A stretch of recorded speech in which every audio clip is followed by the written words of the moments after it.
Welcome to the Hawks Nest live stream show. My name is Brandon Kane, and I do appreciate you for tuning on in. So we do this every year. Once our Hawks are out of the playoffs, we still like to keep an eye on what's going on and watch the playoffs. There's always some great games going on here. You guys have by request asked me to stream on through here as we're heading on, marching our way to the Super Bowl here. And so I thought this would be the best of the 2 days to do a live day stream. So we're going end to end today. We're going to start at 12. We're going on to the second game. We're going to go back to back. So we're going to be here all day long, chilling with you guys, doing the play-by-play on both of these two games and just kind of taking it all in. You know, there's always things I think that you have as an opportunity to learn and understand about what your competition's doing and what is that they put together as far as their team, how they operate offensively, defensively. If there's anything that we can glean that can aid us on our way to getting ourselves to a contending state eventually, or to these kind of places that these teams are at right now. So hopefully we got some great action. It's going to be a cold ass game out here in Philadelphia. It feels like 26 degrees. They got the reporters all like the kid from Christmas Story, you know, and they put him in all the extra clothing. He can't move his arms, and they got the reporters out there on the field right now like that, so to speak. So it definitely looks chilly, but we'll see how this one goes. Eagles-Rams matchup early on. We got the Bills-Ravens game in the late one, which is going to be a great game. So really looking forward to this action today. I'm glad you guys are here chilling with me. If you can, as you walk in the door today, because there's going to be those people out there looking right now as we speak for great scintillating play-by-play today on both these matchups. They're going to be searching YouTube, and when they search YouTube, if you can hit that like button, that will tell them to come my way. Come to me. Come to me. Come here. I hope everyone's having a great night, though. Thank you to all the new subs we got. We're continuing to do really well in the growth and all that other stuff. We had a couple of recent videos here dropped on the channel. If you haven't a chance to check them out, Leonard Williams' video last week dropped, and then just did an awards video here for the channel yesterday. I think it was we dropped on that one. So if you guys get a chance, check that on out. We got a couple donos off the rip here. Let's go. Let's go. John Lugo, thank you for the $5 donation. Starting us off right here, John. Remember how some didn't want Dan Quinn back because he was like another Pete? Well, look at that staff. Look at that staff he built and where he got the Commanders. Yikes. Yeah, Quinn's done a great job, John. He has done a great job, and that's not to be undersold at all. I think that when you look at we have the opening kickoff going on here to the Eagles here, kind of a shorter kick. You'll get it about the 5-yard line and take this out to the, slips and falls at the 25.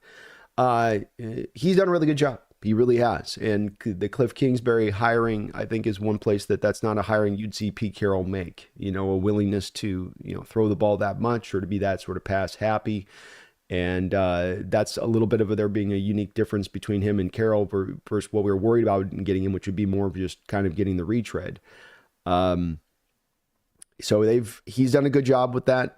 That's, team is really good. I will say, John, that, if you remove Jaden Daniels from the equation of the Washington Commanders this year, and it's just a guy that's a, average quarterback, mid 15th quarterback. And we got a play action pass here on the opening play here. Roll out to the left. It'll throw back to Dallas Goedert for a first down reception. I love those are like my favorite throws for a quarterback to start out the game. Play action. The defense is going to be amped up a little bit on the run. Roll them out either the left or the right. Have a tight end coming back across the formation on just either a drag or a little crosser. And it's a nice, easy, quick completion to get your quarterback kind of into a nice rhythm. And I'm dealing with allergies again today, folks. So these Santa Anta winds, they don't just cause fires, they cause allergies. John, one sec, too. I'll get back on your donation here as soon as we get to the first commercial break. Shotgun look here for Hurts, 4 wide. Good pocket.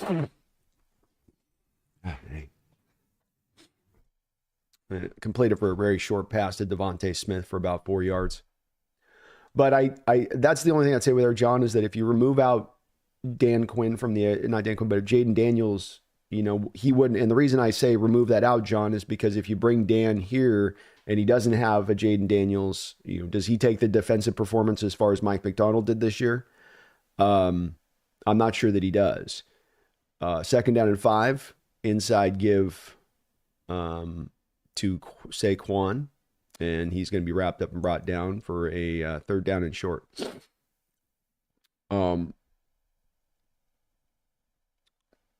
And look, Dan Quinn's defense played good against Detroit last. I thought Detroit definitely started pressing yesterday a little bit, but that's the only thing I would bring up to that is that he's done a good job. Not underselling that, but I don't know if the same good job he's done in Washington would have been the same good job that he did here, because he wouldn't have had the Jaden Daniels. And watching that game last night, I mean, Jaden Daniels played as close to and throughout the playoffs, throughout this year, there's times where he's played as close to almost perfect football as you can kind of get from the quarterback position as a rookie. He's having one of the true best starts, and he's already ascending to be that difference maker like guy in his rookie year, which is so hard to do. But yeah, Dan has done a good job. I don't think it was as much, John, about how, and I'm not speaking for everybody, I can speak my perspective on it. It wasn't much about being against Dan as a coach, because he's definitely a very good coach and was before he went to Washington. It was as much just 1st and 10 here from shotgun. They'll check down underneath the Saquon Barkley for about 5 yards. The Eagles have a nice opening drive going here, patiently working their way up the football field. But it was just yeah, I noticed today was going to be this way. All right.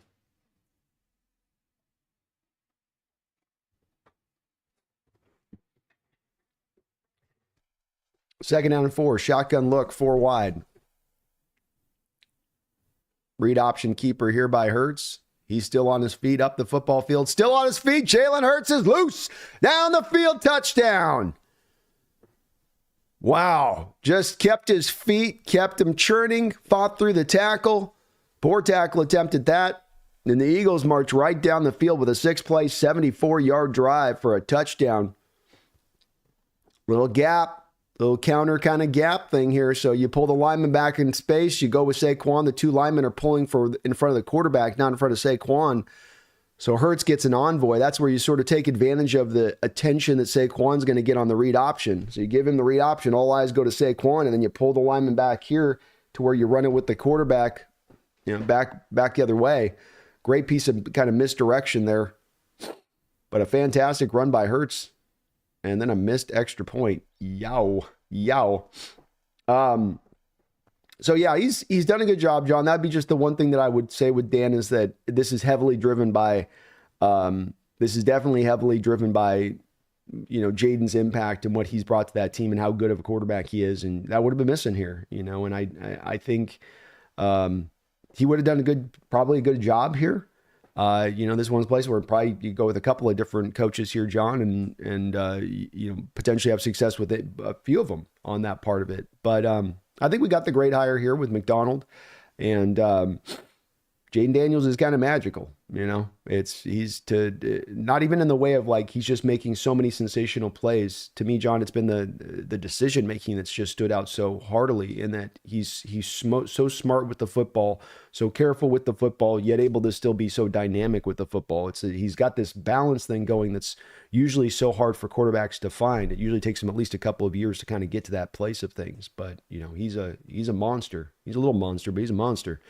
But Quinn's doing a great job. Great to see with Bobby out there too as well, them having the success. And conference championship next week. Man, they're in it. No one would have thought that they were going to get there, but they got there, and it's cool to see. It's very cool to see.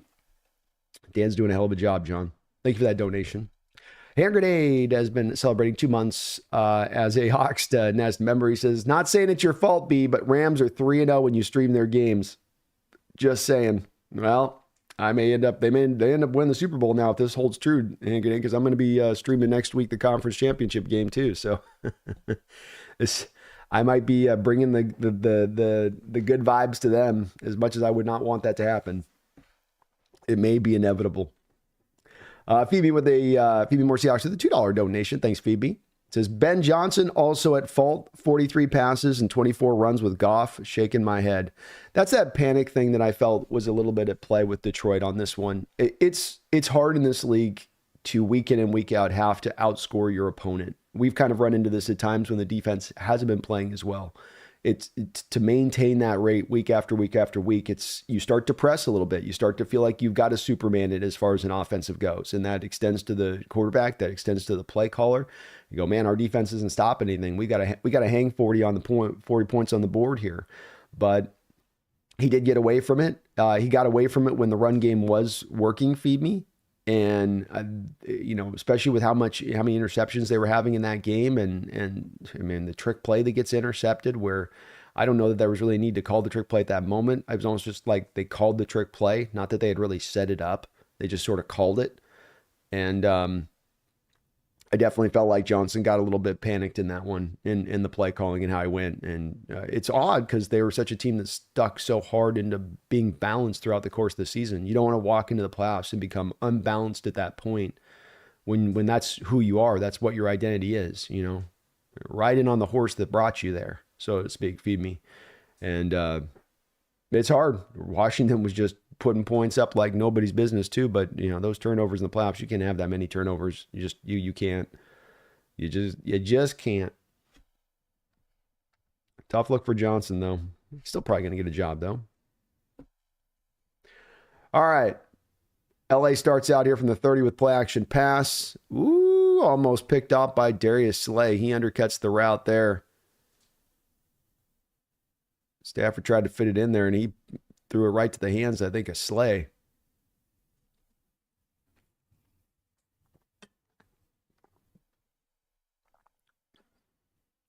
Oh, nice job by Slay. Boy, he should have probably picked that ball off.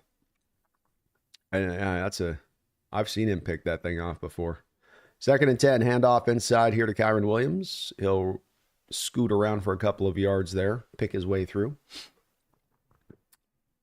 Sloby1, thanks for the $2 donation. Sloby, it's good to see you in the house, brother. Says, good to see you, big dog. Hate to say it. Go Philly. Hey, it's good to see you too. And yeah, go Philly today. Sorry, Rams, your run needs to come to an end today. Just let Philly win. Go in the next round. It's fine. It's fine. 3rd down and 7. Shotgun look for Stafford. 4 wide, 3 wide to the far side of the field. Just a 4-man front from the Eagles here. Ball will be completed. Oh, they're saying incomplete, saying the ball hit the ground. Looked like he had found Higbee, but the ball seemed to have hit the turf right in front. See if they challenge this. Oh, Higbee looked like he caught it to me. I think that's going to be challenged. Good job by Higbee getting his hands underneath the ball. Well done. Well done. Thank you, Sloby1. Go Philly, man. Go Philly. Feed me more Seahawks. Thanks for the $2 donation. It says, my 3 things for a Lions loss. 1, defense. 2, Goff. 3, Ben Johnson. I think that's probably pretty accurate. That's pretty accurate summation, I would say, of that from my perspective as well.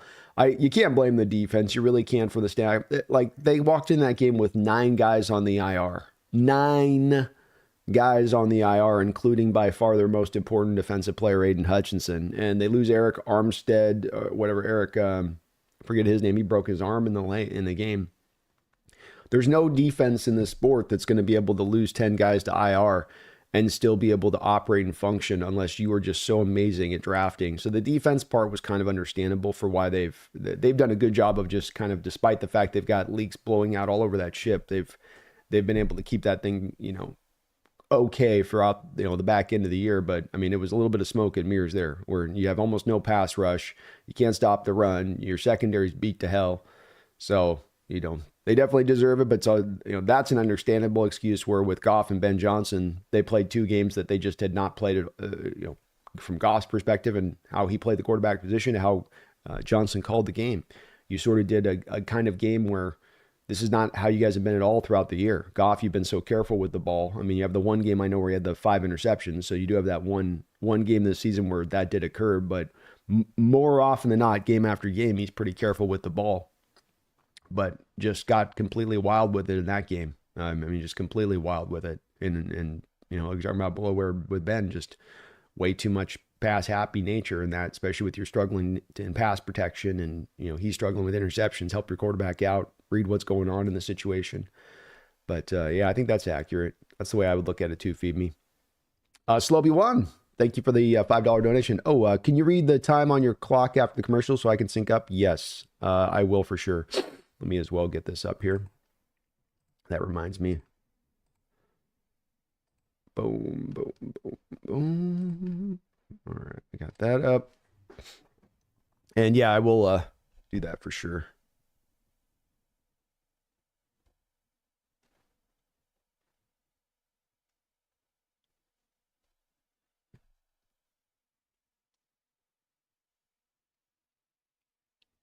So I got it's 11:01 right now on the clock. But let me get to, they're just coming back from the commercial and it's paused here still with the challenge.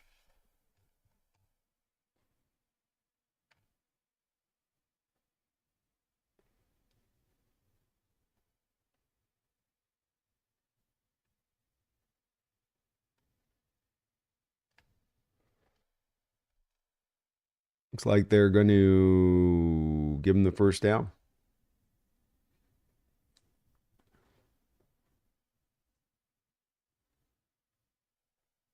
Looks like a good catch.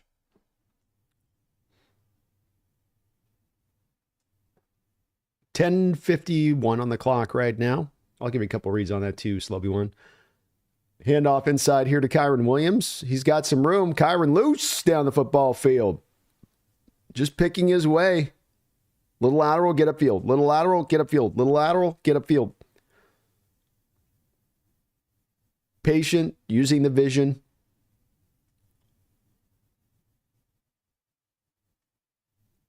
Creative little run there. How they blocked that up. Had a wham block and then had the tight end pulling back in and block to the inside. Creatively set up there as the Rams are onto the Eagles side of the field at the 35-yard line. Play action pass. Stafford rolling. He's got to throw it down and dirt it to Higbee as he had pressure mounting on him very fast off the edge. Video Game Sports, thanks for the $2 donation, says, what is your Super Bowl prediction? I'm going to go with these Eagles team, and I think that they're going to go up against the Bills. I think that the Bills are just rolling too good this year, so I would go with the Eagles and Bills as my Super Bowl matchup. Thanks for the donation.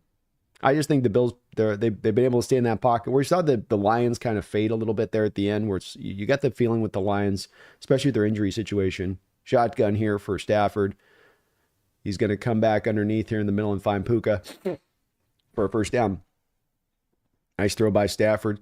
Working a little bit of the middle of the field against this Eagle defense right now to start things off. Which is, if you're going to get the cover 2 shell, you're going to get a lot of the cover 2 looks at times. Middle of the field is where you'd expect things to be opened up. Very nice throw there. I've been a no-look pass.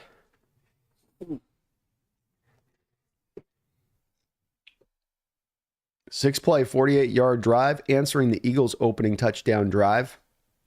Consuming almost 3 minutes, 9:23 to go here on the clock at the 19-yard line, Eagles territory. Bubble screen out to Puka.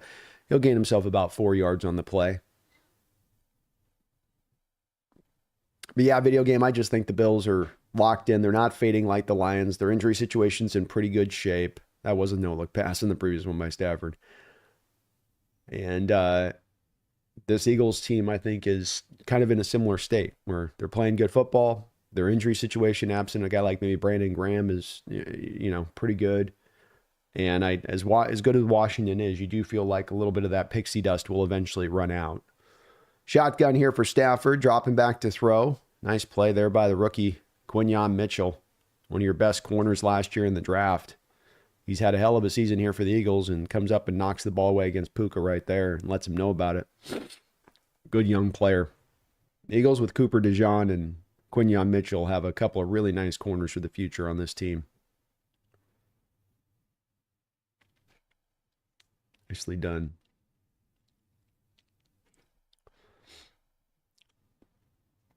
Third down and 6.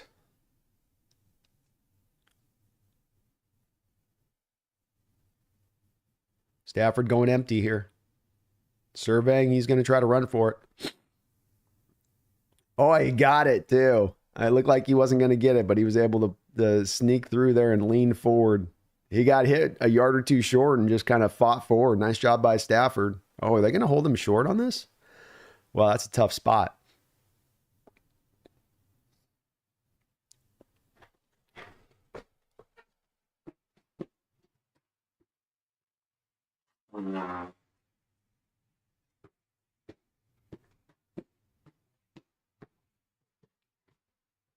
They're going to go for it here. Handoff inside to Kyron. Kyron gets the first down.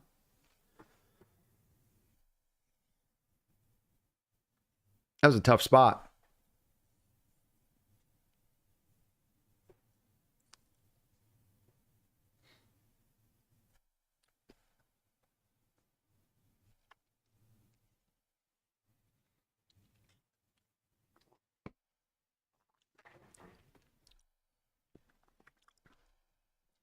$7:33 to go in the first quarter. Long opening drive here by the Rams. Stafford's going to check the play at the line of scrimmage. Puka goes into motion. Handoff back inside here to Kyron once again. He's only going to get a yard or two. Thank you again, Slobie, for that double dip donation. But yeah, video games, I just think it's the health, it's the strength of these teams being a strong, they're not just a couple stars they're leaning on, but they're so thoroughly talented and deep on both sides of the ball. Both have the offensive lines in place. The Ravens would be the only other team other than the Bills, I think. I just think the Chiefs aren't going to have quite enough this year to get it done against those two teams that are just so good and so well put together. They've got the way to kind of counter that Chiefs team this year, I think.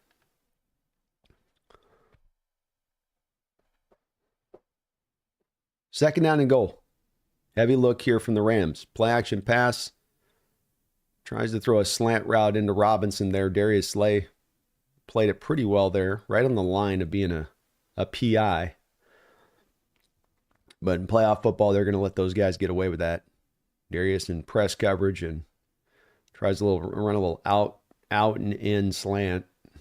He didn't sell that out at all on Darius Slay, and Darius wasn't buying that out route part of it at all. It's where if you run the slant, just run the slant. Don't do he did a one step to the outside and then cuts it back in. Just cut it back in. That out move's not going to do anything but delay the throw. Third and goal. Ooh, nice throw into Higbee. Looks like he got him for a touchdown. Stafford fitted into a nice place. Good ball placement there into a tight window. Put it low and away from the defender. 13-play, 67-yard drive, taking up 5 minutes and 23 seconds of the clock by the Rams.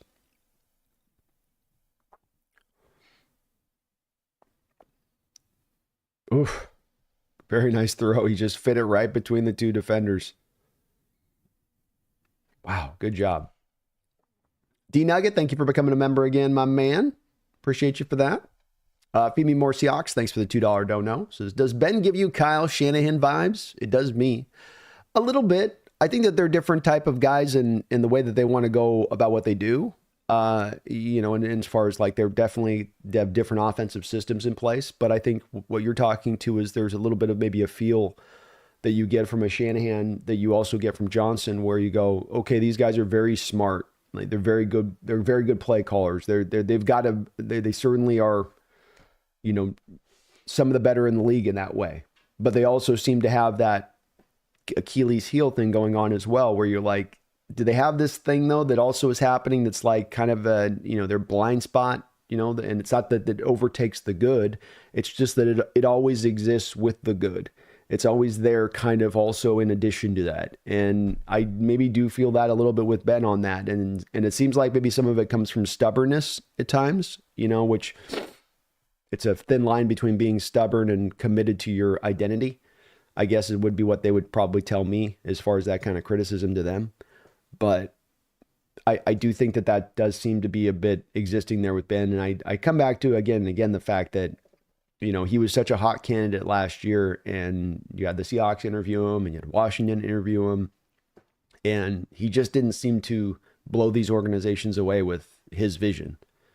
And that's very odd when you have a guy that's such a front runner like that, who's so, not the top candidate on the market, but one of the top candidates last year on the market as far as how he was being considered. And so you kind of have to mess that up to not get those jobs when you're that guy, when you're that number one guy going into an off season.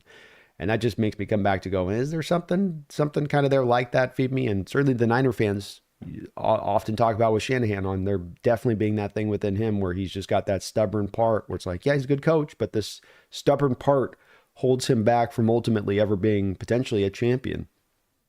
Where as good as he is, he can take you up to a Super Bowl and get you into a Super Bowl with it. He can get you there close to it a couple times, but he'll always have this thing that holds it back. And I don't know if this is true. This is just something that they say, right? For me, this is a Niner fan perspective on it more than it's my perspective. It's what I hear from them on it. And very well could be the case with Ben. Phoebe with another $2 donation, just following up on his Ben Johnson comment. Says, good play caller, but bad situational game planning. Could possibly be there a little bit. I mean, let's face it, there's been a lot of games Detroit the last couple of years where they got out ahead of guys, ahead of teams, feed me. And, that's allowed them to kind of put the gas pedal down and run out in front. So he's not as, what I'm saying is he is not as often then in situational situations, to your point. And so you don't then see as much of his limitations as a situational play caller because of that. It's probably a fair point on your part. Probably a fair point. Sorry, 1 second here.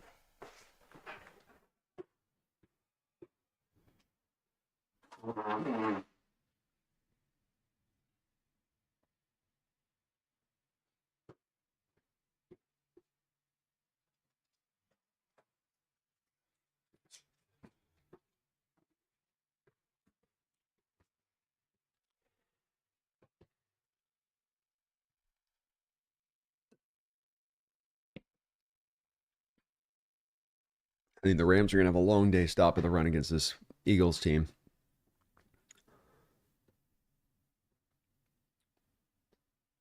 I definitely don't think that you're going to see Sirianni and the Eagles here fall into the trap that we saw the Lions, where you get away from the run.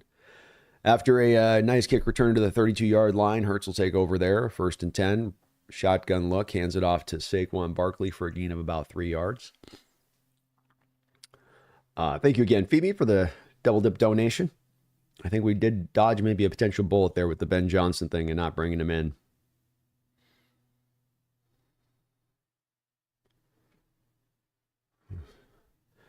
Stafford under some pain there after that run he had earlier. 2nd down and 6.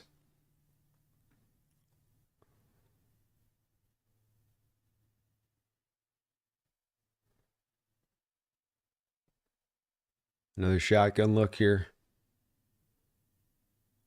Ooh, A.J. Brown got some alligator arms going over the middle. I think he thought he was going to get lit up, and he just dropped the ball.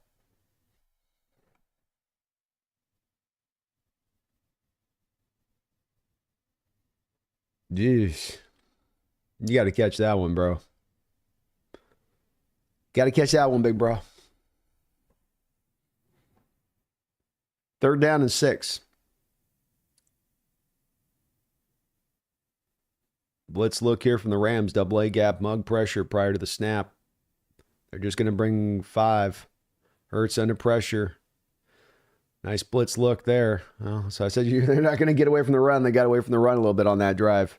And they let him off the hook a little bit there. Braden Fisk comes up limping after the play. He's been working the bike on the sidelines.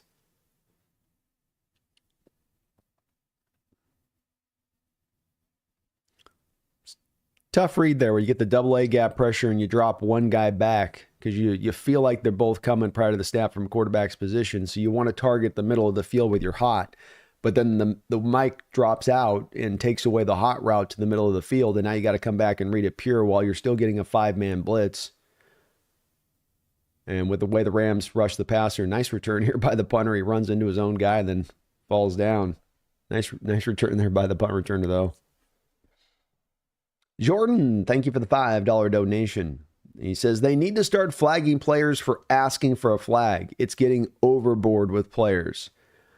Yeah, I would prefer if we could stop with the whole after every time there's a play that the receiver's looking back to the official, just looking back, or like you say, that they're begging for the calls, or it does get old. Yeah, it does get old. And quite frankly, like, I don't see why you need to allow them they shouldn't be saying really anything to officials. Like, I don't need, if I have an interaction with them, I want them over asking the official after a play, like, you called me for this, what'd I do? I thought my hands were inside. That's the type of interaction I want them having. I don't want the players begging the officials after every play either. It does get a little bit lame with that. Like, give me a break. Especially those teams that we know, Jordan, like, will just work the officials the whole game. It's like, bro, come on. Just play. But they're looking for every advantage they can find, I suppose, right now, especially in these kind of games that matter this much. You're going to do everything, even if it's annoying, if it has any chance of helping you out, you're going to do it. But agree, Jordan. I agree there.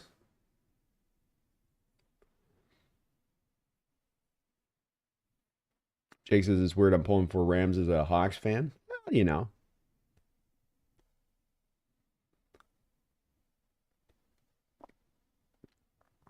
Yeah, Erickson, I don't like it.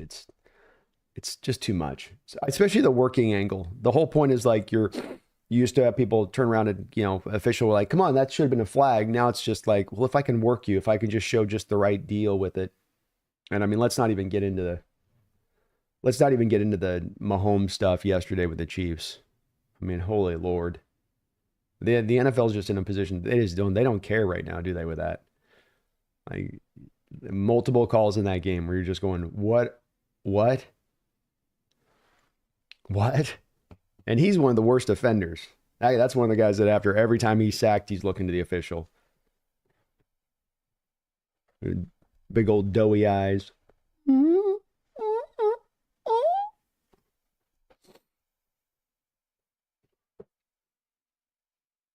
Yeah, Mahomes has it down to a science space. He really does. It was annoying yesterday watching that game where just those two key calls in a close game like that. Your Texans already on the road. Like, it's... Ugh.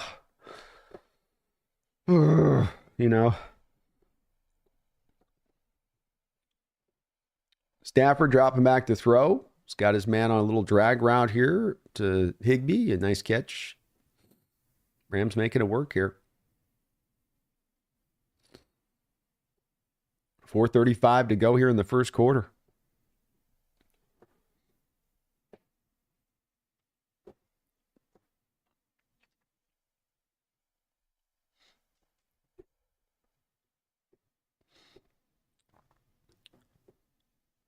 Stafford goes back under center now.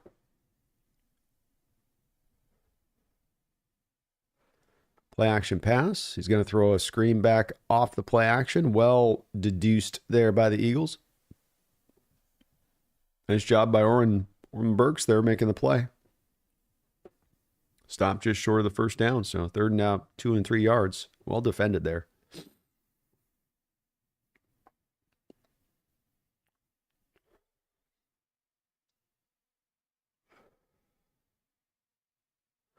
Quinyon Mitchell is out for the Eagles at the moment. Empty look here for Stafford. He's got 5 wide. Checking the play at the line of scrimmage. Eagles staying in their 4-man front where they've been at so far all throughout the game here. Everybody dropping back. He's going to get sacked up. Jalen Carter picks him up like Jaden Daniels at LSU. Lifts Stafford off the ground, and that'll be your sack. Carter's pretty good. He's pretty good. You guys remember the Jaden Daniels play at LSU where he lifted him with one arm up off there and just picked him up? That's just what he did to Stafford there. Oh, a Carter pick hurts, doesn't it? Jeez.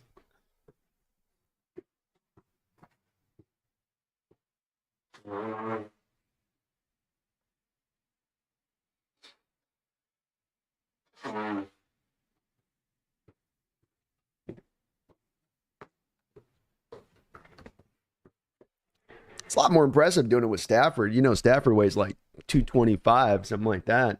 Jaden was like 185.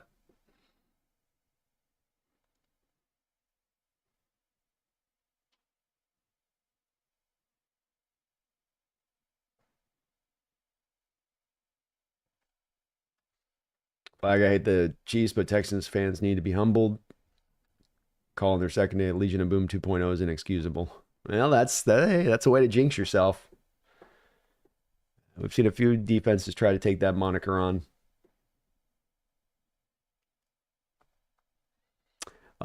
Jonathan, thanks for the $2 donation. He says, thoughts on Will Howard as a day 3 pick? Go Hawks. Well, go Hawks, Jonathan. We've got the College playoffs tomorrow, of course, the national title game tomorrow, Notre Dame, Ohio State. I'll be watching Will in that game. And a play action pass from shotgun here for Hurts. And he throws it to Devontae Smith, and Devontae Smith drops the ball after he gets hit after he makes the catch. Does not able to reel it in there. We do have a flag on the play. It looked like a head-to-head helmet. Personal foul, yeah, it's helmet to helmet. That's a 15-yard penalty.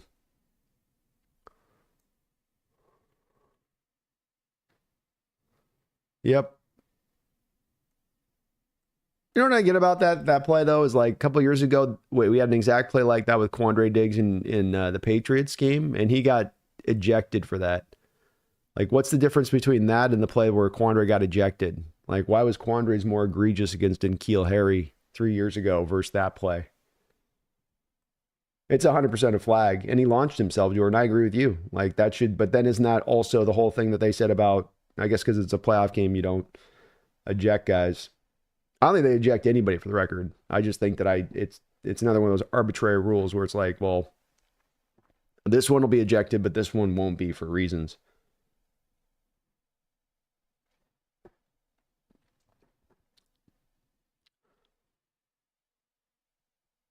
First down and 10 here for the Eagles, 32-yard line, 234. Read option keeper again. Same play that Hurts scored the touchdown on. And Rams defend it much better on this one. Be a loss of a half yard. Will Howard, Jonathan, is a guy that's in the trek for me of he's in that place of like a Jackson Dart as well in this spot.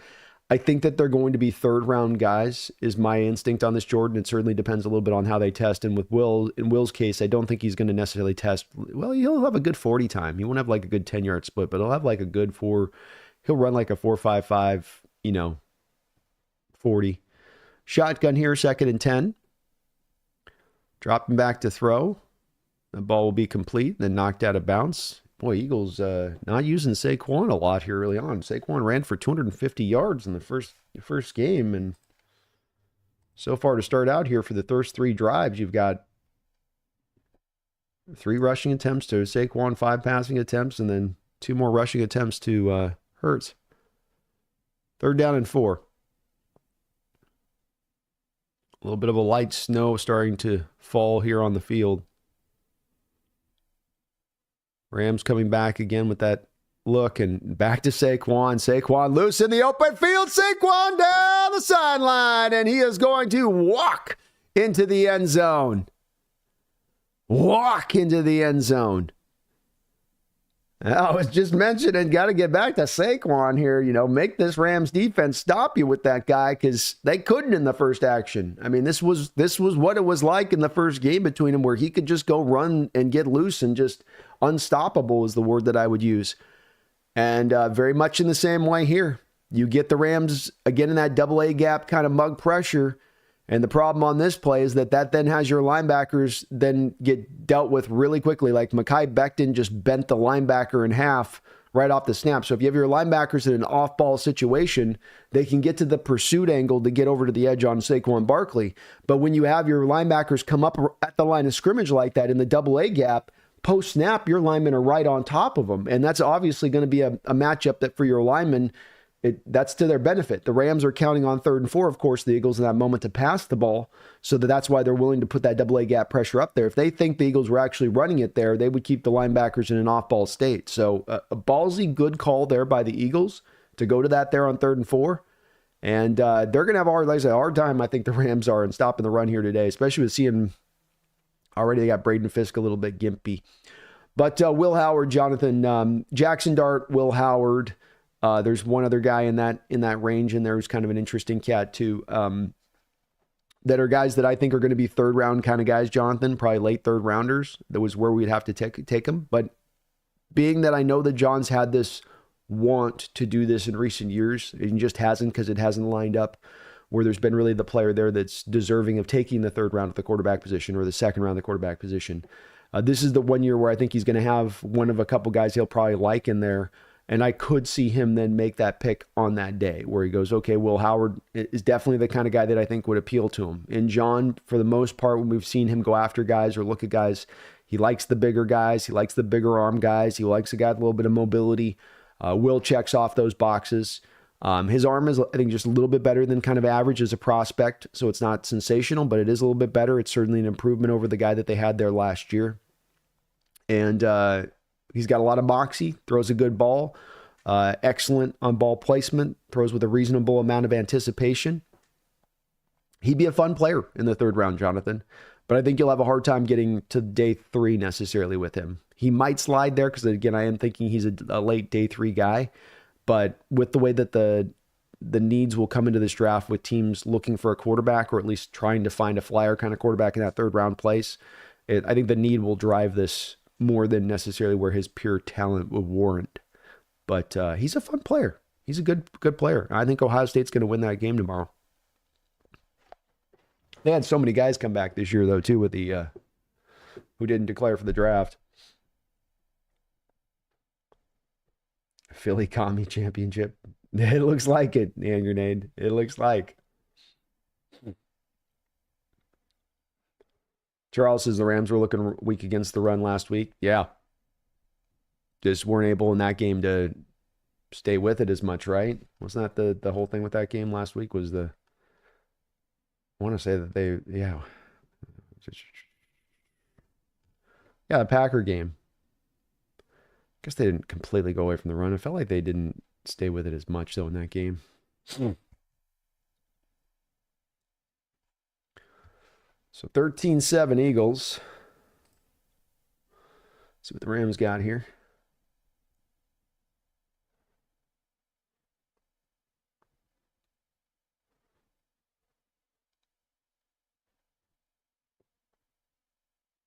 John says, hope you're not talking about Will Howard. I was talking about Will Howard.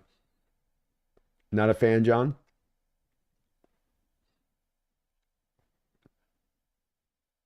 Not a Moose says, Jackson Dart the next Matt Corral. He's got a little bit more to him than Corral, but maybe. And off inside here to Kyron. Not a lot of space there. Maybe 2 or 3 yard gain. John says, Curtis Rourke is my sleeper. See a lot of Brady in him.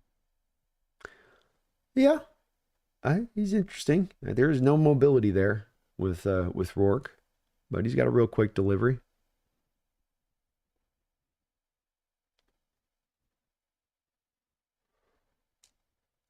Rockman Becton would look really good on our team. Boy, he looks so much more comfortable at the guard position than he did the tackle, doesn't he?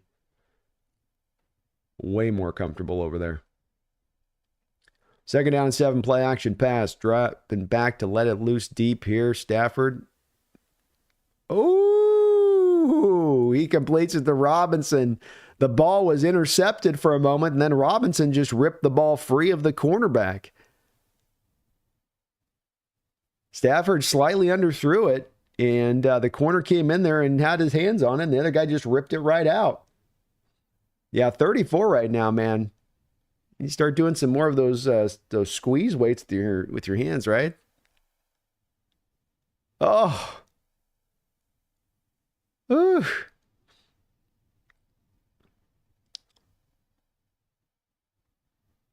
Nice catch by Robinson to pull that through. Strong hands.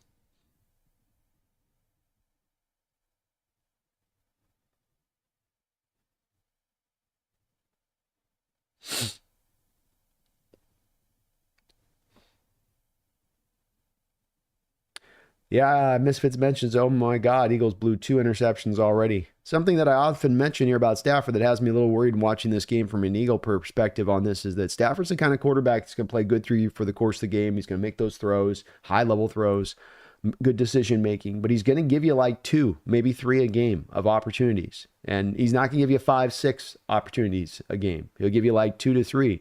Eagles might have gotten their 2 opportunities here in this first quarter, and they dropped both of them.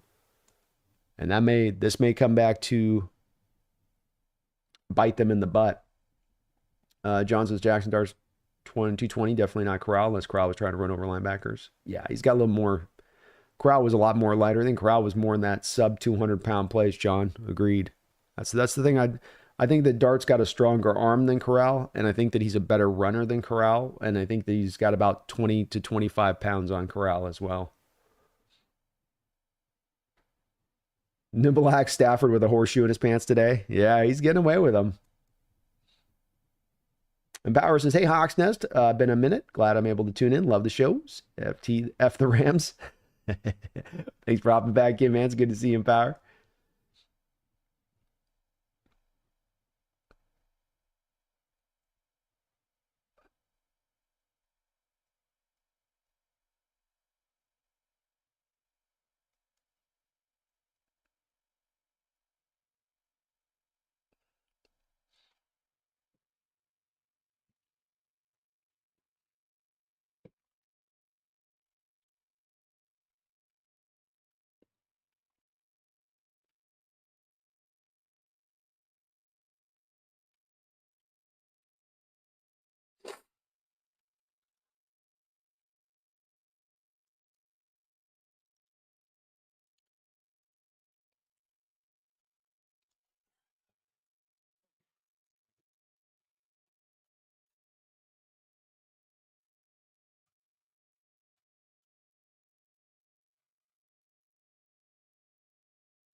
Got started a second quarter action, 1st and 10 from the 19-yard line, Eagles territory. Stafford avoids the pass rush, sidearm delivery, throw it down the ground. We got a flag on the play, though.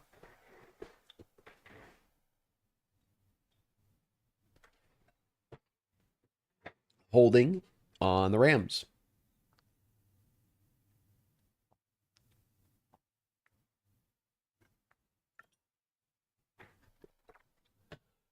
Rob Havenstein got hit.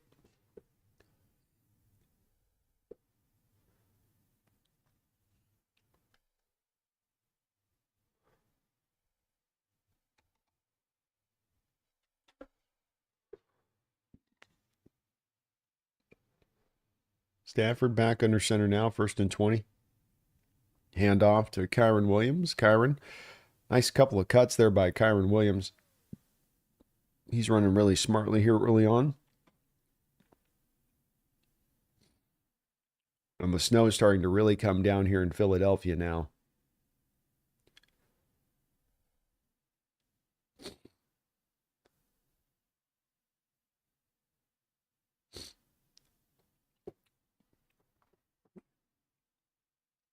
$14:22 to go here in the second quarter.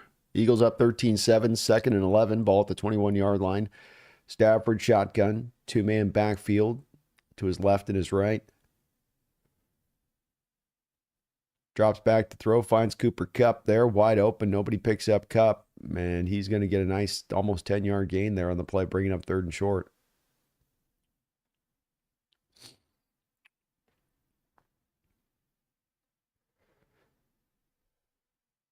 Yeah, that's always I always like that look. I hope we do some of this with JSN in the future too, because you see the Vikings do this with Jefferson and the Rams do this with Kupp at times.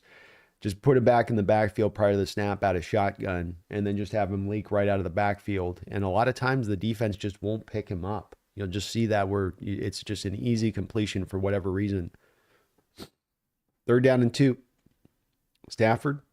Give is to Kyren Williams. Kyren Williams cut down in the backfield. Nicely done. Chauncey Gardner-Johnson back there. He shot the gap. He read it the whole way and didn't give Kyren a chance to get into his sort of pick his way through traffic thing he likes to do.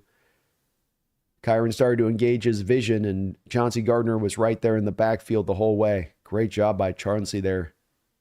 Boy, he just read that through perfectly. Well done. Nice stop by the Eagles. Bring up a field goal attempt here for them. As we know in these conditions, even a 30-yarder can be a little bit dicey sometimes. Here's the snap.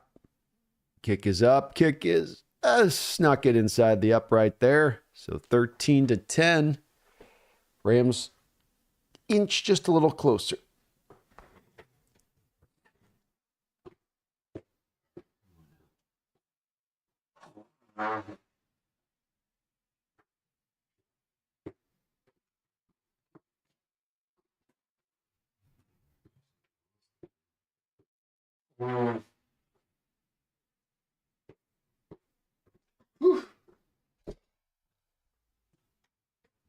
Ouch, she's kicking my ass last couple days. Feed me more Seahawks. Thanks for the $2 donation. It says, watching all these contested catches, I'm jealous.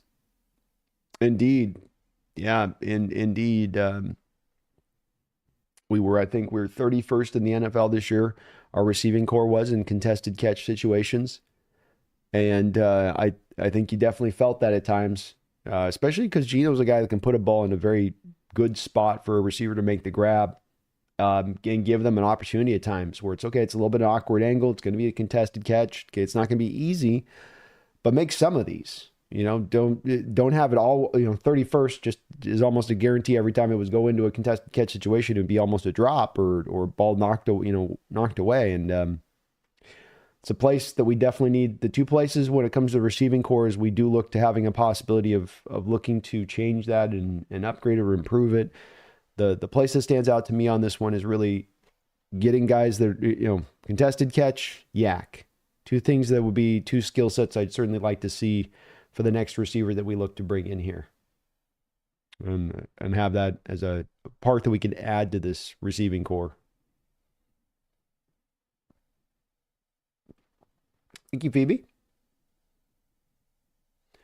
It says that should be DK's bread and butter. He ain't worth $30 million. It should be. I'm not a big guy that say like he's got to do the Calvin Johnson type catches where he leaps up and climbs a ladder and it's 15 feet up in the air and he's grabbing the ball over three guys that are 5'11", 6 foot. They have no chance at. I understand that's not necessarily who he is in his game with that, but yeah, I think that's a place that part of the reason that you're at that 31st is that those throws that you did make throughout the year into those moments into him are not being converted, more often than not. Let's bring in 45-year-old Mike Williams. Thomas Brando, when are you doing a call-in show? So we always do them at the end of the month, Thomas. So I'll probably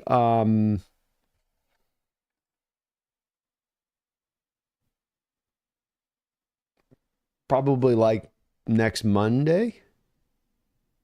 Next Monday would probably be the show, Thomas. I'll try to schedule it here by early this week for next week. So we can get some heads up to people, but I'm thinking Monday afternoon. Maybe Saturday too. But definitely at the end of every month, we definitely will do them. So either Saturday or Monday. I'll try to get something maybe put up tonight for that. Cool Breeze says, Brando, can we get a depressing Mariners video soon? I do need to go on the Mariners channel and pick up that one because I haven't been over there in a while. I didn't all year, but yeah, I will. It's gonna be me just bitching and moaning. There's the Mariner. Baseball is so effing depressing right now. Pistol look formation here after the punt or after the kickoff. Eagles got good field position there after the kick. They're all the way past the 40-yard line. I didn't even see what happened there. And yeah, the snow definitely coming down, starting to stick on the field.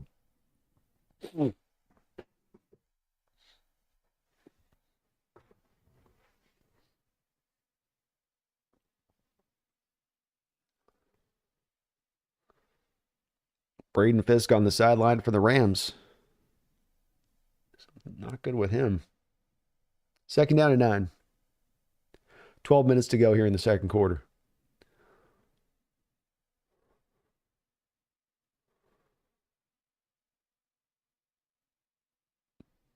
Hurts dropping back to throw. He's going to scramble here.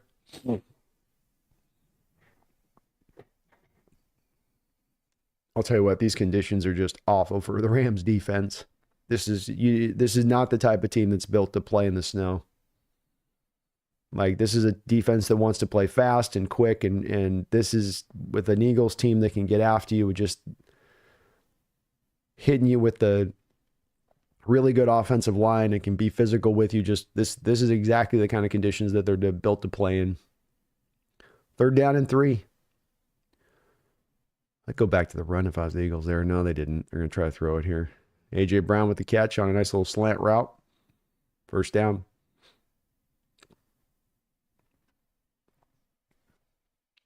You got an undersized Rams front, man. Undersized linebackers. And then the read option keep looks that you can go with Jalen. And then Saquon Barkley edition this is a tough pull here for the Rams at this point with the way this game's playing. Back to the run game and Hurts.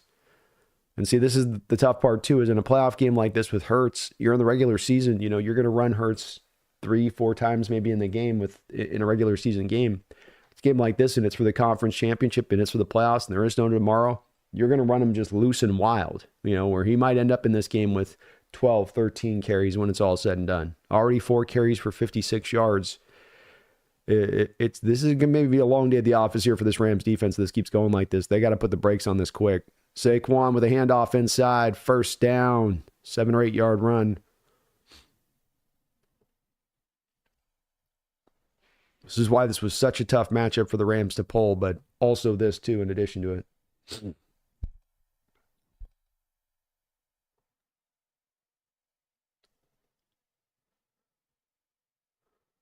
Jalen killing the play here at the line of scrimmage, going back to the run again to Saquon. Saquon cut down. Nice play there by Thomas.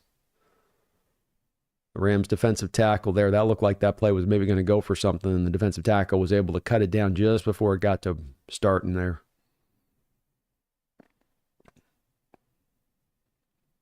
Second and 8.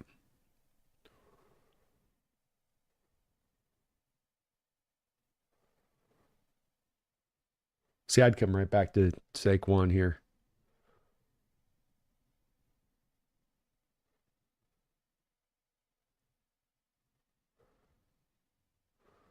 Hurts dropping back to throw. Air mails it over the top of Brown. I don't overthink yourself here from an Eagle offensive perspective, man. I don't overthink yourself.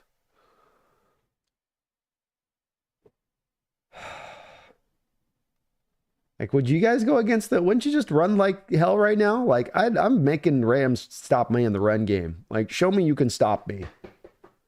I'm not getting myself into 3rd and 8s because I'm getting too pass happy. I'll tell you that.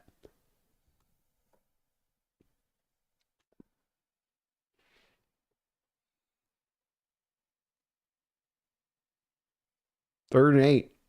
Shotgun look here for Hurts. Dropping back to throw. Check it down.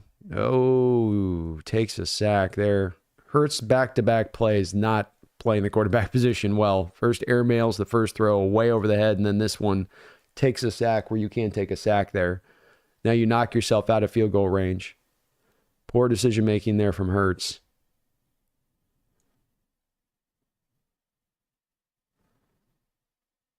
Boy, what did Lane Johnson do there, too? Boy, what a weird play from the Eagles. Oh, he felt Byron Young coming around on a twist. Those twists and stunts in the Rams are difficult to deal with. Johnson went over and picked up Verse initially as he was stunting inside and then pulled back off, but pulled off of it to go pick up Byron Young, who was looping around, but then he left the door open for Verse to just go and have a free path to the quarterback. Yeah, Eagles stopping themselves, Jordan. Run with Saquon Barkley. Just 30 touches to Saquon in this game. I feel a little bit watching this game with the Eagles so far here where they got the lead, but it's a little bit like watching the Niners last year in the Super Bowl, where there's moments in that game where you're just like, work your guy, use your guy, work your dude, stay with it, stay with them, but don't leave it just to leave it. Like this is your guy. Be right back. One sec.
Rockman drums, that drive is going to sting. No points. Stupid Hurts.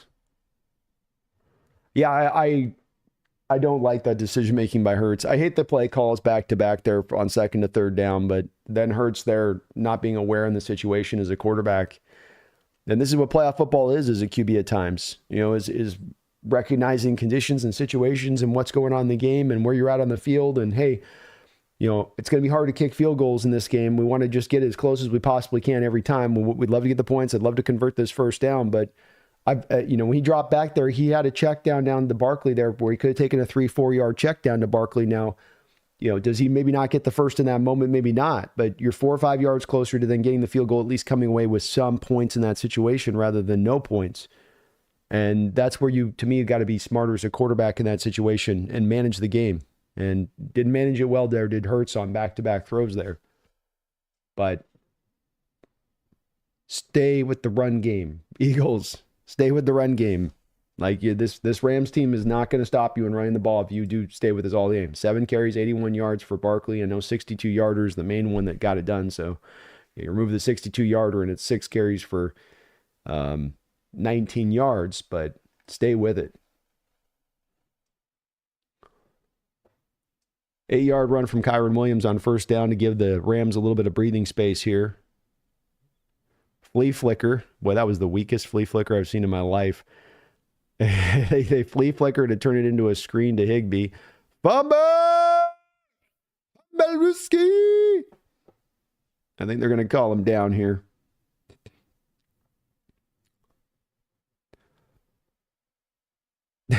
That was such a weak ass flea flicker. Stafford handed him the ball, and then like Kyron took one step and then flipped it right back to him. You know, usually you want the running back to like run it into the middle of the line and then turn back and flip it. And he hands it to him and then he hands it right back to him.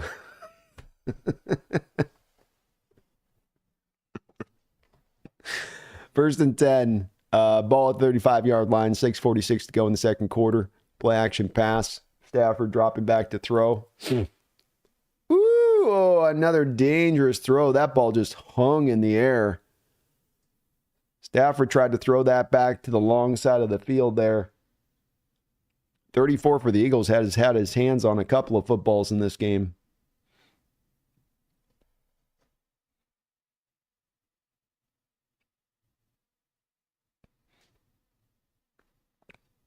Yeah, see, this is where you can feel the receiver there he's trying to cut. Yeah, and his foot, you know, when you're on the snow like that, nice quick snap and completion here. 8 or 9 yards. This will bring up a third down and long. But you could see Robinson there was trying to run a sort of a zipper route where he cuts in and then he comes back out. And as he's coming in to come back out, he has to do sort of like 3 different plants with his leg into the ground because he's not slipping, but you can see the footing isn't sure. And that's enough for the corner to be able to still stay with him on the route the whole way. 3rd and 1, handoff inside. Eagles collapse it. Great play there in the backfield. Josh Sweat for the Eagles, able to just blow that play up in the backfield completely. Eagles saw that coming from a mile away.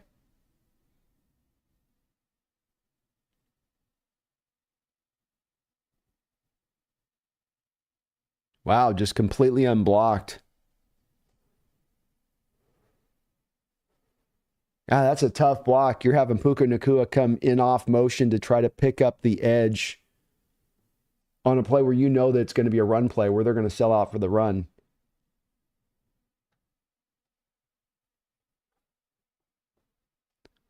Fumble. Ooh. Another fumble there by the Eagles. Cooper DeJean. He was able to pick it, bounce right back to him, luckily, but the Eagles have a long field to work with here. So the elements starting to come into play maybe a little bit here.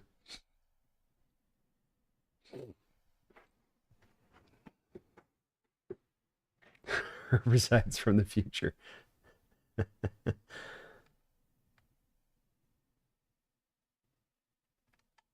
Thomas, I'm happy with Murphy too. Verse is fine, but I mean, Verse was also a guy that you were getting that was going to be a high floor guy.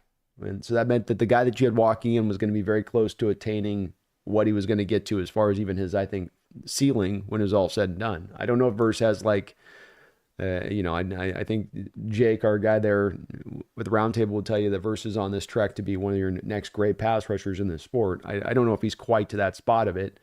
I think he's going to be a good player in this league, but I think it's a guy that has hit a bit of his floor there.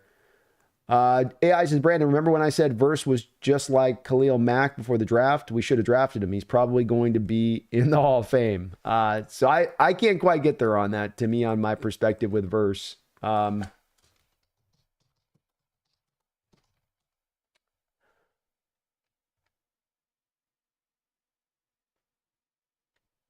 He might end up getting to that spot of it. He's a really good player. But I'm not surprised that he's put up the year he has necessarily. And as good as the pressure numbers are, and the pressure numbers are good, it's 4.5 sacks though still for the year for an edge.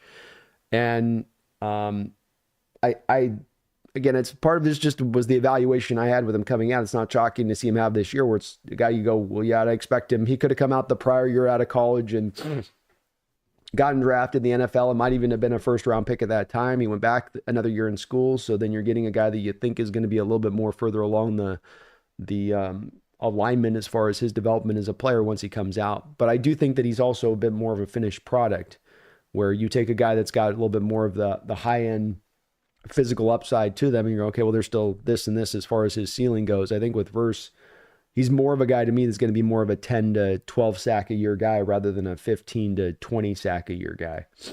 I don't know if I quite see that out of him.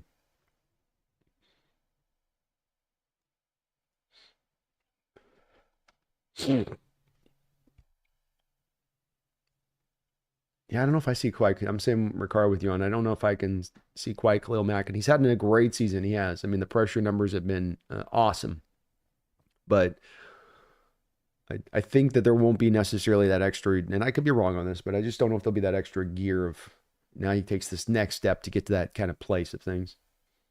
1st and 10 for the Eagles here on the 9-yard line. 5:18 to go in the second quarter. Up 13-10. Handoff to Saquon Barkley. He's wrapped up. Verse, aforementioned Verse right there, making a nice play. Gain of only about 2 yards.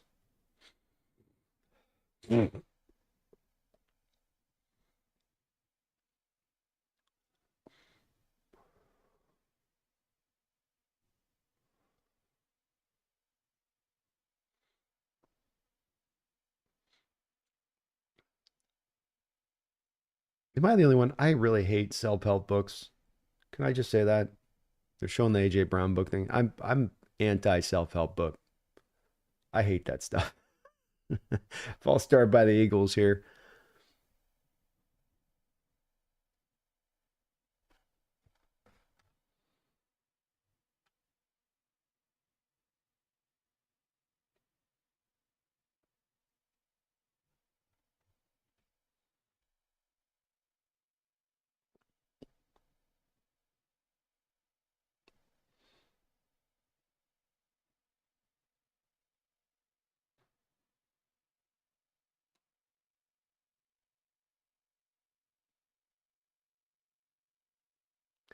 Shotgun here. 2nd and 13 for the Eagles. Handoff to Saquon. Nice job by the Rams all over that play. Well, I'm asking them to run. They're running it, and Rams are on it. I mean, I got to shut the F up. Flag Sabbath, Jano Daniels is really fun to watch play. He really is. You watch some of the throws he makes, those deep throws he made in the games. It was so accurate. His decision making more than his physical ability. I mean, you can see how he can move. You can see the arm strength there. You can see he's got ability to throw layered throws. But just the decision making for a rookie quarterback and not playing hyper safe, but just smart across the board. 3rd and 14 here. Hurts dropping back to throw. He's going to throw this out to Saquon Barkley in the flat. Nice developed throw here. Good job by the Eagles. I love that little route there.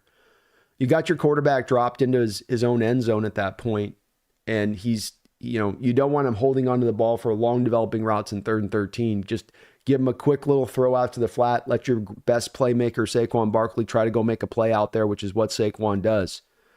And then you neutralize a little bit of the pass rush of the Rams. That's my favorite play call of the game from the Eagles there so far. First down and 10. Maybe the Hurts run would probably be the best one. That was a pretty good one too. Hurts dropping back to throw here. Gets it to Miles Sanders. Sanders, nice cut inside and gets back outside for a nice little gain.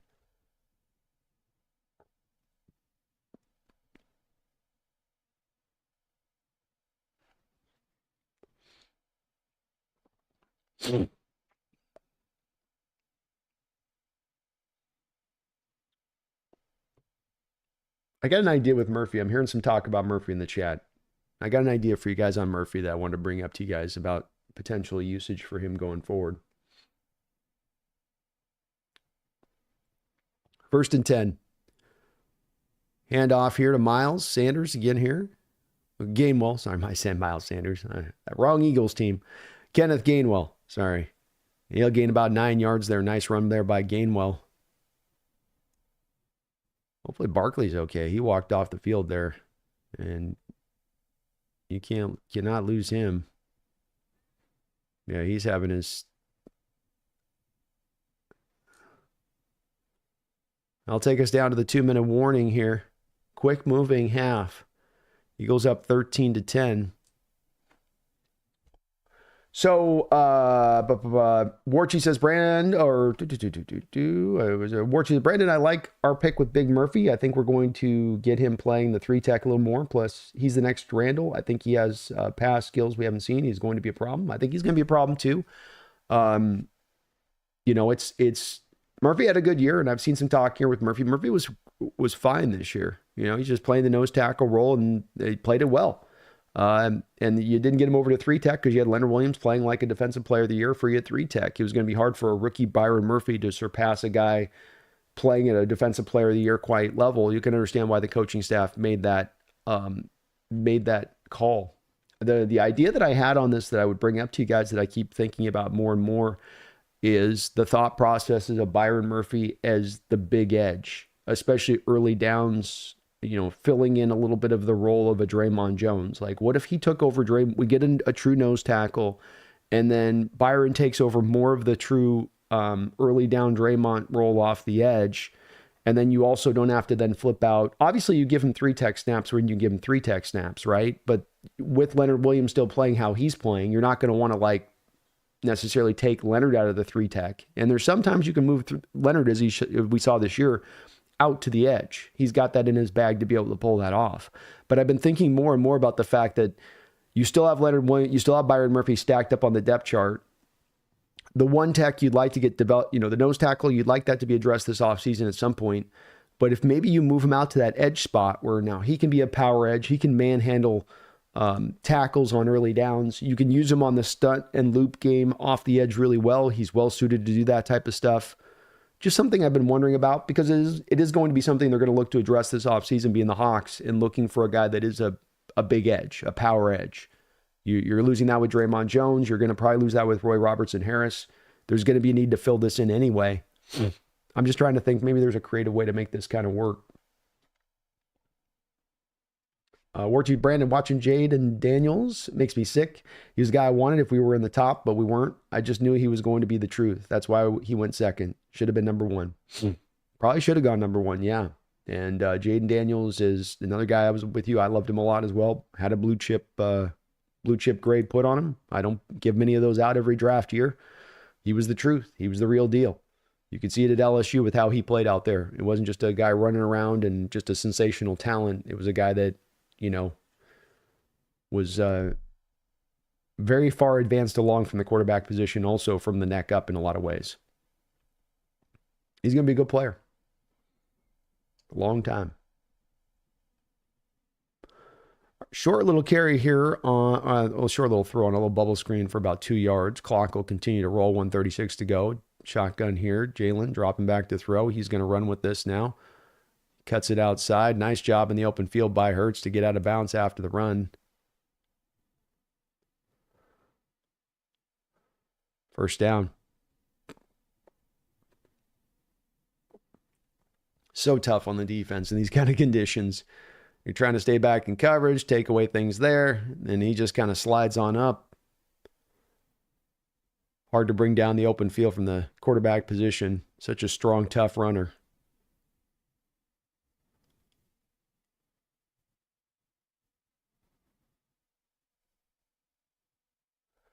First down and 10. Hurts 5 carries, 67 yards in this game. 1:29 to go in this half. Eagles creeping over to the Rams side of the football field at the 46-yard line. Handoff inside to Saquon Barkley. Saquon Barkley squeezes through the hole for a nice 8 or 9 yard gain. Josh says, yo, my boy Brandon showing some bird love. I got to do it. Got to do it, Josh. Yeah, nice half for your Eagles team so far. I know you guys like to be out in front on this one, but I think you feel pretty good about how this has played out so far, especially if you can get some points here to close out this half. Hurts going deep. He's got Brown. Brown drops the ball for the second time in this game. Wow. A.J. Brown went up and had the ball in his hands and then just couldn't reel it in. Yow. Comes up a little gimpy after that play, too. Great play call from the Eagles, though. You've got a 2nd and 1. Why not go take a shot, 2nd and 1? You know you're going to come back 3rd and 1, and you're going to go get the first. Eagles are going to call a timeout here with 57 seconds, but I like that play call.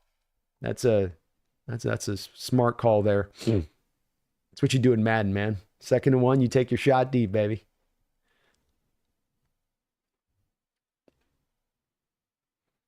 Mark Sanchez, thanks for the $5 donation. Says, if the Commanders make the Super Bowl, Schneider needs to be fired. Quinn has a different approach than he did at Atlanta. Thoughts? Well, you're not alone. Somebody else was mentioning and lamenting a little bit of the loss of Dan Quinn on the side of that.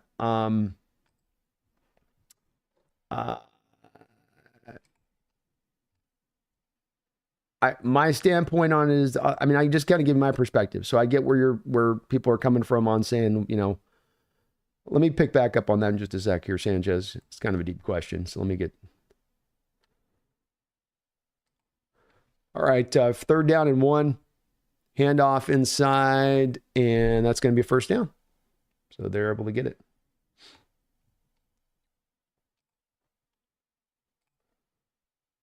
God. My nose today. No bueno, no bueno. Dropping back to throw.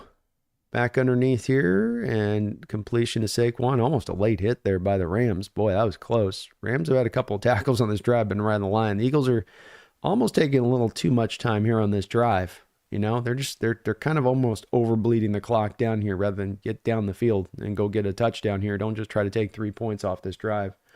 So when it comes down to the Commanders and what they've done from my perspective on this, Mark, and just as my perspective, I'm not necessarily trying to hard sell this because I don't have a super strong opinion on this, but my casual opinion on it is that Quinn's done a really good job in Washington, and he has. And, that's not to be undersold. That defense was not next level this year, though. That defense didn't go out this year and light the world on fire. They were like 20s. So he's a defensive-minded coach who didn't come in and necessarily light the world on fire, turn the defense around and what they did there. They've been a team that's been, largely, I think, really driven by what that offense has done for them this season. And a lot of times getting out ahead of teams, and we got a quick sack here, quick pressure, fumble. Oh, my goodness. Eagles played around too much here in this half at the end of this drive. Messed around too much, and Hurts got sacked, a fumble. Gainwell able to recover the football, luckily, but this is going to basically take them down to... They might just let this clock just run out at this point. They'll just do a Hail Mary.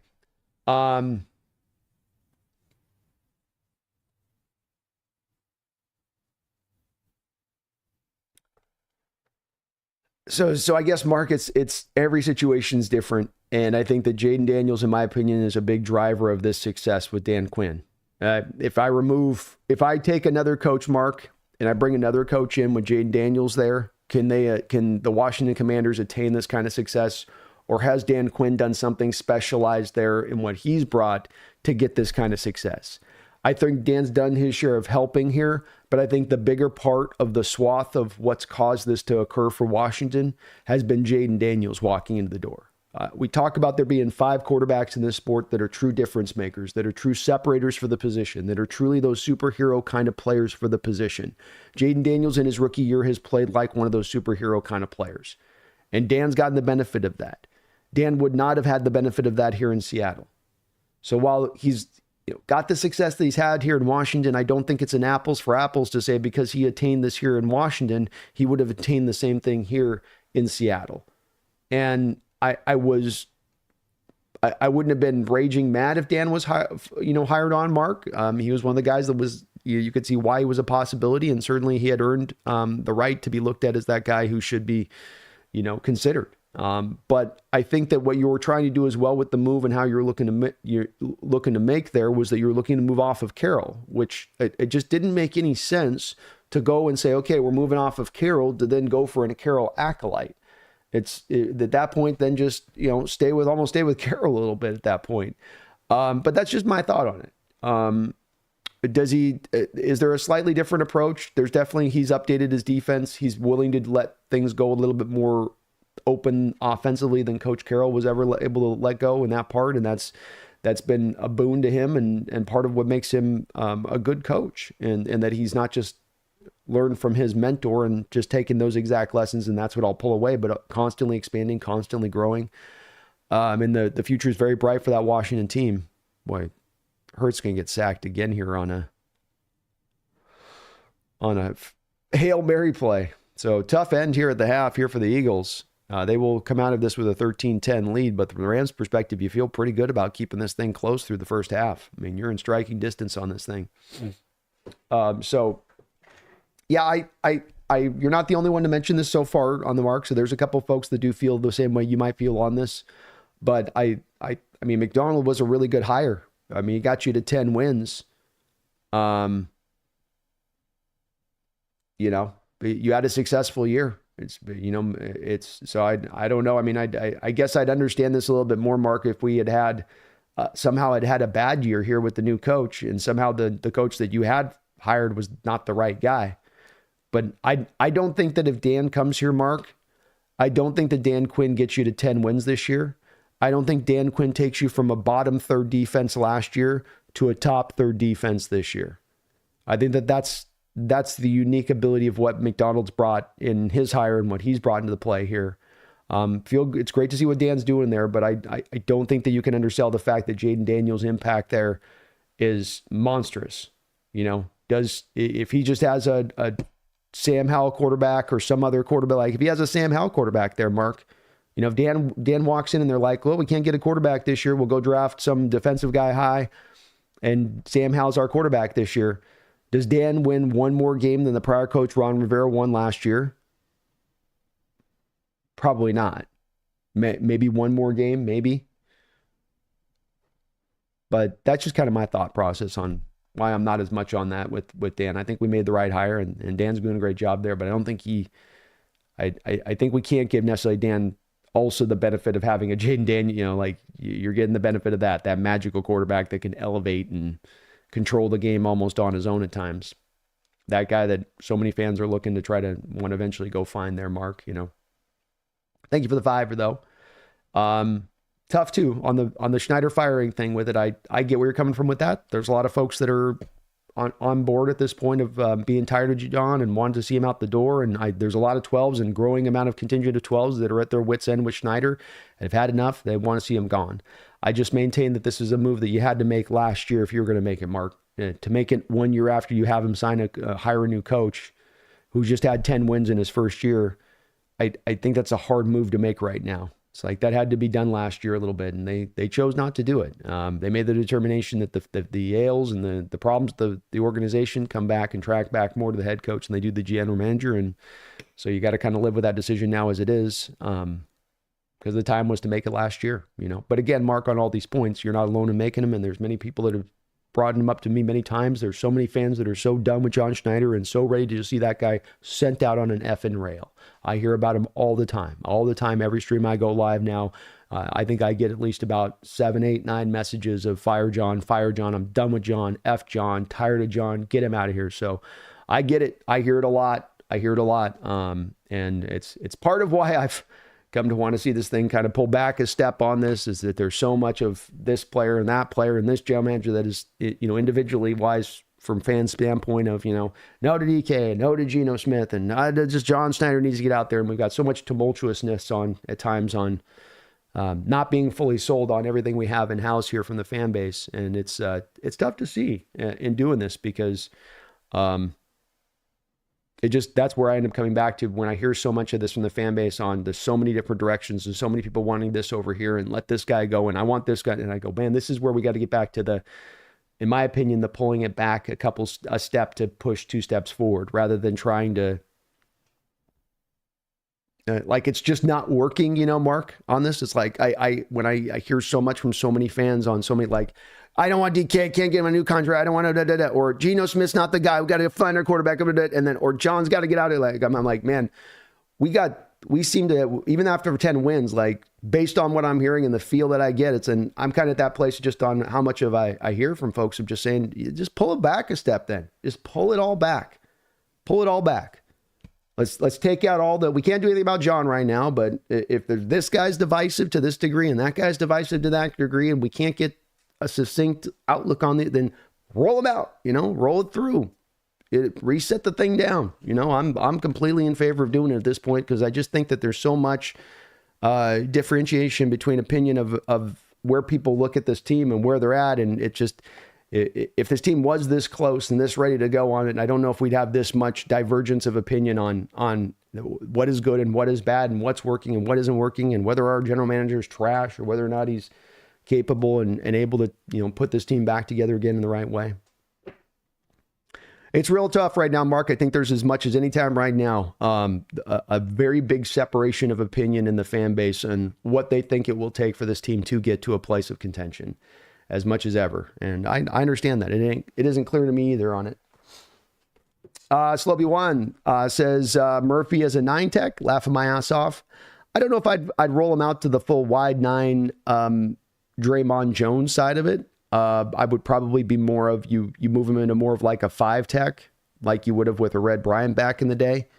So, you know, you widen out on one side with like a Derek Hall, you know, an early down, or a Boye Mafe, and you have him out as like you'd have like a Leo back in, well, wide 9, you know, on that side. And then the other side, you come back over and you come with the 5 tech. So it's a little bit more over the top of the defensive end at that point. So you'd have to adjust a little bit of your defense. But it's something that you can still stay with the 2 wide 9s by and large if you want to. But just when you have Murphy out there, and again, just trying to think of kind of creative ways to kind of work him in there a little bit. Slobby1, thanks for the $2 donations. How many general managers has John Harbaugh survived?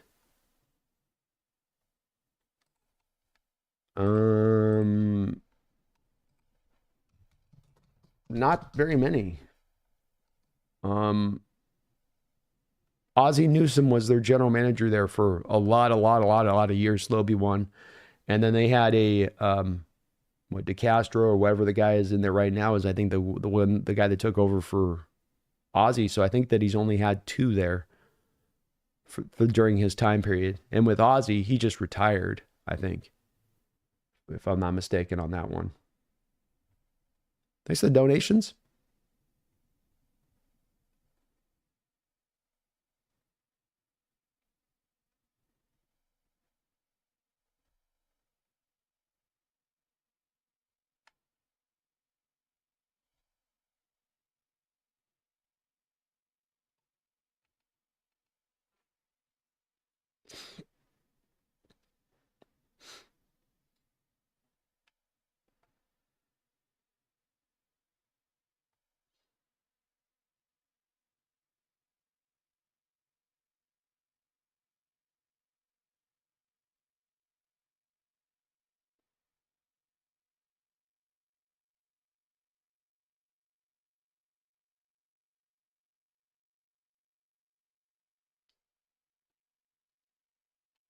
Josh says, you guys have to understand there's been a huge narrative in Philly that Hurts is a bad quarterback because he can't throw the ball. So they've been trying to force pass plays as often as possible. And that's weird.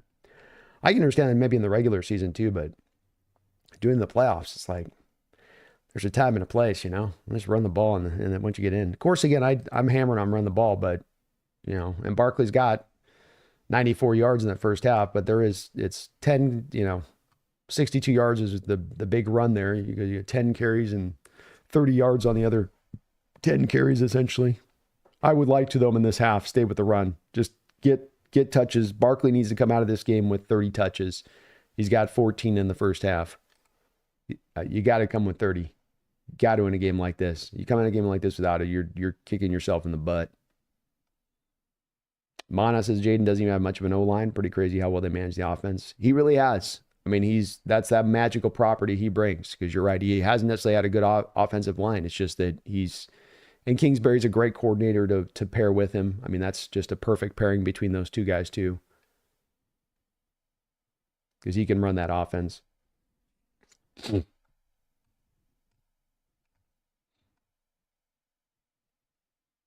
Marty says it's the overall Washington State mentality and it's affecting even football.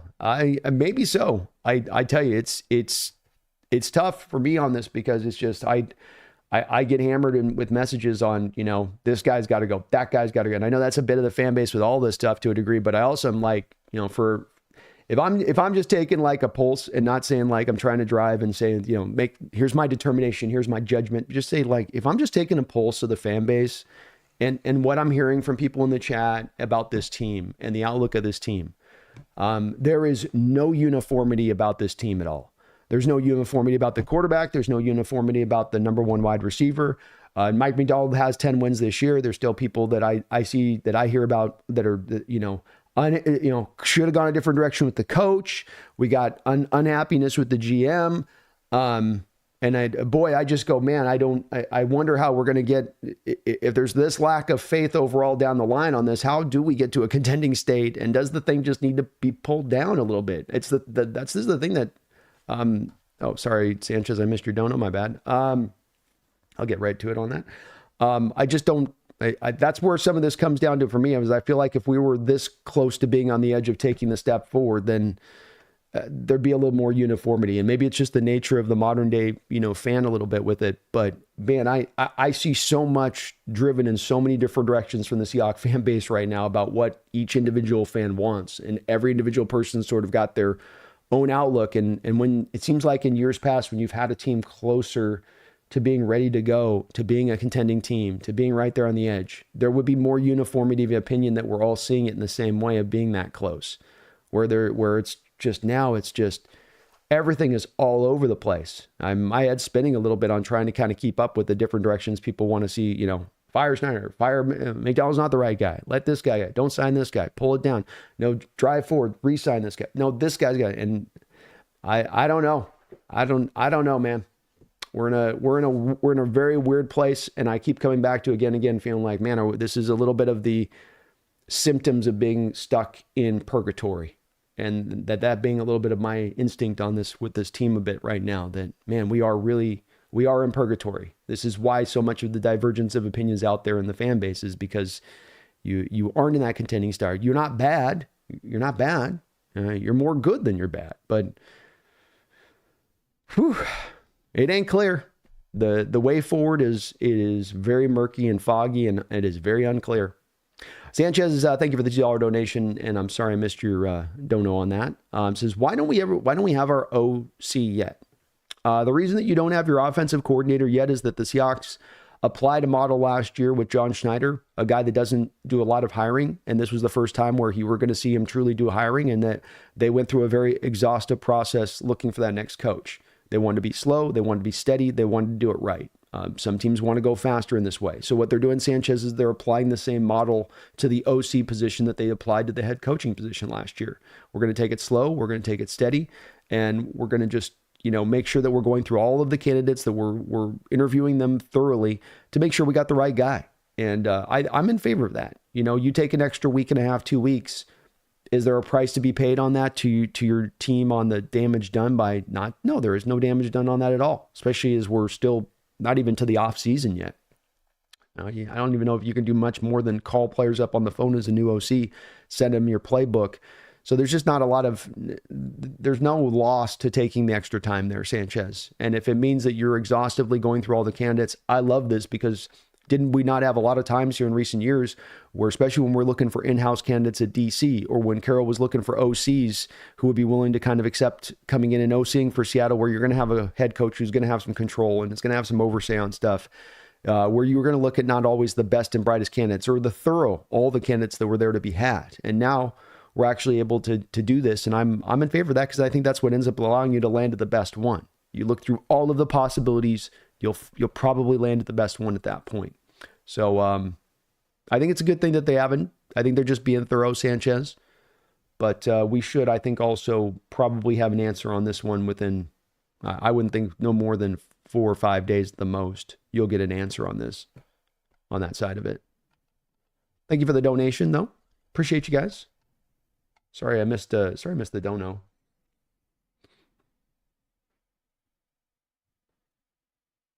Jarhead, purgatory is because by having a purgatory quarterback, Washington's a perfect example of how the quarterback elevates the whole team when they're not middling player like Geno. And we got the opening kick here. We'll go back in the end zone, and it'll be down there to the 30-yard line. Mr. K and TheSeahawksNest, I do not like this channel. The chat room, I do not like this channel. The chat room is educated and courteous. The host is engaging, thoughtful, and has a great mind.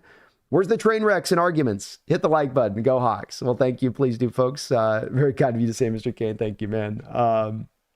And I agree. We got a great chat. Very courteous, very respectful. I appreciate you guys always being in that mode, as you guys are always awesome in that way. And thanks for reminding me that too, Mr. Kane. Please hit that like button as we start out this half here with the Rams taking over the 30-yard line. Play action pass starting right out. They're going to take a little shot over the top here, and that will be a little overthrown there to Cooper Kupp. 2nd down and 10.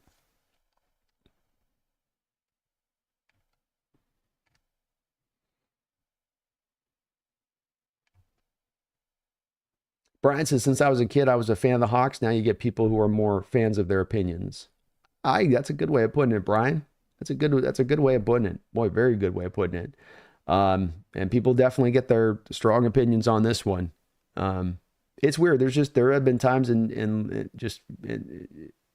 covering the team and whatnot, even in starting out with it, where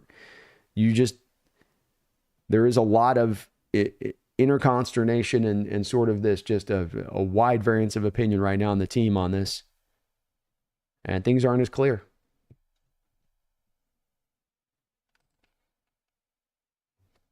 Gibson says, I think there's a lot of upside of the Hawks going forward. 10 wins first season for McDonald's, an accomplishment. I agree. So the way I look at it as well. And I'm very encouraged about where this team is going. Yeah.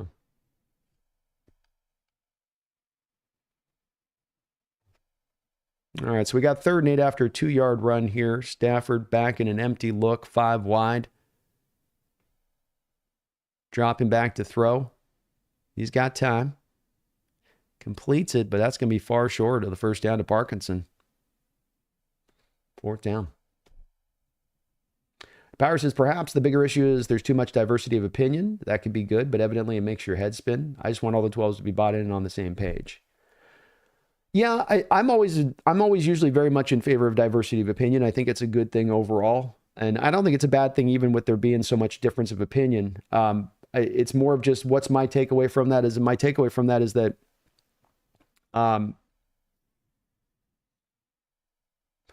I think we've got kind of the stuff in the right place of things, and we are moving in the right direction. But there also sometimes seems to be something a little off overall, and I can't quite always put my finger on it with that. Could be just too modern fandom too, and that's just the new fodder, way it goes with it.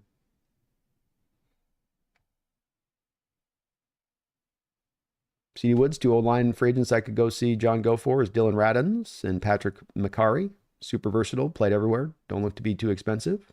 I'd be in alignment where John's usually been in the past on that. Those are 2 kind of guys I could see him gravitating towards.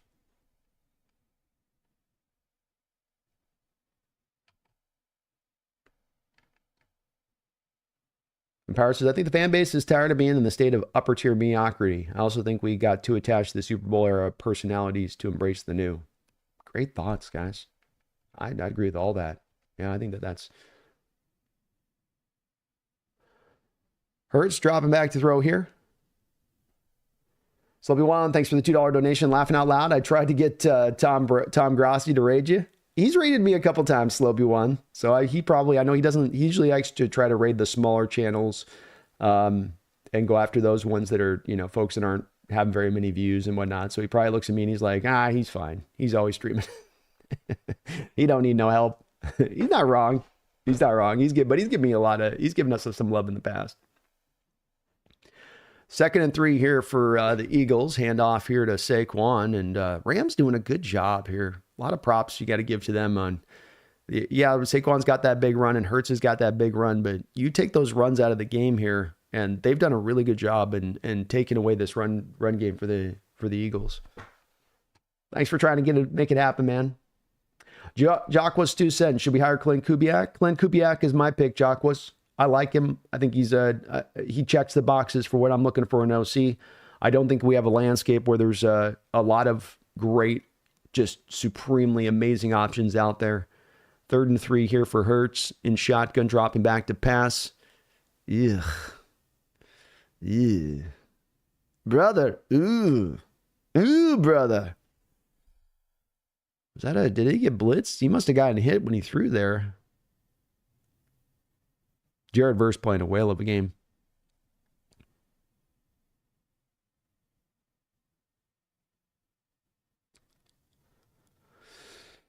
Oof.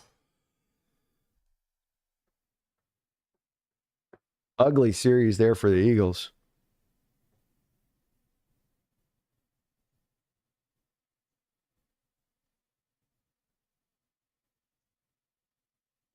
Taken down the ground.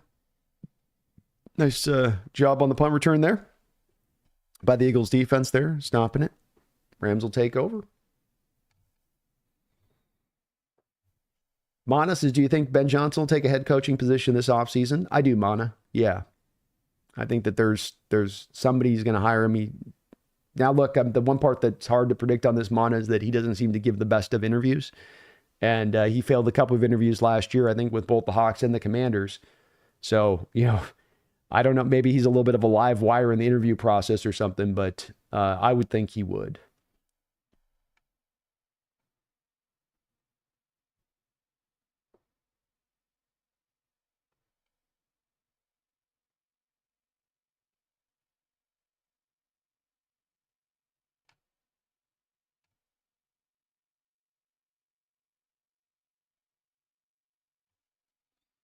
Josh, I just got hit by a gust of air that had to have been in the negative temps. I haven't felt that cold in a while. It looks chilly out there.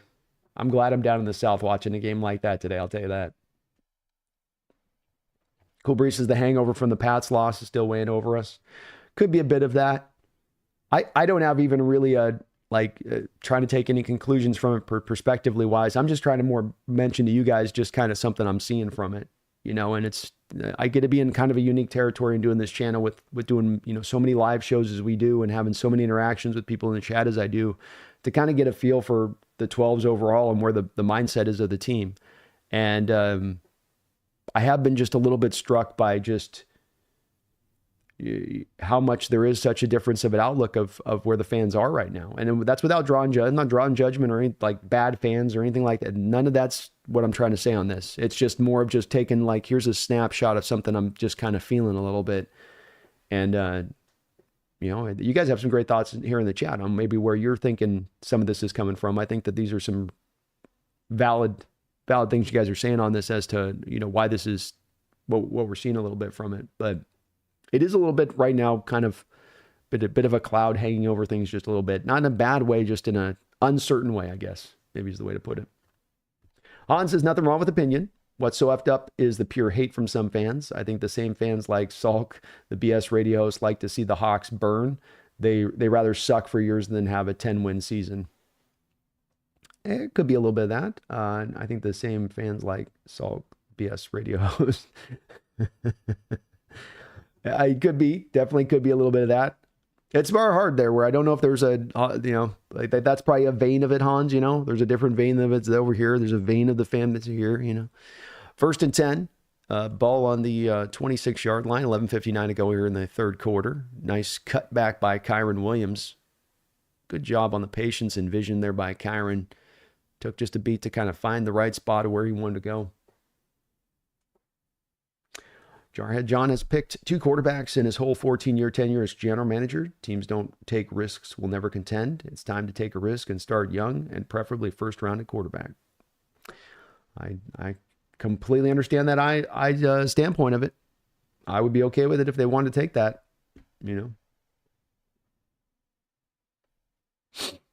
Second down and 4. Play action pass. Going to go deep here. And that ball will be nowhere near Puka. Both of these teams at times in this game are getting a little pass happy for their own good. You just get a 6-yard run there with Kyren Williams and you want to come right back to throwing the football. I would have come right back to trying to run the ball again. Technically, I was open. He had him beat. So, it was a good play call. You did catch the Eagles, I guess, there a little bit. If it's a good throw there, Puka's probably still running. Third down and 4.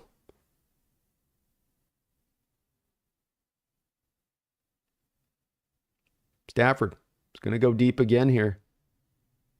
Cooper Kupp with a great catch down the field. Nice job by Cooper Kupp. And I don't see Quinyon Mitchell out on the field anymore here for the Eagles. I think he's still out. And Stafford's going to go at that matchup.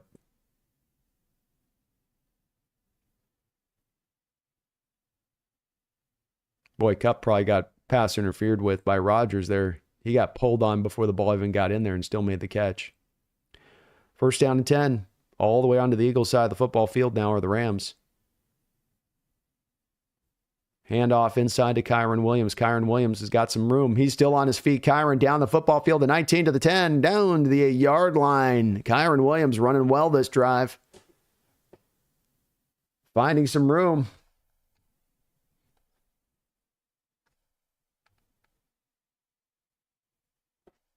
Paul says we need an O-line before quarterback. A lot of teams trade away draft cap before quarterback, and the quarterback gets destroyed because they have no O-line and no draft picks.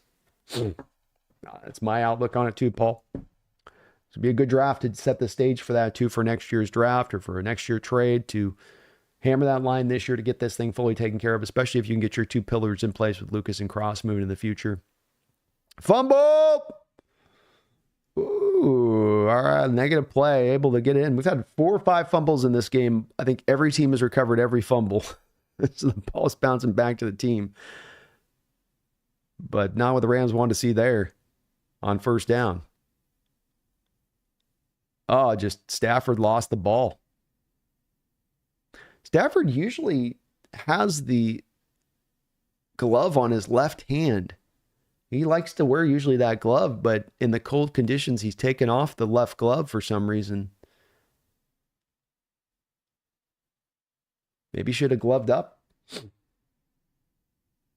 Play action pass. It's going to be a little delayed screen out to Higbee in the flat. We'll go for about 2 or 3 yards. Third and goal. Thomas says, I dislike Salk. His opinions are beyond stupid. I'm out on Salk as well. And he lost me with the Mariner outlook on. It's like the ultimate bootlicking moment from his career here in Seattle to me, of the Mariner organization and where they're at this year.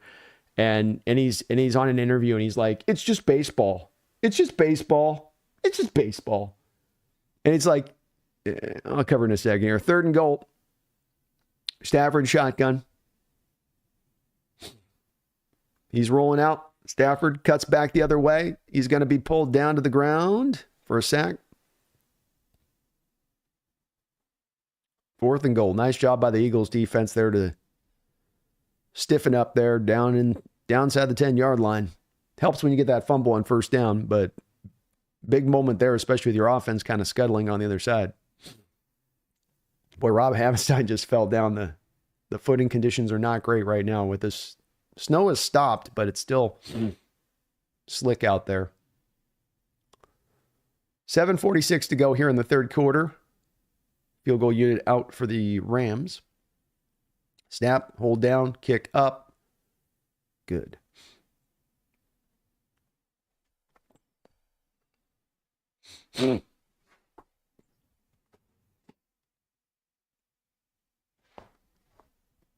Megan in the house. What's up, Megan? Good to see you. But Brock's whole thing with it's baseball, and the reason he's doing that is because he wants access. And who cares about your access? I'm going to say something that's going to piss off the Mariner organization so that they're not going to have as much of a good relationship with us as a sports station, so that they won't give us as much access. What does your access matter if the team's never good? If the team you're never going to have the fan base locally fully engaged outside of the people who just want to go to the stadium and just don't care whether they win or lose. It's just going to the stadium in the summertime. But that's where he completely lost me at that point, where he's a guy who's supposed to be a baseball guy. He's a guy in a position at that point to call out the organization for what they're doing. The fans have been committed. The fans are in that stadium showing up. But instead he wants to, and this is what media does now. This is what, local media did for years, and it's like they want to bootlick. They want to keep I want to have my access. That's not your job. Your job's not access. That's not the forefront of what you do. That's not what you're supposed to be doing. In fact, you wanting access is costing the price of what you are supposed to do in your job.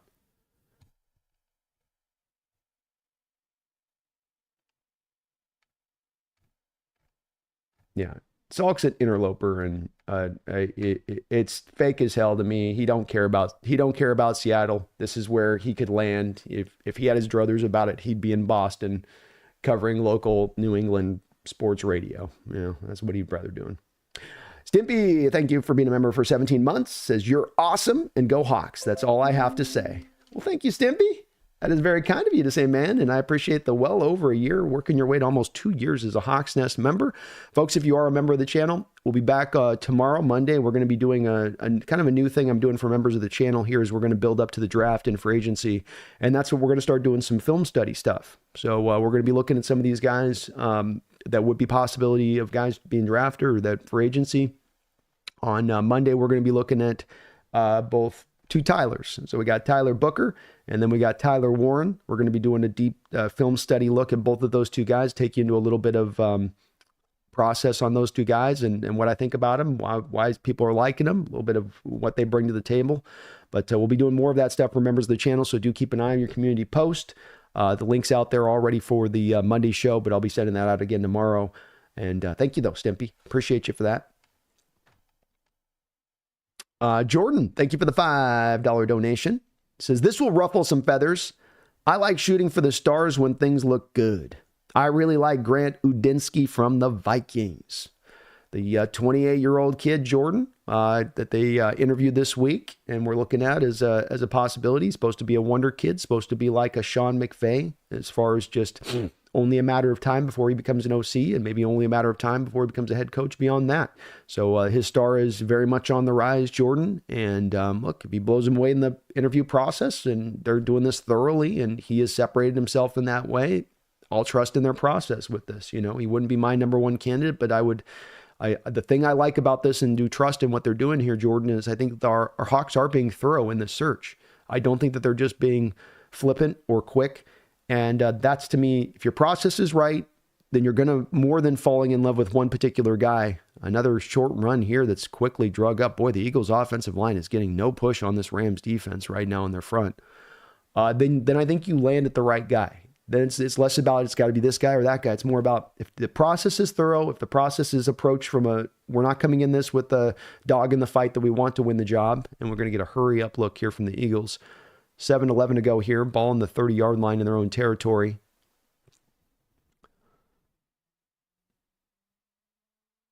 Dropping back to throw. Come on.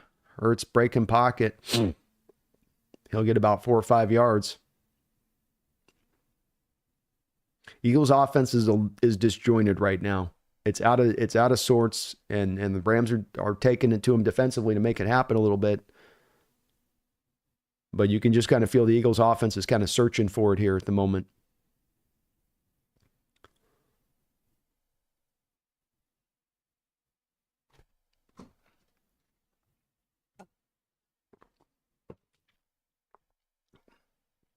Trip to the far side of the field. 3rd down and 5.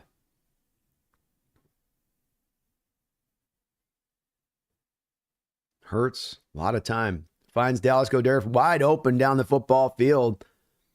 Blown coverage there by the Rams. Left the tight end just wide open. He caught the ball and was able to run for 15 yards before anybody came and took him to the ground.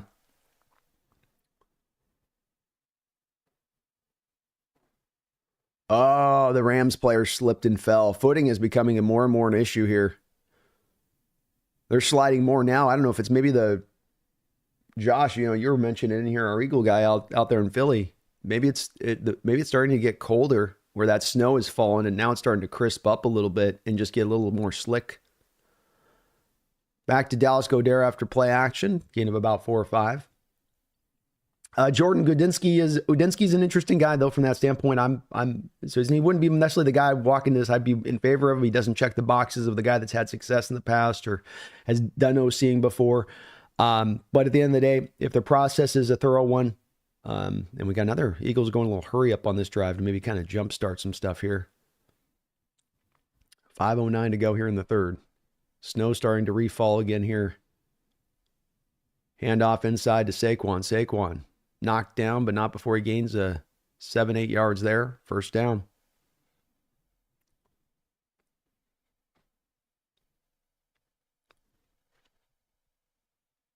But that's going big, Jordan. I was saying, like, if you're if the hiring of Ryan Grubb was the Seahawks trying to hit the ball into the second deck, then going for Grant Udinski is like trying to Barry Bonds hit it into the bay as far as the hiring goes. And so it's bad throw by Hurts there into double coverage, trying to throw a 9 route down to A.J. Brown. That's some rough decision making there. You had A.J. in the slot, and then you try to run a wheel route with him.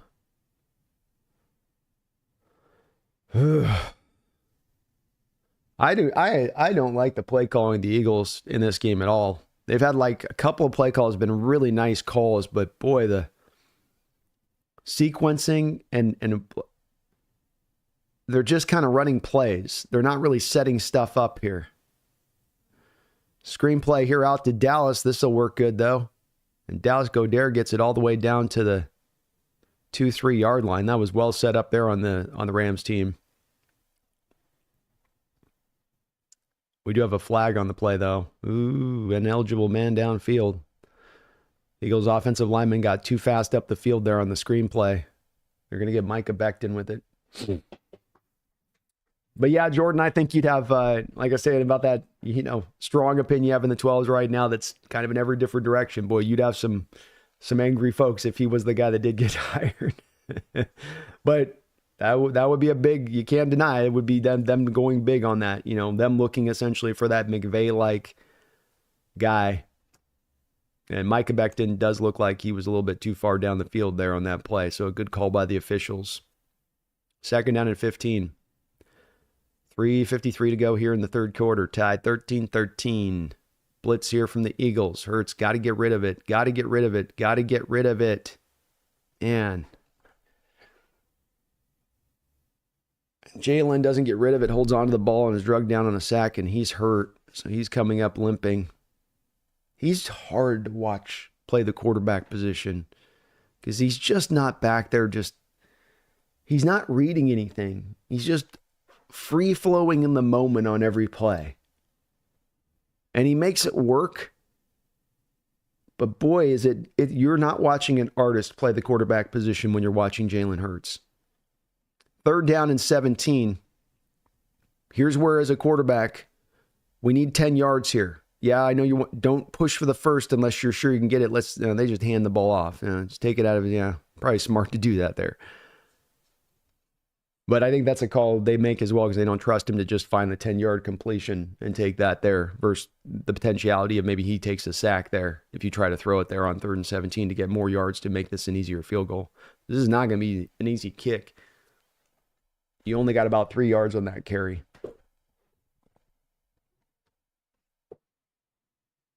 Elliott, 28 of 36 on the year. He's not had a good season. 50 has been his long on the year. This is going to be a 44-yarder.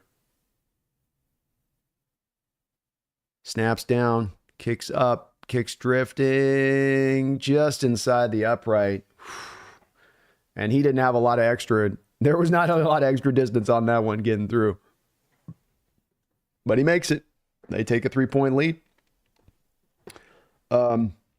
Megan, thank you for the $5 donation. Says, hey guys, I'm here, but I'm dealing with some stuff in RL, so we'll be around in the background for a while I try to deal with it. Sounds good, Megan. I'll be here all day. So we're going to be doing both these 2 games, by the way, folks. We'll be doing this game, and we'll be doing as well the second game, the Bills and the Ravens.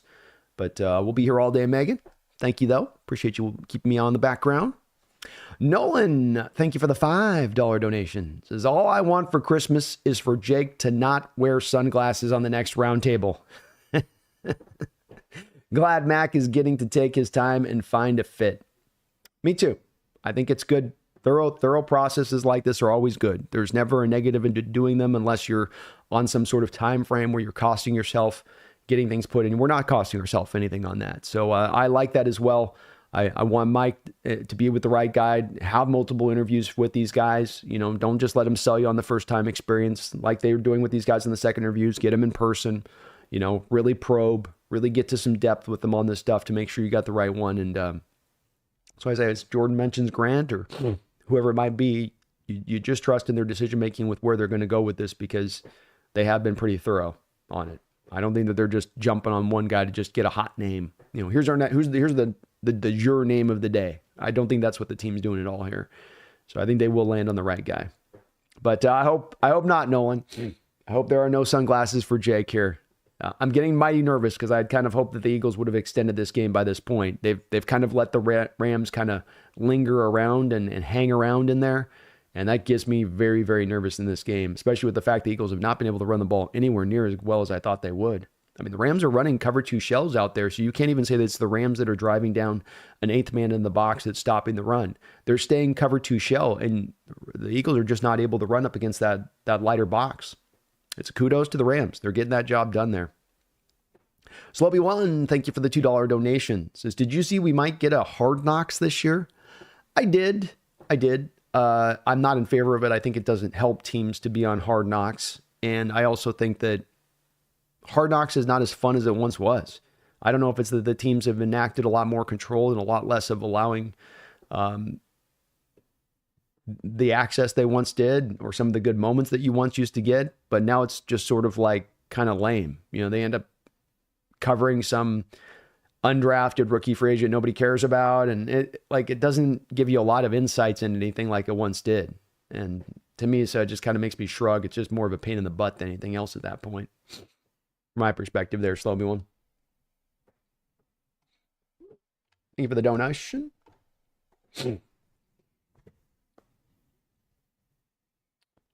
Michael said, I don't understand why Philly keeps throwing the ball in the red zone when the run game is working.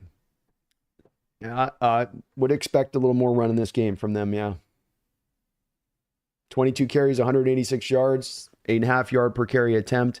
I think the thing that they might say a little bit with that is that you take away the 44-yarder and the 62-yarder, and you've got 21 carries for 85 yards, which isn't bad in itself either, but they're not finding always as much consistent ground. But I do agree with you. I think that there's been a little bit too much of the pass-happy nature in this game, especially trying to push the ball down the field in these conditions.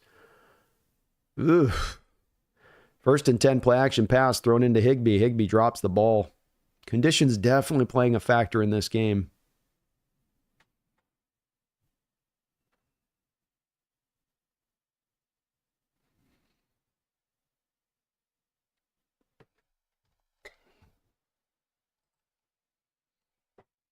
Don't tell Santa Cruz Rams young guys really stepping up. They are. They're playing well. This is a tough condition Rams. This is not a Rams team built to play out in these elements. But they're playing well. Hand off to Kyron Williams. Kyron. Nice carry there. Blankenship comes up and makes the tackle, stopping him. I think he might go for a first down. Came and cut that down well. Josh says, do we want Pickett or McKee? Is he out? Is Hurts done? I saw he was in the blue tent, but he'll be back out there.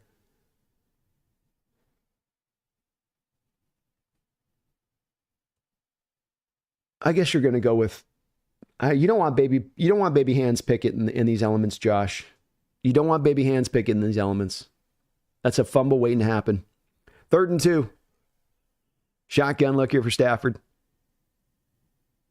Dropping back to throw. Finds Puka. Ooh, another drop by Puka Nacua. Short, precise passing attack is how the Rams like to live. That's the way that they roll. And in these conditions, when you're in a stadium like LA and it's climate controlled and everything's nice and perfect, you can make that kind of passing attack work. When you're in conditions like this, and you've got to throw those short passes, I often say, with a little bit of extra velocity because you don't always get the extra separation on those kind of routes. This is where you get these sort of drops. Higbee had it on the first down throw by Stafford, and then you get it there with Puka. Catches that those guys always make. But this is what happens when you get conditions like this. Something I talk about, too, with our stadium and how we could kind of prepare a little bit better in setting up our team to play it better or to have an advantage at times is to be a type of team that's built to play in these conditions and go up against a team that's not, and how that makes it so much easier for you to take it to them when it is set up that way.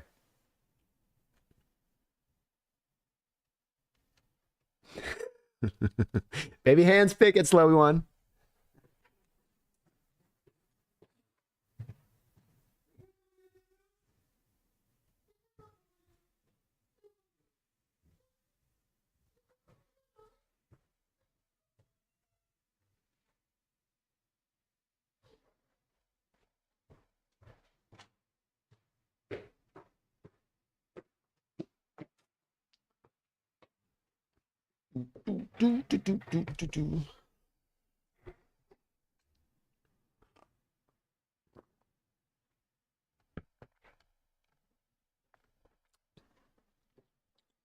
EP says if Seahawks will go to Hard Knocks, I'll watch it. I mean, I'll probably watch it. That's for sure. But they need to spice up the Hard Knocks show. So yeah, I like the AFC North season they did this year. Oh, okay. I didn't check it out this year, so it's been recent years. Maybe they did find some improvement this year. Misfit says at least the refs haven't been central to this game so far. No, they haven't. They've let the players play, which is what you'd want to have happen, right? Just let them play. And I think it's been a very well officiated game. Only 4 penalties called, too. This is the kind of football game I can get behind. So everyone, I don't know if Jalen Hurts is out. We'll see if on this. I think he was throwing there before they went to commercial.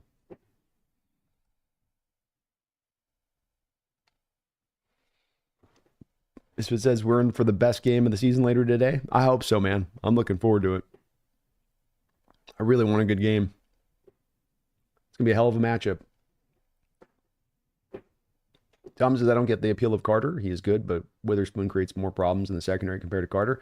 Both are good. I wish Seattle could have gotten both. That would have been cool if you would have been able to get both of them, Thomas. But yeah, they're both are going to be, I think, great players in this league and probably kind of equally great players for what they do from both positions. That's kind of my outlook on it as well. It's not really an either or kind of thing.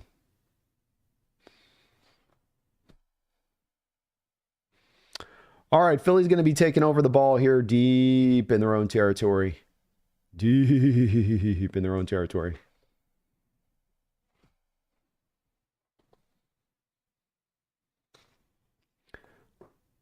Hurts standing in his own end zone. Ball on the 3-yard line. Handoff here to Saquon Barkley. Barkley runs it up inside for a gain of 3 or 4. Maybe a little bit of trying to get Barkley to the edges.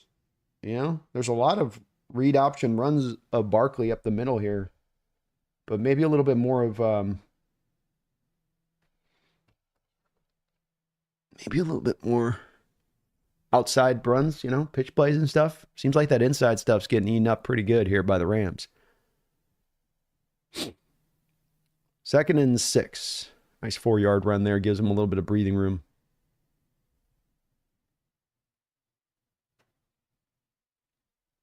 They should be able to run against this front. No! No! No! No! No! No! No! Ah!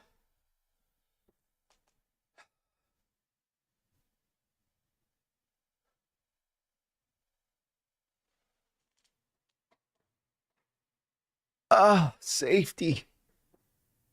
He just held on to the ball. Oh, God.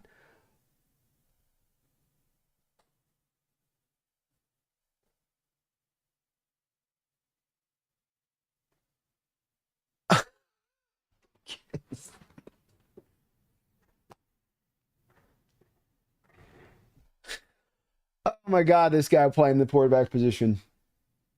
Oh, Josh, he's hard to watch, dude. He is hard to watch, man.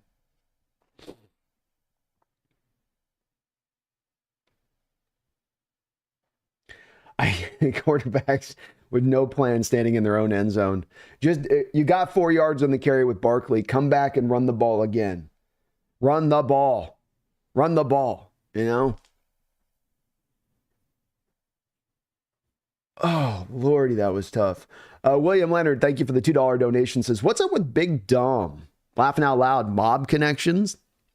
Big Dom, of course, is the guy that they had down on the sideline for the Eagles, who's kind of the he's got a lot of Sopranos kind of feel to him, right? He's like he'd be like one of the capos and Sopranos, and I guess he keeps Sirianni calm, I guess, or something was his whole thing. That's what I hear about him. He somehow keeps him at ease. So after the safety, the kick will go back out to the Rams here. Nice job by the Eagles team to cover up on the kickoff and only go out to the 35-yard line, but tough moment there from the Eagles. Great job by the punter of the Rams to get him pinned back in the first place. But, man, the play calling has been ass from the Eagles today. Ass. This has been atrocious. You've got snow falling left and right, and you got your quarterback in his own end zone throwing the ball. Eagle fans are not going to be happy about this one if this game goes sideways and you come out of it with Saquon only getting like 20 touches in this game. I'm going to be pissed. I'm pissed. 1st and 10 for the Rams. 19 seconds to go in the third quarter. Under center is Stafford. He's going to hand this off to Kyren Williams. Kyren with some room to work. Kyren's slowly putting together a pretty decent day here. 14 carries, 100 yards, 7.1 yard per carry average. Another one where you look at it and you go, stay with the run, Rams. Both of these two teams just keep wanting to get into pass. It's like the wind's blowing. You can see the snow coming sideways. The conditions are sucking. The players can't catch the ball. Like, run the ball. Like, just run it. Make the defense stop you running it. Just keep running it. Make them stop you running the ball. Kind of strange. Both of these two play callers are so much better than this that this is where they're at. Brian says no to baby hands picking. You can't have baby hands picking the snow, man. That's when those baby hands come out to their brightest display. No pun intended. That's when the baby hands show their brightest. If you know what I'm saying. Take over LA, or wide receivers are selling hard. It's just hard takeover. It's a precision-based passing attack in these elements. And so that's why I'm hammering run the ball, because we see this sometimes here in Seattle, and I've talked about it, where you get wind, you get wet, you get cold. Those combinations are the worst for trying to catch footballs. And the modern passing attack is so much set up to be a shorter passing attack, which is then less separation, more velocity you have to put on the throws in order to complete them, which just makes it tougher catches in these kind of conditions. But you got Kyren averaging 7 yards a carry. Come out of the break off this into the fourth quarter. Try to control this clock. Stay on that run. Make the Eagles stop you with it. I think part of it, too, is the draw with Quinyon Mitchell out, that the Rams want to try to attack that mismatch. Hans is with me. He says, please, not the Hawks on Hard Knocks. Yeah, I'm with you, Hans. Let's not. Nolan, thank you for the $10 donation. Nolan, very kind of you, brother. Appreciate the double dip. Says, I watched Jesse and Grant Cohn talk about Shanahan keeping his face in the call sheet and missing Saleh for the fire. If they go with Udinsky, 2 brainiacs, and possibly not a lot of fire. Thoughts?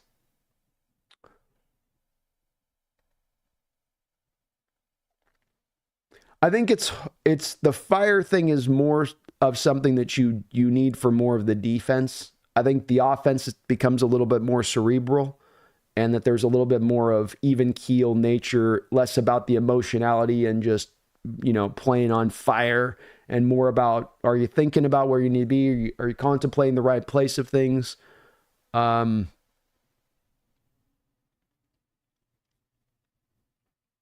could be something a little bit to it.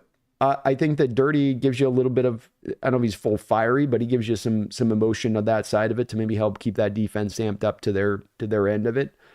I don't know. I don't know if I have a real strong opinion on that one, Nolan.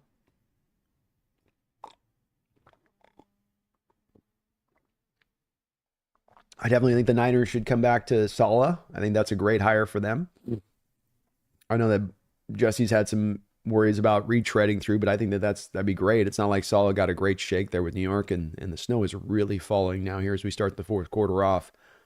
Why are they saying 2nd and 10? 2nd and 3. Hand off to Kyron Williams. Fumble! Ball's picked up. Still on his feet down the football field. We've got the lineman trying to catch him, and he's going to get him. Oh, my goodness. This has been a wild game. Wow. God, you talk about something that would make me as a coach fall to my knees and just start slamming my head into the turf, into the hard, cold, frozen turf if I was McVay. We're running the ball. I could see we're running the ball well. We got 2nd and 3. Kyron Williams gets the carry. He's gonna have a 4-yard gain for a first down minimum, and just a great play. A hand comes in there.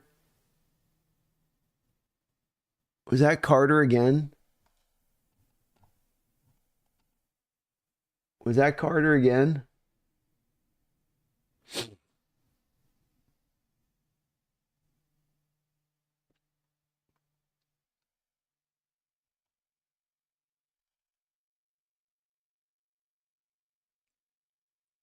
Jalen Carter.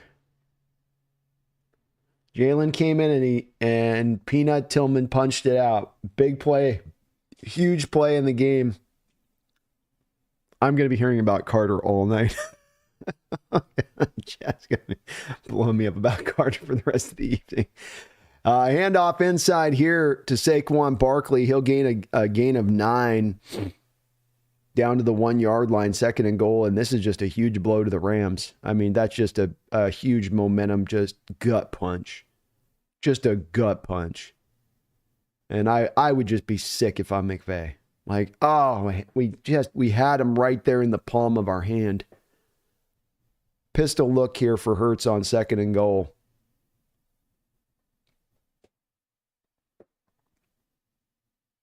Boy, great job there. That Rosenblum out there, linebacker there, got in the backfield and cut him down. Nice play. I was just feeling like the Eagles were going to walk in there on 2nd down, and Rosenblum just got back there and great tackle, got himself in the backfield. Linebackers have played really well for the Rams in this game, especially in the run game. Big play here now. 3rd down and goal. Probably not 2-down territory.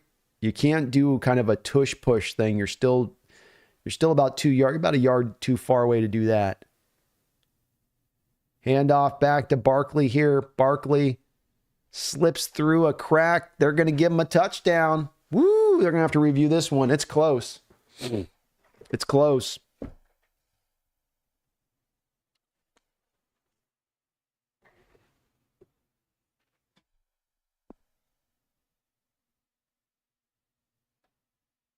Oh my gosh, this is so close. His knees don't come down first. He's got the head of the ball. Would seem to be passing the line of scrimmage.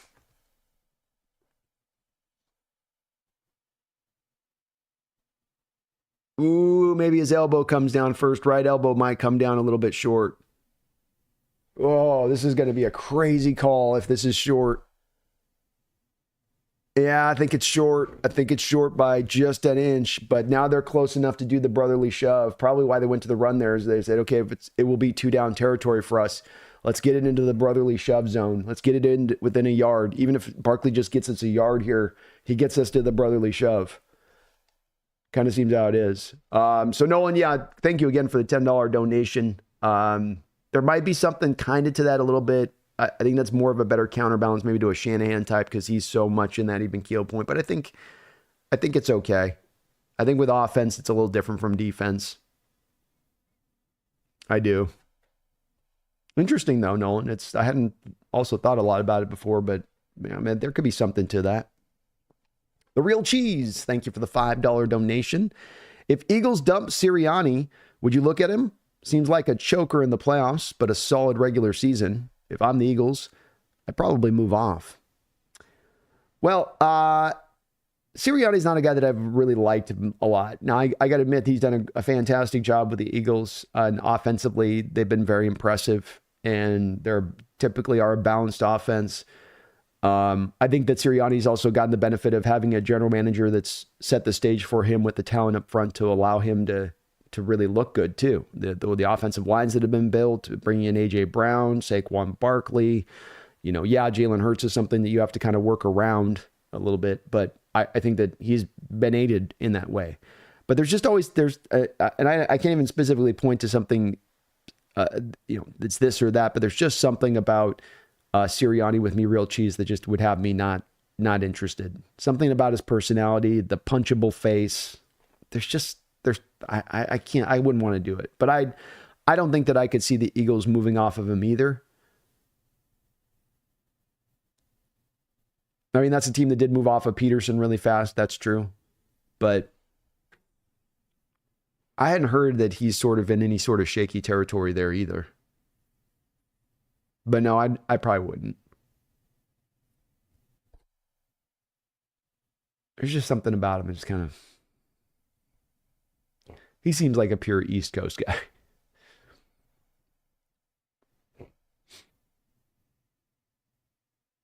And they are going to call them, it looks like, short here of the touchdown. So Eagles got a decision to have to make here, which I have to feel like this is an easy one for them. You don't get the first down on a brotherly shove. You're giving the Rams the ball at the half-yard line. Here we go. 4th and goal. Hurts set up. Rams set up. Hurts. And we got a penalty marker. False start by the Eagles. False start by the Eagles. It looks like he was also short on the play. So now they will take it back 5 yards, though, and this is one where now you probably take the field goal if you're the Eagles. Lane Johnson, who's not necessarily played a really particularly good game over there. Ball started just a little early. I think Hurts got it, too, by the way. So Hurts got the touchdown. Yeah, he just jumped early. Yikes. All right, Jake Elliott out now. Eagles players trying to free up some stuff here to give him a chance to be able to make the kick because the snow is falling hard right now. 13:26 to go in the 4th quarter. It's lined up dead in the middle. Snap is down. Hold is good. Kick is up. Through. Eagles will take a 19-15 lead here in this one. Both teams with all 3 of their timeouts. C.D. Woods, thank you for the $5 donation. He says, if the Eagles win, this is suddenly... He says, if the Eagles win this suddenly, Carter is a Seahawks hero. That's true. Helping us out one way or the other, C.D. Woods. Maybe not on our defensive line, but knocking out one of our rivals, meaning we don't have to go through an offseason of listening to Rams fans tell us about how amazing they are with what they do. Just might be the case, CD. It just might be the case.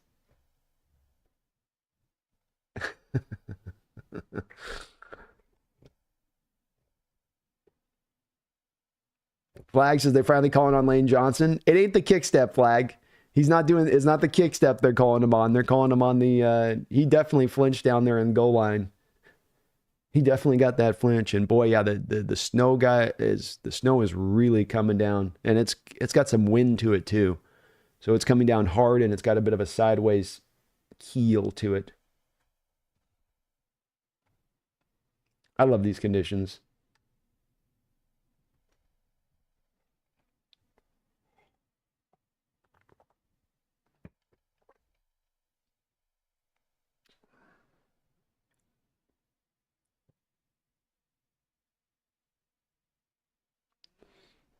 Morgan says in the end, the safety wasn't as bad as the fumble. Nice work, Eagles. That's true.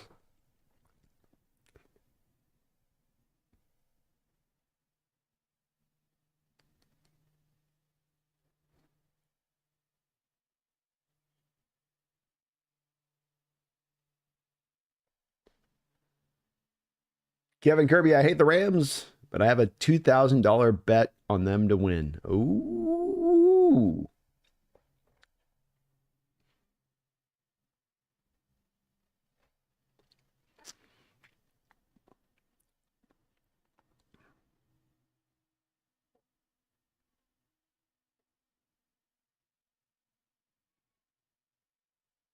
Well, you're telling Eagle players defensively here coming out, too. If you get a chance, whack at that ball.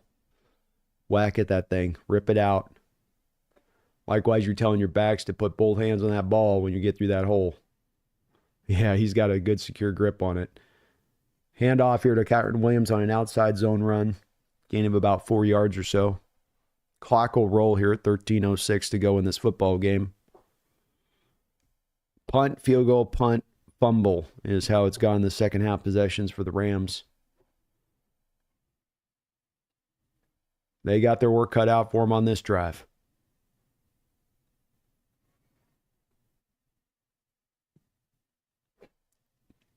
Cooper Kupp goes in motion prior to the snap. Another handoff inside here to Kyron Williams. Snuffed out of the backfield by Zach Bond. Great play by Zach Bond there.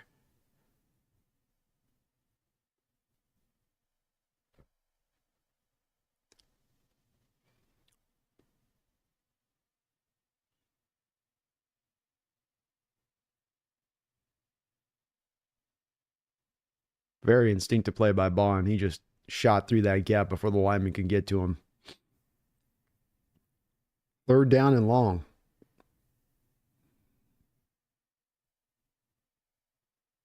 Stafford back in shotgun. Eagles have stayed with this four-man front all game. They're going to run with it again here, trying to trust in the front four to get the pressure. Able to complete the ball there into Robinson. Eagles are going to probably need to think about at some point or another, if they get into these third and longs with Stafford, of dialing up a little bit of pressure. He had a long time to kind of sit there in the pocket and let that route develop on those 3rd and 8, 3rd and 9s. You hate doing that. You want to trust your front four, but boy, you let those long developing routes throw, and he's got the arm to get it in there. Fangio's been very, very, very conservative with the fronts when he's wanted to try to rush the passer in this game. First down and 10. Stafford dropping back to throw. Ball knocked up in the air. And it'll roll out of bounds. I think that was an incomplete pass. Yeah, Zach Bond's been really good all year slowly. Probably a guy might be in Defensive Player of the Year contention, and that was Jalen Carter hitting the arm again of Stafford. Jalen Carter's being a manimal in this game. 4 tackles, a sack, a tackle for loss, a pass defense, a quarterback hit. He's been all over the place. Second down and 10. I can't even tell where they're at on the yard line right now on the field. There's so much snow on the field. Woo, another tip pass there.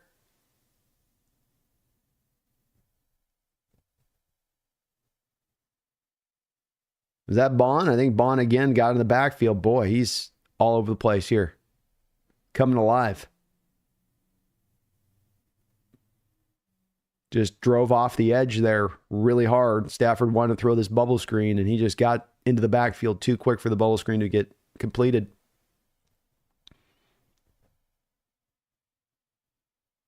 Bond making it happen for the Eagles on this drive. All right, so does he go with the four-man front now if you're Fangio? You got cut up on a similar 3rd and kind of 9-ish play here. Do you do the same thing here with Stafford?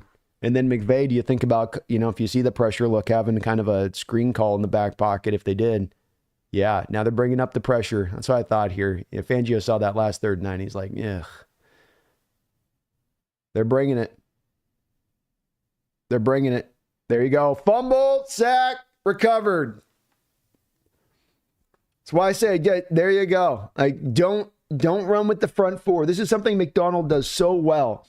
You get a team in 3rd and 8 and 3rd and 9, and the key with the 3rd and 8, 3rd and 9, 3rd and 10 is that the routes have to have enough time to get down the field to be able to get past the sticks. That takes a certain amount of time.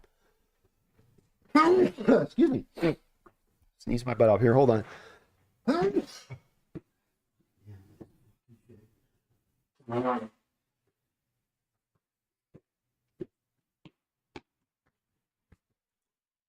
So you get the 3rd and 9s and the 3rd and 10s, which have to be these longer developing routes that get down the field. And if you bring up the stack fronts and you bring the blitzes, and you can bring the blitzes to a point where the quarterback's not going to have the time that he needs to allow those routes to develop down the field, it doesn't matter if the receivers get the separation down the field. The route will not have enough time to develop because the pressure will get to them too fast. And it's one of the places I really love when you get in that 3rd and 9s to do this. It can be, sometimes you're just faking the blitz, but you just want to show blitz. You want to speed up the quarterback's clock as much as you can to not believe he's going to have the time to be able to sit back there and let those routes develop and go through his reads. And you saw the 2 different 3rd down and longs on that drive, where on one of them, the Eagles defensively went with a front four. Front four didn't get there. The in-cutting route broke open for 3rd and 9, easily completed. Fangio came back like a good defensive coordinator will, recognized a little bit of the deficiency there on that last play call with how he set it up, got a little more aggressive on that call, and it paid off. Smartly done there by the Eagles and smartly done by Fangio and recognizing what he needed to do there, rather than just coming back with that front four.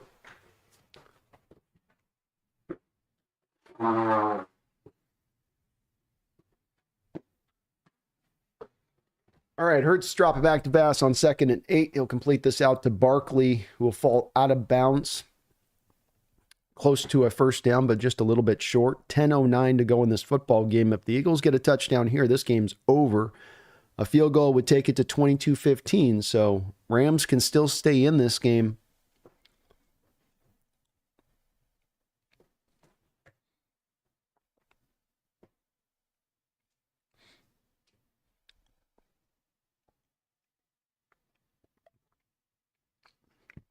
Yeah, hell of a game. Handoff inside here to Barkley. Boy, how much do they not trust Hurts? 3rd down and 5, and you're in the goal line. How much do you not trust Hurts to go with a 5-yard for the run there? You can't go for this. Don't do the go for this. Not after that weak-ass play call. Take the points. Take the points and trust your defense on a day when they're playing like they are. All right, I'm on the record with this. I'm on the record saying I don't like this. Oh, they got it? Okay, so in the chat saying I'm not a fan of this call, though. Oh, I see why. They're far out. I get where they're on the field. Okay, I get it now. I thought they were closer down by the goal line. This is a tough kick. Ooh, completes it inside to Brown. First down. Okay, I thought they were down like the 5 or something, but no, they still were at like the 34, 35-yard line. That's not a makeable kick down there. Okay. Yeah, my bad, Brian. That was my bad. I thought it's hard to tell with the snow, you know what I mean? The snow makes it look, it makes it look hard to see of where it's at. But no, you can't take that field goal attempt. Not in these conditions. He barely made the 30-yarder a second ago. Barkley falls down after the give there, slipping and sliding in the snow there.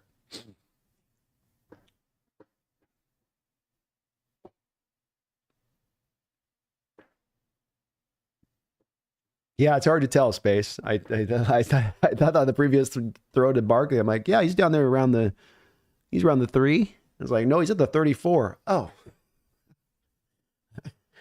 Samsonite. I was way off.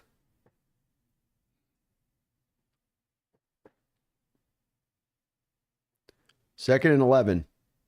Play action pass here. Hurts rolling out. He's going to find Devontae Smith for a nice completion of about 6 or 7 yards. Make this makeable for third down in about 4 or 5. Clock will continue to roll, 7:37 to go. Both teams have all allotments of their 3 timeouts.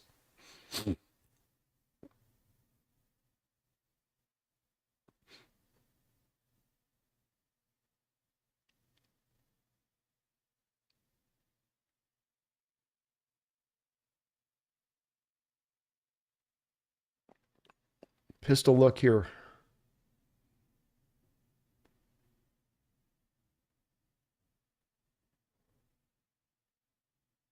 Third and 4. Rams showing a blitz. They're bringing a run blitz, and they cut it down. Rams saw that coming a mile away. So now you got an interesting call here on 4th down. You are a little closer for a field goal attempt here. Play calling by the Eagles here has gotten very conservative. I want to run the ball, but Rams saw that coming from a mile away. And Elliott's going to come out and try to attempt a field goal here. He's made it from 44 and from 23. This is going to be a 37-yard attempt, and I cannot understate the degree of difficulties on this is not going to be easy. Bad snap. Boy, great job. Great job by the holder and the kicker. Holder had to catch the snap way out, almost fully extending out to catch the errant snap out here. He gets it down quick, and then you could see the field goal kicker had to kind of, I think he had to sort of like stutter his approach to the ball, where he just couldn't just go hard to the ball. He kind of had to kind of give the holder a second to get the hold down. And then he was able to still kind of get it up with some kind of awkward looking technique to get it up and through. That looked hard, Josh. That kick looked hard, especially with the snap and the hold like that. I mean, those conditions, they have to kind of like, so if you're a field goal kicker and you're approaching, and you approach like this, where, you're in that nice movement of momentum and you're just kind of in the rhythm, versus what he had to do, which was like this, where he goes, and then had to like drive it through, kind of like once the snap went down, he had like only 2 steps to work off of to put the kick up. Nice job. Brian says, my foot hurts just watching that. Great hands by the holder. Yeah, it hurts the foot. Especially you're standing on the sideline as a kicker, Brian, and your foot gets all iced up, and you got to come out there and then kick it.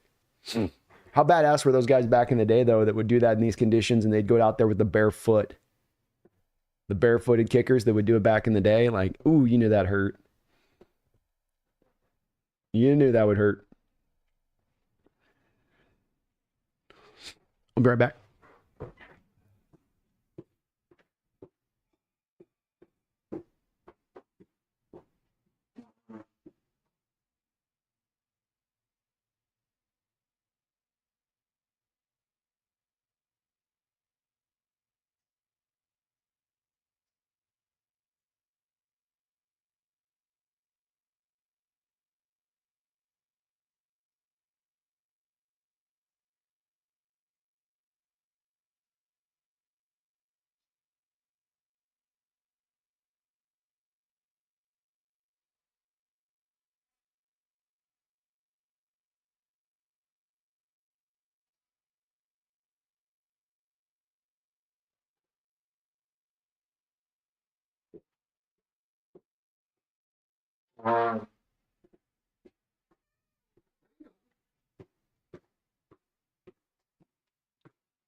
Kevin says, if the Rams get a touchdown, do you consider going for 2 in the conditions? I wouldn't, because the defense is playing this Rams offense really well in the second half. And then if a 2-point conversion is relatively hard to convert in normal conditions such as this, there's about 20 extra things that can go wrong to trying to get the conversion in these kind of conditions. So I think you got to just take the extra point and then you trust back on your defense. If this was a game where it was 34-31 and Saquon was having a game like he did earlier in the year against the Rams where he was running almost, at will, I think that that's a little bit of a different territory at that point. But with this one, I would say you trust your defense. Man, he says, Hawks Nest, birds of a feather. That's right. Flocking together today. Sorry about the blowhorn sounds, guys. Yeah, the nose is driving me crazy today. I took a Zyrtec, too. Ooh, got a sack here on first down right off the jump from the Eagles. Don't forget about Kyren from a Rams perspective. 17 carries. He's over 100 yards in this game. 5.9 yard per carry average. Don't forget about him. Carter creating some pressure there, driving him up into the pocket, into the waiting arms of Ajomo. 2nd and 17. 4th sack of the game here for the Eagles. Handoff back inside to Kyren. Nice run. He'll gain about 6 or 7 yards. There you go. You got to stay with the run. They're having so much luck with the run here, and you're only down by a touchdown. McVay has had a little bit of a draw at times in this game to throw the ball. Just a tiny bit too much, in my opinion, for how well they've run the ball, which has been weird because they tend to stay committed to running with Kyren even when they don't have it running consistently, even when it's only getting like 3 yards. Clock ticking to just at 5 minutes and 4 seconds to go in this football game. 3rd and 10. Again, the pressure coming up from the Eagles. They're not going to stay in that 4-man front this time with Stafford. Smartly done. They're bringing the blitz. Stafford has the ball tipped by one of those blitzers as he's trying to work it into tightly to the hot route. Can't do it. 4th down. Great adjustment by Fangio there. That's 3 different 3rd and longs. First one, you went with the front 4. He cut you up on it. The next 2, you come back and you bring the blitz, and it pays off for you defensively making that call. Burks just kind of sitting there in the center the whole way. I think that was just, he wasn't even really coming on the blitz. He's got a fake blitz and just sort of sitting down there in the middle of the field to take away the short underneath throw if Stafford tried to hit it like he did. 4th down and 10. Rams are going to have to punt with 3 timeouts. Ball will go out of bounds right around the 20-yard line.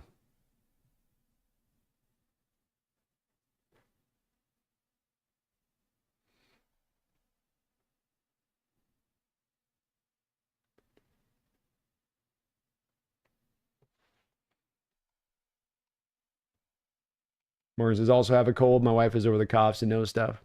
Yeah, I don't know if mine's the cold or it's just the allergies, but it's like the last 4 or 5 days, and we have the fires going, but these Santa Ana winds are blowing around and everything's all just dry, and we haven't had any rain, and so it's really kicking things up. I don't do well with that stuff. JG says, I think every team needs a dome. I hate watching in these conditions. Definitely unique. I kind of like it about football, but I get it too, as far as especially comes to the playoffs, where you'd like to have it be more about that maybe a little bit. But I kind of like it a little bit about football too. That it's, it does add this little extra bit to the game. But it's definitely affecting the conditions in this one heavily.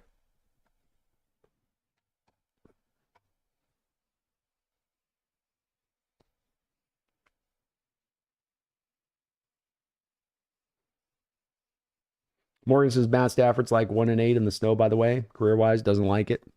Definitely didn't play a lot in Detroit out in those elements, that's for sure. So all these friends, are you in Cali? I thought you were in Washington. I'm laughing out loud. I moved down to San Diego 8 months ago. Something like that, 7 months ago. 6, 7 months ago. Some of that territory. Sanchez says, I love the weather. It's football. That's how I feel too, Sanchez. It's football, It's like the equivalent of baseball stadiums having different dimensions for ballparks and stuff.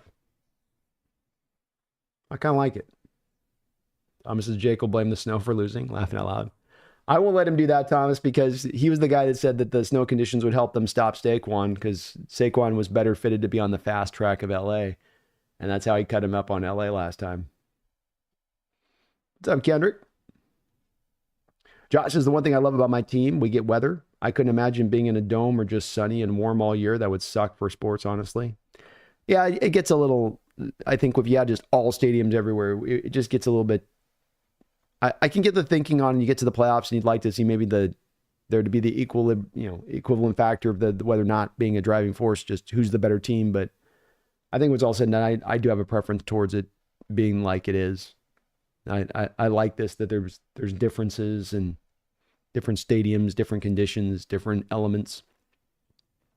All right, the Eagles are going to take over here, trying to get a couple first downs and close this thing out. Hurts is going to start out in shotgun here with a read option look. A read option keeper to Jalen.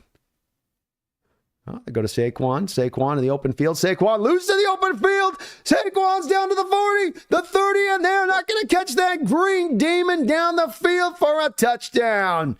They kept him pressed down all game long and finally able to get loose here.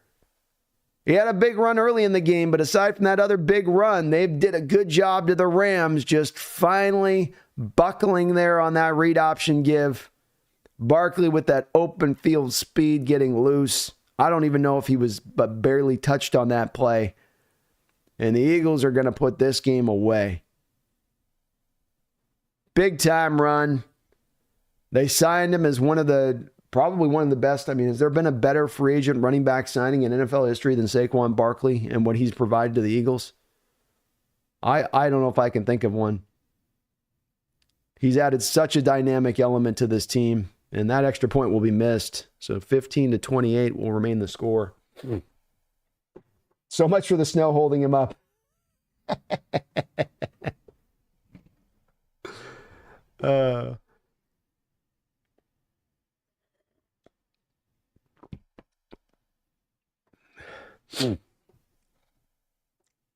Call Jake. Josh says he averages one giant run a game. It's crazy. Yeah, boy, he does ever. Yeah, he just, Rams have played it so well in this game. Eagles just blocked it up just perfect. Hard to keep him contained all game long. And from a defensive standpoint, Rams got to feel like they gave their offense a lot of chances here in this game.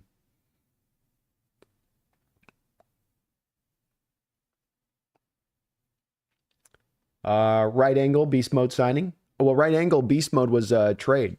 So we actually had to give up 2 fourth-round picks for Marshawn Lynch.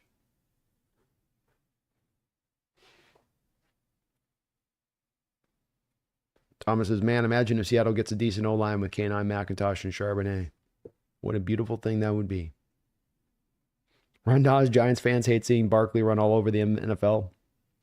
You keep going back to that Hard Knocks last year with the Giants and all those discussions we got to see behind closed doors with the general manager talking with the coach, with the owner, and the owner talking about being kept up at night with Saquon Barkley running,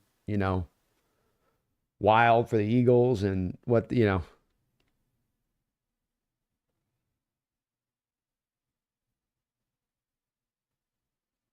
Giants' mistake is the Eagles' gain. Boy, it just make it sting that much more, losing a guy like Barkley to losing to a division rival, and then that division just goes off for the division rival to help get them to the Super Bowl. To be a Giants fan right now, like Brian says, Giants fans are howling. You'd be just in there just going,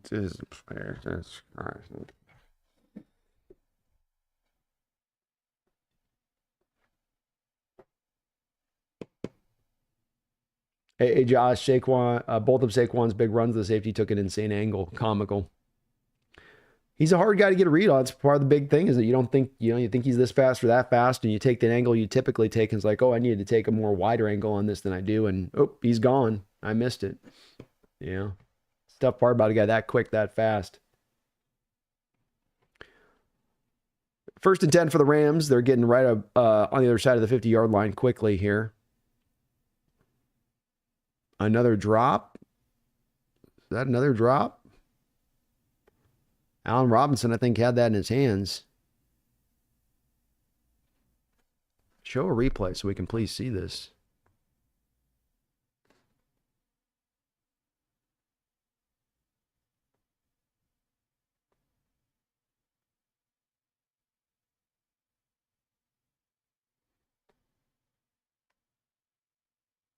2nd down and 10. God, no replay, huh? I think he dropped it.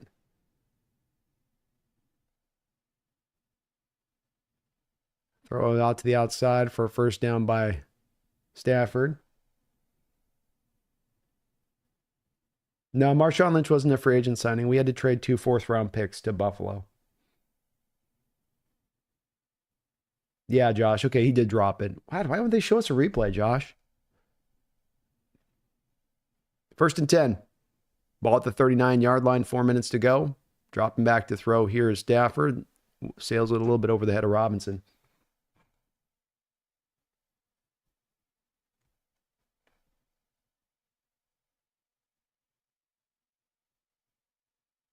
Charles says, Eagles and Commanders in the NFC Championship game. Who would have thought? I know, man. Who would have picked that?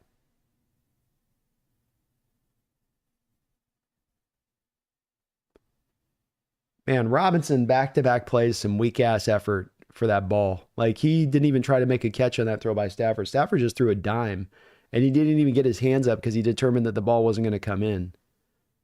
Come on, bud. This is division round. There's a catch down to 20. Like, you got, like, come on. Get your hands up, kid.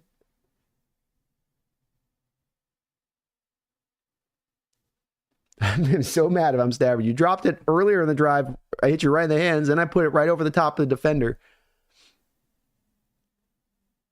Throw to the outside to Higbee. Rams doing a good job of getting this ball right up the field quickly here.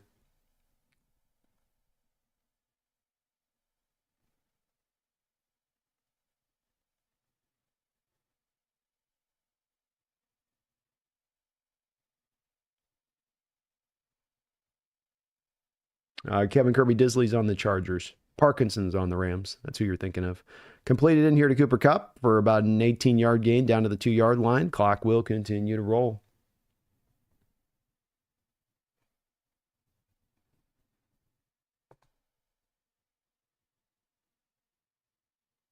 Hand off to Kyron Williams. Great play in the backfield by Burks. Boy, Burks is a guy filling in this game at middle linebacker who a lot of people have dogged on quite a bit, especially Niner fans for how he played there in San Francisco. But he's played kind of a whale of a game here. 6 tackles, 2 tackle for loss, a pass defense to quarterback hit.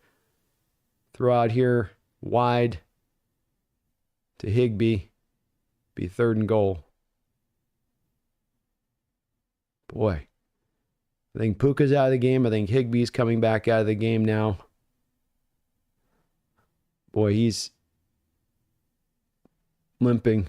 So down two pass catchers here on a very key 3rd down from a Ram perspective. Oh, Puka's back out there now. Rams need this bad. 9-play, 66-yard drive. They've quickly gotten up the field in 1 minute and 45 seconds. Still with 3 timeouts here. They can make this game interesting with a touchdown. And that's just what they get. Colby Parkinson makes the catch in the back of the end zone for a touchdown. And the Rams getting back in. Josh. Oh, Josh. Hang in there, buddy. Ooh. Nice route there by Parkinson, who beat Darius Slay on an inside turn there. Good job.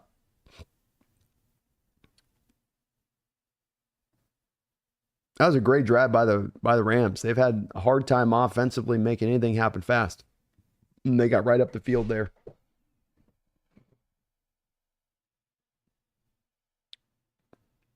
So, 28-22. 2 minutes and 48 seconds. Both teams have all their timeouts. Josh says, we're okay. We got this. Breathing intensifies. Woo. PGZ. What's up, PGZ, man? It's good to see you in the house. He says, thanks for the $2 dono. Says, does Cooper Kupp still play for the Rams? Indeed, he does. I think he is in a place at this point where, I think injuries have kind of robbed him. I would be really surprised if he was really 100% this year and that he's probably trying to tough it out. I mean, it could even be kind of chronic knee stuff at this point. Somebody said it a couple weeks ago about this, and I think it's true. It's almost like PGZ. It's like he sold his soul for that Triple Crown 1,800-yard year he had. Like, he used all the gas in his tank at that point, and he's been not the same player since then. And he's not getting the separation. I've seen him drop balls this year that he typically wouldn't have dropped, but just not getting open like he once did. And understandable, he's had a few of those lower leg injuries, and this is what can happen, is that they do add up over time. It's not been bad today. 4 targets, 3 catches, 50 yards. I had one big catch down the field where he had a nice contested catch, but I think even Rams fans would tell you at this point that the hour is probably winding down on Cooper. And again, a little bit of that overusage, I think, early on in his career is coming back to now bite him as he's getting closer to 30. It's like he's not necessarily an old player, but just there's been a lot of that tread ripped off that tire P. Yeah, he's not been mentioned a lot. And there's been some games, P, where he's looked like a shell of himself.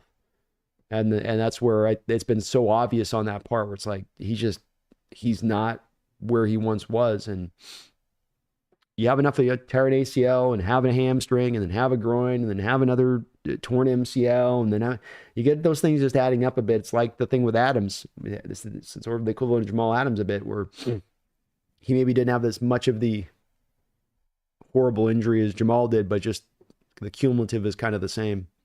Handoff inside here on 1st and 10 to Saquon Barkley at the 30-yard line. And he'll get it for about a 2 or 3 yard gain. Rams have 4 stoppages of the clock here. Did they just call a timeout? So they just called a timeout there.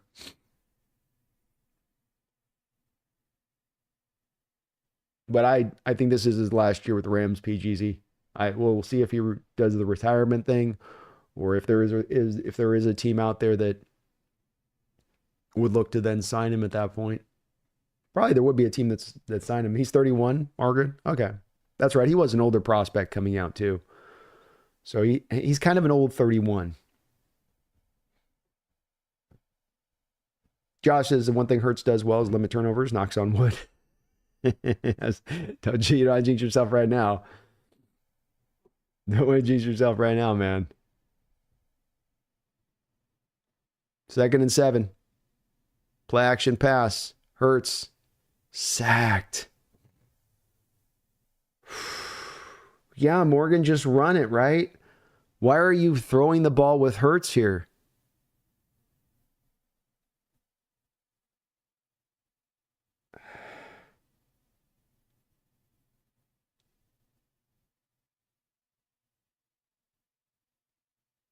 Oh, Lordy. What are we doing? And you roll him to the left? You roll him left? Why would you roll him left?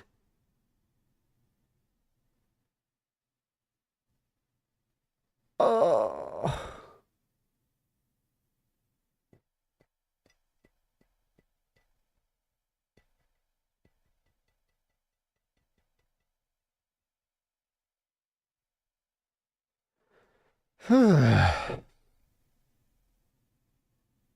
Third down and 19.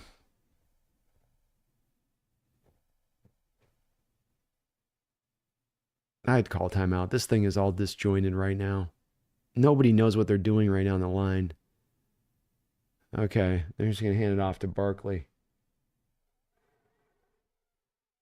Josh, they haven't stayed with the run enough today. I'm sorry, man. They have not stayed with the run enough today. And you got to the point where I wanted to get to, where you got 30 touches to Barkley, but I mean, I don't think you'd argue there's more touches to be had to Barkley today. My man's got over 200 and freaking 35 yards of total offense for you. Like, again, ride in on the horse that got you here. You know, it ain't Hurts that got you here necessarily. It's Barkley got you here. Like, I'm riding that into the dirt. I'm riding that thing in. Like, he's coming out of this game with no feet left. He's just running on his ankles. I'm using him so much.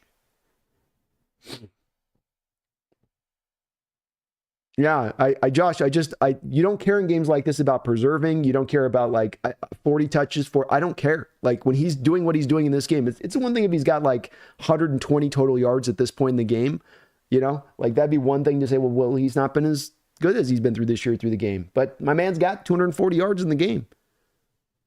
Stay with it. Not to mention, you get like 2 first downs there and the game's over. You got the first down, run with 3 or 4 yards, go get another 3 or 4 yards, then you're in a 3rd and short. Now you can throw the ball and it's going to be a relatively easy conversion. Yeah, it's predictable, it's doing the predictable thing, but that's the point, is that, so what? You're still going to get 3 or 4 yards.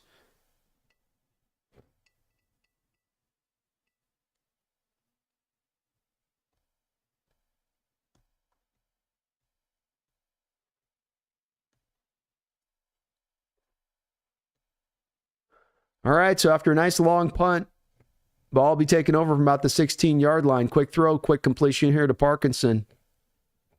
He'll get it back up, 2 minutes and 14 seconds to go.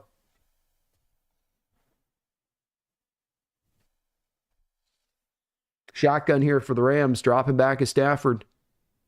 Completes it back to Cooper Kupp. Quick, short little route. That'll take us to the 2-minute warning.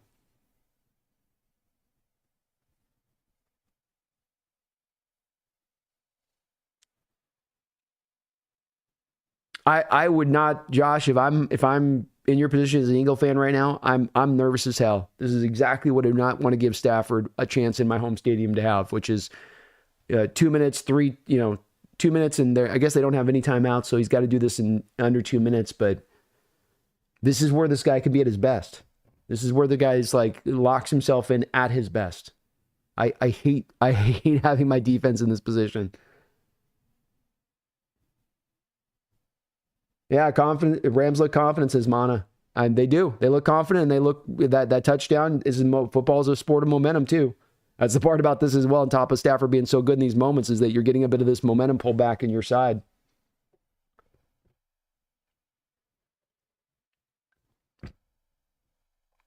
Morgan, I just think on a game like this, you're right. With Ryan Grant, yeah, he ran for 200 yards against us in the playoffs at one point. And that's what I think with this kind of game. I wanted to have 30 touches to Saquon coming into this game, but if I know that there's going to be snow on the ground in addition to that, I want there to be 40 touches because it's that hard to throw in these conditions. Hurts 15 to 20 and 128 yards. He's having a hard time throwing these conditions. 128 yards through almost 4 quarters. The other part about this is that you've been sacked 7 times on those 20 dropbacks. So as a coach, you get to that final drive, you're Sirianni, and you're looking at the thing going, okay, look, we got to just run the ball here and be conservative. We're not pass protecting worth a damn today. I mean, that's 7 sacks with a mobile Jalen Hurts. That's 7 sacks. We got to just stay conservative here.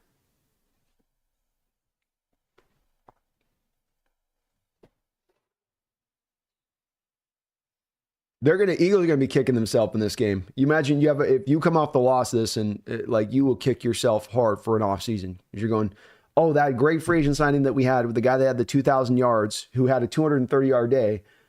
We're coming out the end of that game going, we should have gotten him probably another 5 to 9 touches over the course of the game.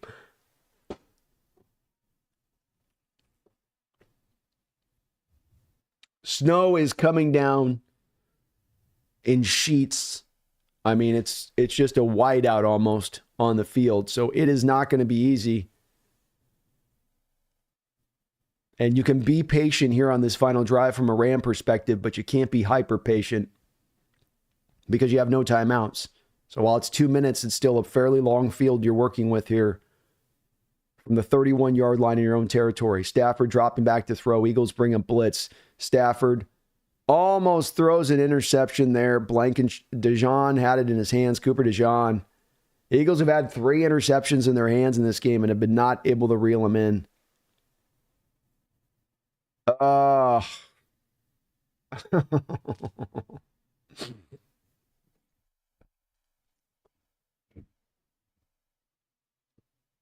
Second and 10.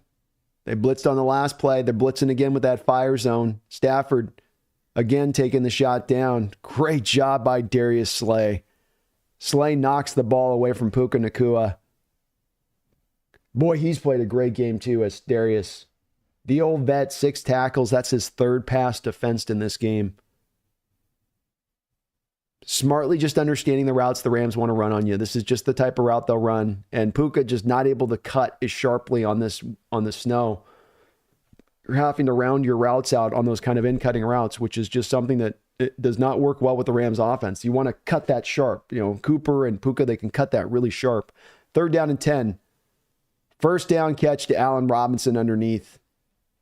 They've been picking on 34 today when Quentin Mitchell went out. Continue to do so there. First down, 1:35 to go on the game clock. Ball at the 42-yard line. Quick snap here by Stafford. Dropping back to throw. Looking. He's going deep. He's going big time deep. The ball will be caught. The ball's caught. Oh, my God. Darius Slay went up to go, and he had a chance to make a play, and the ball went right past his hand. And Puka caught it up around his throat. Gets his feet inbounds. Oh, my gosh. First down and 10, all the way down to the 21-yard line. 1:25 to go. An amazing throw by Stafford. Pressure mounting again. He'll whip this out here to Cooper Kupp. Kupp will be down and slide his way out of bounds for only a gain of a couple yards. Whoa. Whoa. Oh, whoa. What a throw by Matt in the snow. Are you kidding me? 50 yards down the field, just right on a spot, just outside the outstretched hand of Slay, who just made a great play on the ball in the previous play. 2nd down and 7. Looks like we got a false start here. Rebuild this team. Thank you for subscribing to the channel. Rebuild. Appreciate you for that. Jordan, thank you for the $5 donation. Says, this is a prime example of how a better team loses a game.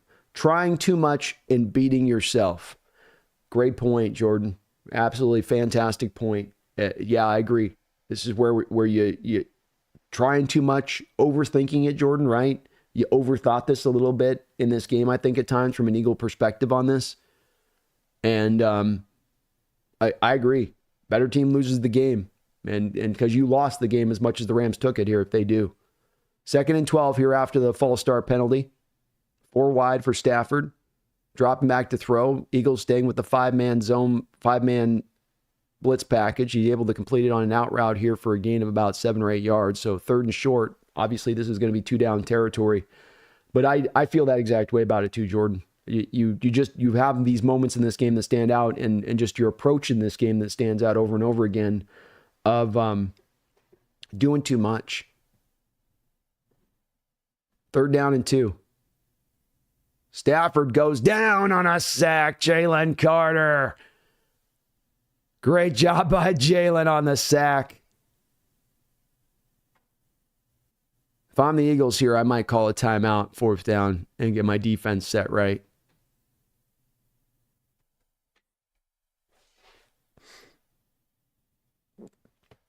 Jalen Carter's had a whale of a game. Just completely beats Bo Limmer's ass. Bo Limmer thought he was going to have some help to his right. He didn't. 4th down and 11. 33 seconds to go. Stafford dropping back to pass. 4-man pressure look here. Ball thrown away. Errant pass is gone and through. And the Eagles will win this football game. So had to hang on. Had to fight. Rams made it interesting, and you got to give the Rams a lot of props for being as resilient as they are. Jalen Carter again creating pressure there on that play.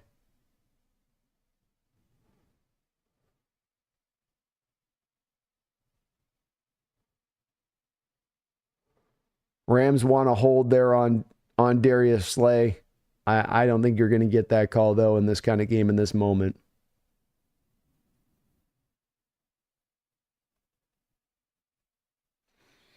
Yeah, it's as Charles D says, the Eagles tried to lose this game in a lot of ways. They tried to lose this game and were able to hang on at the end. Some clutch play by the defense, some really good plays down the stretch. Jalen Carter was your best defender for the Eagles today, no doubt about that.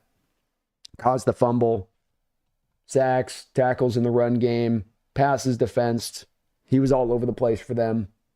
Big benefit in what he's brought to them defensively speaking.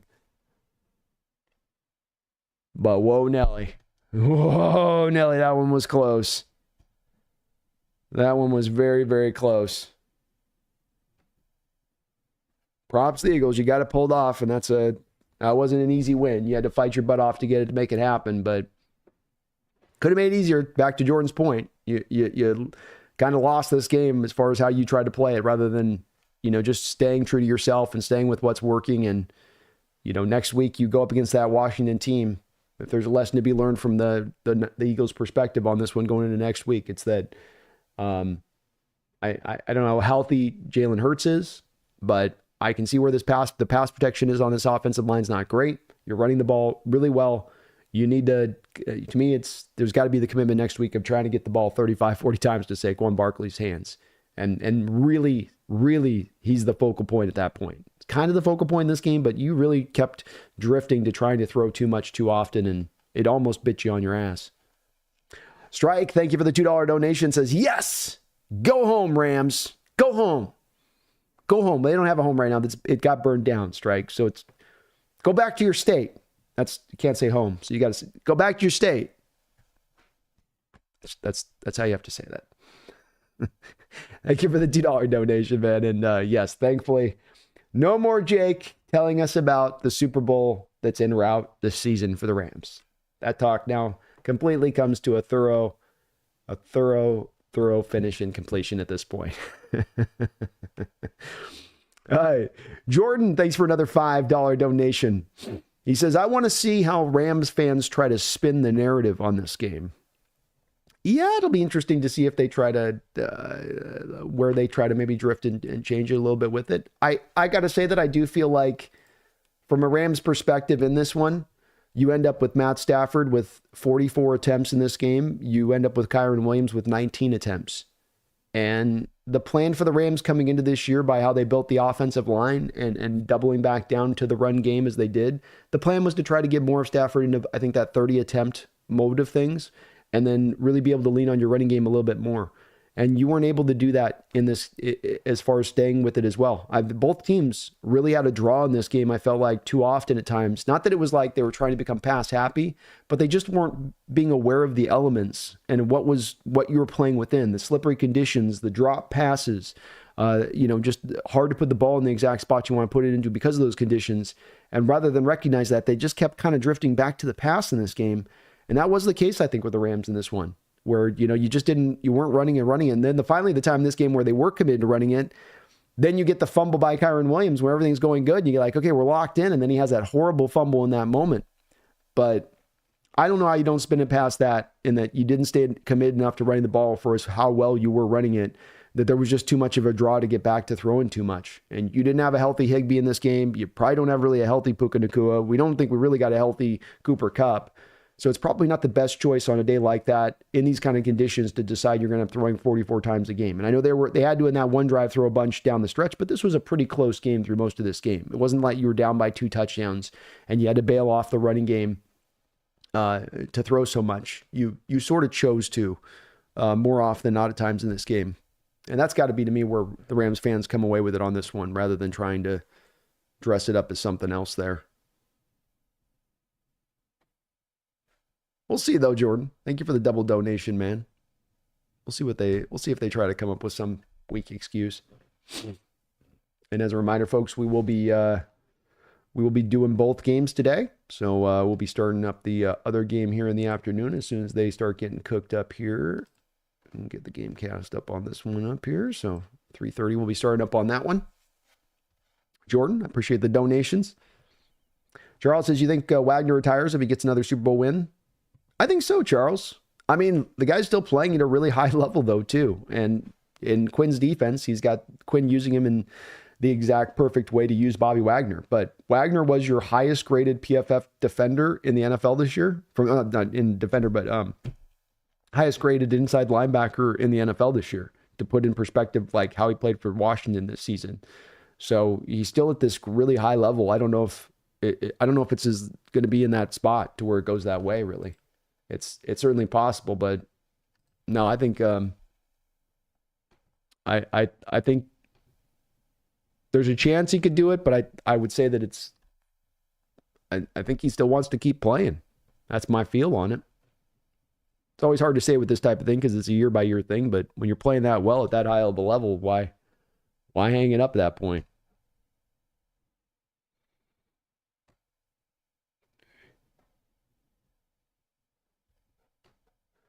One second here. Trying to get this. Where's the next game at here?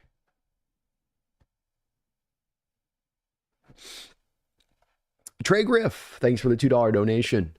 Seeing Jalen play good makes me feel a type of way.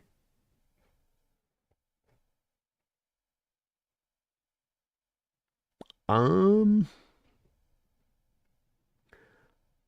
know. I mean, I guess maybe I'm off on a little bit with it, Trey, but I don't know if I felt like Jalen Hurts played a particularly good game out there in this one. I mean, his passing numbers, he throws for 130 yards. You know, he has the one run where he makes where he's able to, have the 50-yard run. But, there's some other parts in this game I look at from. They had the big drop by Brown on the 9 route where Brown had it right in his hands and he just let it out. So there is some of that. He was sacked a lot, which is pass protection issues. And I didn't think he played bad per se, Trey. I don't know if I saw him. I felt like he played like a really good game though, either on the other side of it, because there were some moments in this watching him play the quarterback position where doesn't have a plan, takes the sack on the safety, seems a little bit at times unsure about what he's doing back there, like a lack of control and a lack of a plan about what he's doing post-snap. Some of it was the play calling within this too as well. But he didn't throw the bad interception, Trey, on a day where there were some moments in this game from the Eagles' perspective and a play calling where you're going, boy, that play calling didn't help you out there. What are you guys doing? I will say the way he managed the game from a quarterback perspective and not making a bad turnover. I mean, Stafford had about 4 or 5 throws into Eagle defenders' hands in this game where this could have been a much worse game for Stafford along the lines if 3 of those picks were taken. This thing is a boat race at that point. So, it could have made a lot worse. And I will give Hurts credit on this, Trey, and that, he avoided that. In the playoffs, you have to avoid those interceptions. You have to avoid the turnover-worthy plays. And that's part of you coming out with the win on this, is that you played a clean game on your side of it. And so overall, the decision-making was good. I just come back to Trey with Hurts and how he plays. And to me, he's a representation of what I talk about being that everybody says that it's got to be the star quarterback that gets you there, that you have to have the guy that rides on high. And these last 2 teams in the NFC, the Eagles and Washington, are 2 different teams that show you that there's actually 2 different paths you can take on this. Yes, there is the pathway of go get the star quarterback, a la the Jaden Daniels, and he will elevate everyone around him. And he can be the guy with the cape flapping in the wind and faster than a speeding bullet and jumping over tall buildings in a single bound. He can do all of that stuff. But then you can have the Jalen Hurts guy too as well, who is the game manager type, who you build the great team around, who you have the awesome running game working within. Both approaches can get you to a Super Bowl. Both approaches can go and win you a Super Bowl. Is it great to have the magical quarterback? It certainly is, but it doesn't have to be the only way you go to getting there. And that's something that this to me is the greater lesson to be learned on the whole, with this being Hurts' second time he's now been in a conference championship, is that this is more of proof of that. This is more proof of that, evidence of that it can be done via other methods and other ways. Thank you though, Trey. I appreciate the donation. Sanchez, thanks for the $2 donation. Says, will the roundtable have a retrospective episode? I don't know if we will have a retrospective episode. I'm kind of not sure how we're going to do the actual off season and how that stuff will exactly go. But I'll have a good time in this one being like, hey, hey, Jake, hey, hey. But it'll be fun this week. I'll be enjoying myself for sure, Sanchez. I will be for sure enjoying myself this week. Thanks for the donation. Good. I'll bring it up though. It's a suggestion, because I know we're going to be turning over some ideas of what we want to talk about, on that. Long this. Let's go. Dropping a $50 donation on the channel. Long this. I salute you, sir. You are a gentleman and a scholar. He says, as a Rams fan, they were 1-4 15 weeks ago and won the division in a playoff game. and with giving up 3 home run touchdowns and losing the turnover game 0-2, yet had a chance to win in the last minute. No excuses, but I'm proud of them. Well, very well said on your part, Long This. Very well said of your part. And thank you again. Amazing donation, $50 donation. You are very, very kind for doing that. Especially as a Rams. That's a Rams fan dropping a $50 dono on my channel. I really appreciate you for that. You were very kind. And the Rams have they have got no reason to feel bad about this in any way, Long This, in my opinion. Because in so many different ways, like you say, this has been such an uphill climb of a season for you guys. And that it's not been like you've been put on some kind of magical run where, everything's made easy. You have ultimately this great health on the team that you get to work with this year, and nobody's ever injured, and you get to just like make it all simple and easy as you sort of, slip and slide your way to the division crown. That's not the way it worked. To your point on the 1-4 start, but also beyond the 1-4 start, there's the heavy injuries to the offensive line. The biggest investment you made the offseason was into the offensive line to make them a bit of the strength of the team that you could lean upon. Yet you had to wait through half the year just to get to the point where your offensive line that you had made that centerpiece point of the team really and what you had set up was able to now really fully play together. Cooper Kupp was a shell of himself. Puka Nacua, I think, was dealing with that knee injury all year long, even in this game where you could see him he does that move where they look down at their legs and they're stepping on their leg and you're like, he's feeling it there. He's fighting through it. Higbee out all the year after that torn ACL from the playoff game from, last season. And, he wasn't at 100%. Hell, he was even injured at the end of this game, limping and gimping on his knee on that way. So the resiliency of spirit within this team, of this Rams team, and that coaching staff, I thought this year, especially Long This, got every drop and drip out of this defense. Guys like Braden Fisk, for instance, who kind of wore down this game, but how good he's played throughout the course of the year and how you utilize these guys to be at their best and put them in the positions for success. The development of the linebackers on the inside. This is a well-run organization, Long This. You guys didn't get to the Super Bowl. There could be some people out there from a narrative standpoint that say, well, it's like they bought the Super Bowl. No, they didn't. No, they didn't. Yeah, they were willing to spend money, but that's the price of admission of what you've got to do in the modern NFL to go get a Super Bowl, in my opinion. They made a lot of smart decisions around that, though. They developed really well around that. They drafted really well in the depths of the draft to get themselves where they've gotten. And so there's a lot, and this isn't just because you're a $50 donation, but it's also what I feel. There's a lot that you've got to laud the Rams and what they do. Not because I want to give Rams props in what they do and how they run it, but because I want my team to do similar stuff. I want them to be intelligent in the process. I want them to develop well. I want them to draft good, and not just draft good at the top of the draft, but find good pieces in the depth of the draft in addition to that. Find value out there in free agency where you can at times. So you guys aren't going anywhere. As I've talked to Jake on the Roundtable show, and I do expect this, I don't think Stafford's retiring. I think you guys are going to have some money to spend this offseason.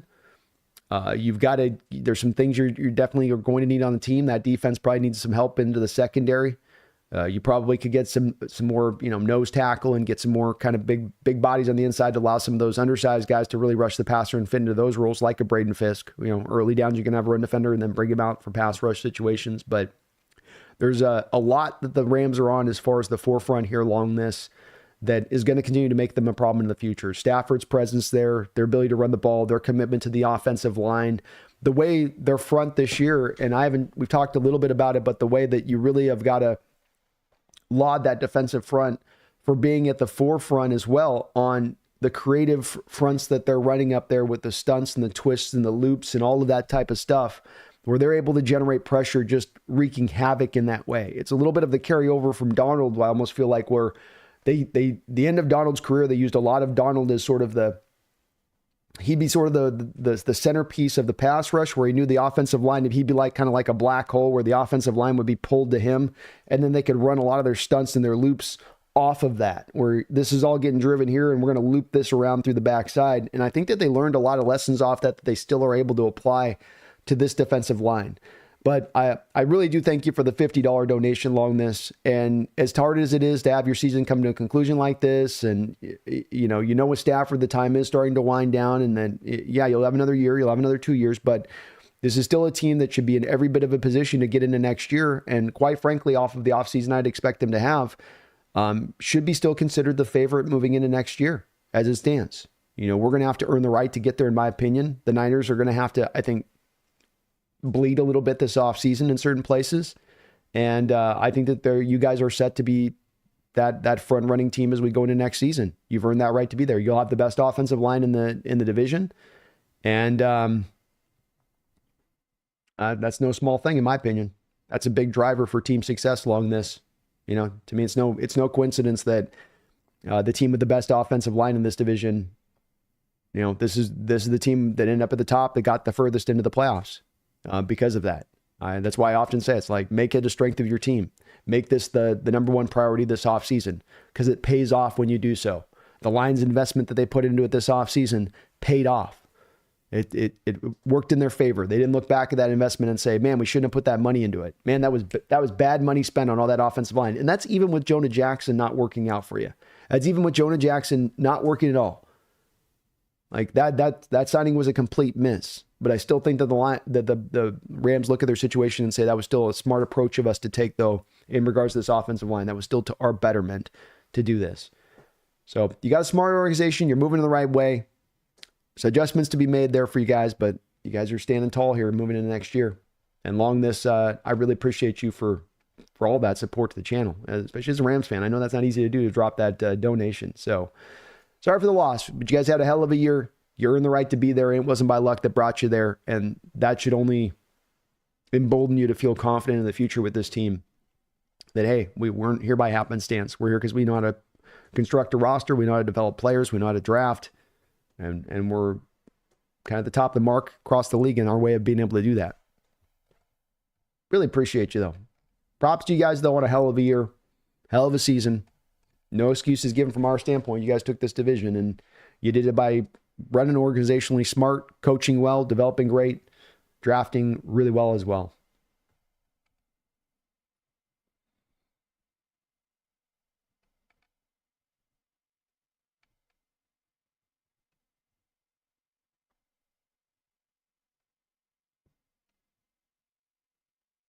Be calm. There were people calling for the refs to help.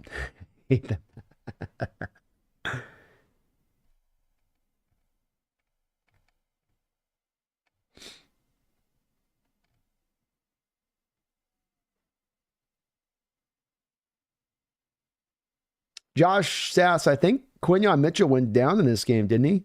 I thought he was out halfway into the game. Maybe I missed it and he came back in, but I was looking for him and I didn't see him.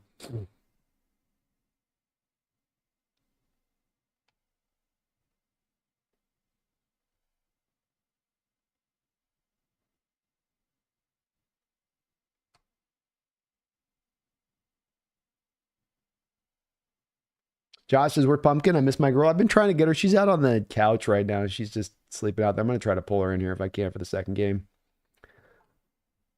She's being elusive. She's kind of got an attitude problem today. She was going after her sister earlier. I was having to keep her pulled out, and she was having a hard day. She's been a little bit feisty today. Josh says, Sunday at 3, you're going to be doing a stream, Brandon? Yep. We're streaming. Oh yeah, next week. I'll be streaming all next week. Well, not all next week, but I'll be doing probably the Sunday game. Are they doing a Saturday Sunday? Is that how we do it next week? Is it the Saturday Sunday thing? I'll probably be doing the Sunday one. I might be both do Saturday and Sunday, but I'll definitely do the NFC one, Josh. For sure. Everything's Just Sports. Hey, Brando, starting a YouTube channel for all things football. You have me inspired to do this, and I hope to be where you are in one day. Well, good. Awesome of you to do that, Everything Just Sports. And if that's, folks, if that's Everything Just Sports' channel there, get subbed up with his channel there if you get a chance on it. But I love what I get to do, man. It's a lot of fun getting to do this. I definitely wish you a ton of luck on doing it. There's always the two pieces of advice I like to get to, because there's so many things that you can get kind of lost in the forest despite the trees and doing this everything, where you're just, you're like, I got to do this and I got to do this, and I got to do this, and there's this thing to do, and okay, make sure I'm doing this and make sure I'm also doing this. And the thing I would say with it is it really comes down to, the don't be in it for the short sale, you know, don't be in it hoping that the thing quickly just happens for you. Give it its time. You know, I'm well over, 5 years in here and doing the channel to get to where I've gotten. And early on, it's going to take you some time because YouTube just makes it that way where it's an uphill battle. So stay with it and then just keep getting consistent stuff up. You know, it's just about more than it is about sometimes even quality. And I get stuck on this myself where sometimes quality ends up overtaking the quantity aspect. But YouTube wants that consistent stuff, to put you up on the algorithm and to show you on stuff. So stay with it. Don't give up. And then just stay consistent with it. Seahawks Gaming, people talking about Dan Quinn, but what about Clint Hurt for Eagles? His D-line did an amazing job this whole season. Indeed. Eagles defensive line did some really good work this year. And Clint definitely did good work with it. They have a lot of talent on that defensive line too, that he's gotten to work with there on it. But I think it's also Hurt is a better defensive line coach than he's probably than a DC, and we talk about some guys that are better offensive defensive coordinators than they are head coaches. I think the same thing is true about certain positional coaches. It's like, well, he's a better linebackers coach than he is a DC, better D-line coach than he is a DC. But Hurt's done a good job. He's done a good job for the Eagles. Niblax, even if Stafford doesn't retire, he's going to hit a cliff eventually. He's definitely getting up there in age. And this, to your point on the cliff, we've learned with quarterbacks that this thing comes fast when it comes. It's not something that just sort of slowly as an incline starts to occur. It's we're going well. Woo! You fall off the other side of it. And so that's definitely a place that Stafford could run into. You worry about him a little bit with injuries in the back and all of that. So it is one where there's always that risk when you have a guy this old. But that's where they've also set this up really nicely from a Ram perspective, because you've built this offense more up as we can go into the future to be more run-centric. They got to stay committed to it. They can't get away from it like they did in this game at times. But if you're able to do that, then we got the game coming up here. Hold on one second.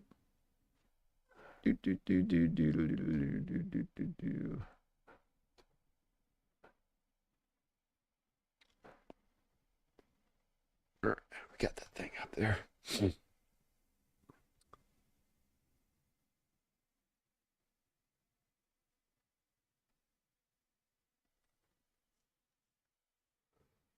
Trey Griff. Oh, you meant Jalen Carter. Sorry, Trey Griff. So you had done a $2 donation earlier saying seeing Jalen play this good makes me feel a type way. I was over there, Trey, like, Hirsch was okay. But you meant Jalen Carter. Oh, yes. Yeah. Jalen was great in this game for the Eagles. I mean, that's the fumble that he caused was not only a big play from a standpoint of just getting the fumble, but the timing of that moment where the Rams were starting to really take back some momentum. They were starting to find a willingness to actually stay consistent with the running game and stay locked into it. And that he came in with that fumble at just that moment that you're able to return down. I mean, that's a game-changing play on top of that last drive, getting a sack, getting pressure on the final play of the game. Carter played great. And as a talent on the field, he is fulfilling exactly what I thought he was going to be when he came out, which is Cortez Kennedy reborn. He is Cortez Kennedy reborn. That is who Jalen Carter is. And it's tough that the character concerns were where they at with him, because if they hadn't been, he would have been a Seattle Seahawk. No doubt about it. If it was just down to talent and ability and all that, that would have been true. But good to see as well on top of it for a guy that seemed to have some character concerns and maybe some issues with the wiring on that in college, coachability at college, that maybe he has turned the page and come forward and matured as a guy too, which is great to see. Because a guy this talented, you want to see him fulfill that talent. You want to see him not be the what if kind of situations, but we saw it. We knew it. He was that.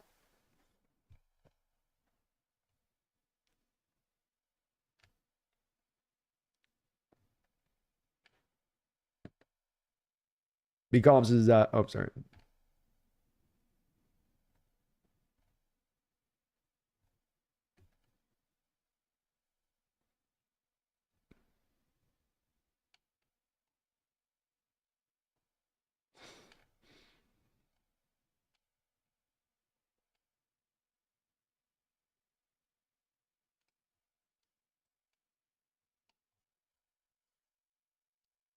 Besides Hawks Nest, we should raid Jake's channel. Let's see if he's up, if he's doing something. Let's take a look here at what he's got going on here.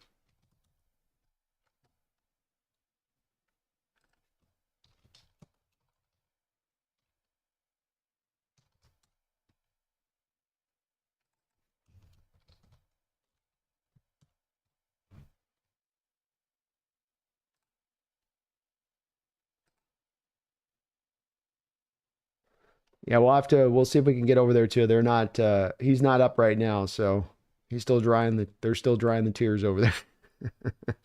But yeah, well, maybe we'll do a little raid over there on that side. Flag says Pumpkin could care less about Philly Rams. I know. She's like, playoff football? Like, Pumpkin, playoff football? She's like, are the Seahawks in? I'm like, well, no, Pumpkin. Like, I'm out. I got some sunshine to lay in front of.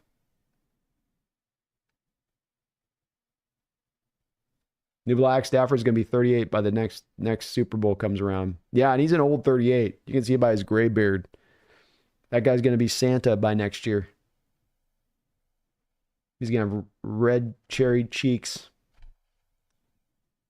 Oh, I was right. So Brian Mitchell was ruled out at halftime. So yeah, Josh, hopefully Mitchell's okay. You guys need him for the next game. You need him for Terry McLaurin.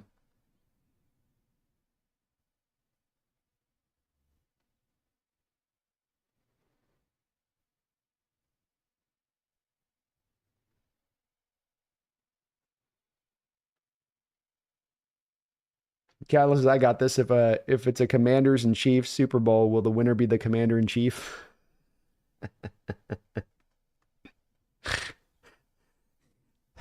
Maybe not more than I should.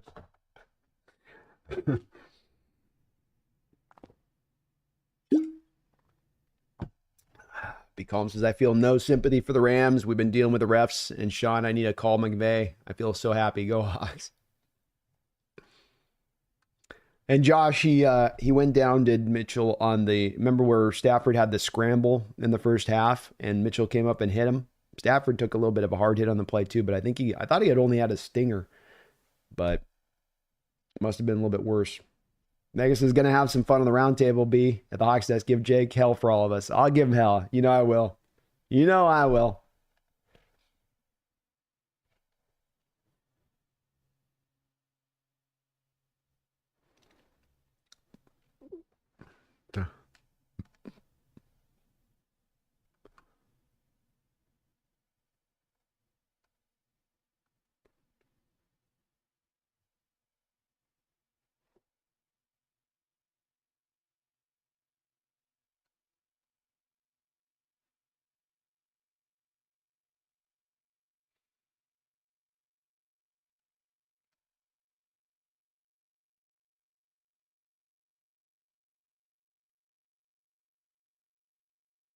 Josh says that's why the game was so close. Pumpkin was busy sleeping. Hey, she needs her nap time, man. Sean says, who do you think is going to be the next OC for the Seahawks? I think it's going to be Clint Kubiak. I think that he's impressed. I think that he's the one that's getting more and more heat.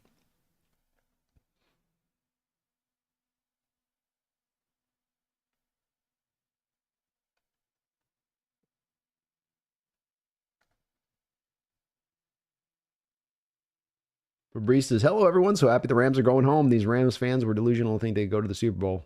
I definitely thought they were going to get there.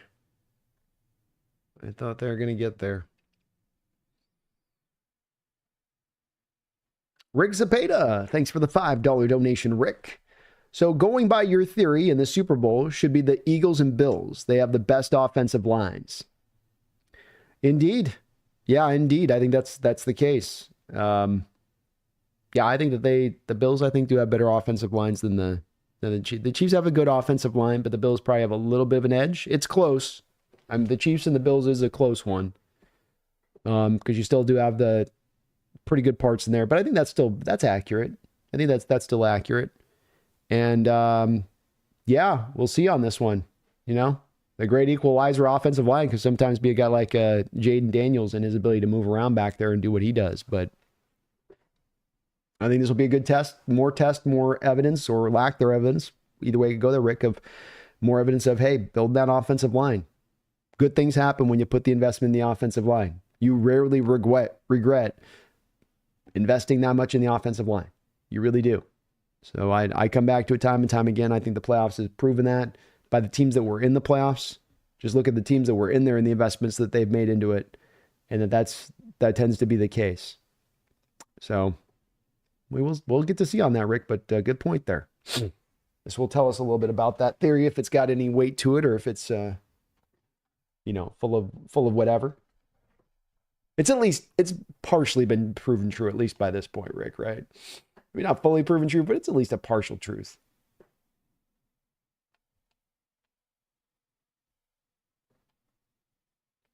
Catalyst says, let's see, build a good O-line, Texans. Don't turn the ball over, Lions, and maintain a consistent run game, Rams. Lessons learned from the losers on that. Yep. In the playoffs, you can't get free, and you can't be free willy with the ball in the playoffs. You know? You can't be walking around with your zipper dropped in the playoffs. You got to button it down. You got to be careful with it. It's one place Jaden Daniels has been really good, is avoiding those kind of bad turnovers, those bad turnover-worthy plays. Thank you again, Rick, on that fiver, man. Appreciate you for that.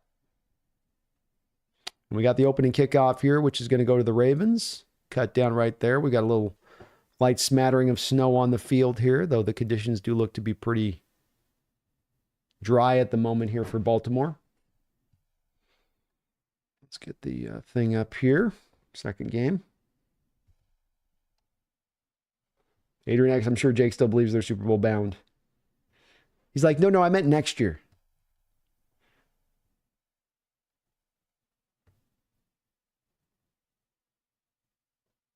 Fabrice says, I think Grant Udinsky is going to be our OC. Mike McDonald will surprise us. Maybe, Fabrice. They did last year with the Grubb hiring. That's for sure true, to your point. I formation look here for Lamar to start this out. Handoff to Henry. He'll be cut down quickly for a half-yard gain.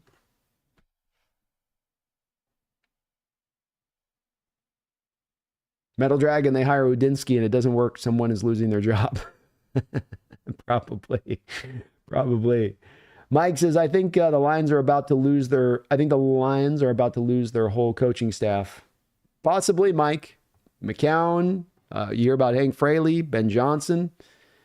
It could be very tough for Campbell to have to put this all back together again. Even the defensive guy might be gone too. Another handoff here on a read option on second down. Another very short gain by Derrick Henry. Good point. Very good point. Michael Hyde, thanks for the $5 donation, Michael. This is all the Rams fans in Jake's live stream chat bitching about missed holding calls on Saquon's runs brings a smile to my face. Go Hawks. Yeah. It's not fun when it's on the other foot, is it? It's not exactly a good time when it's on the other foot. Huh.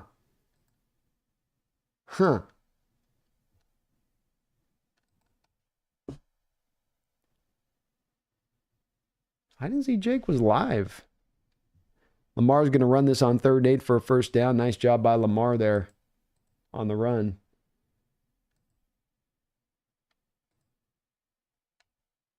Kind of surprised he's not live on that.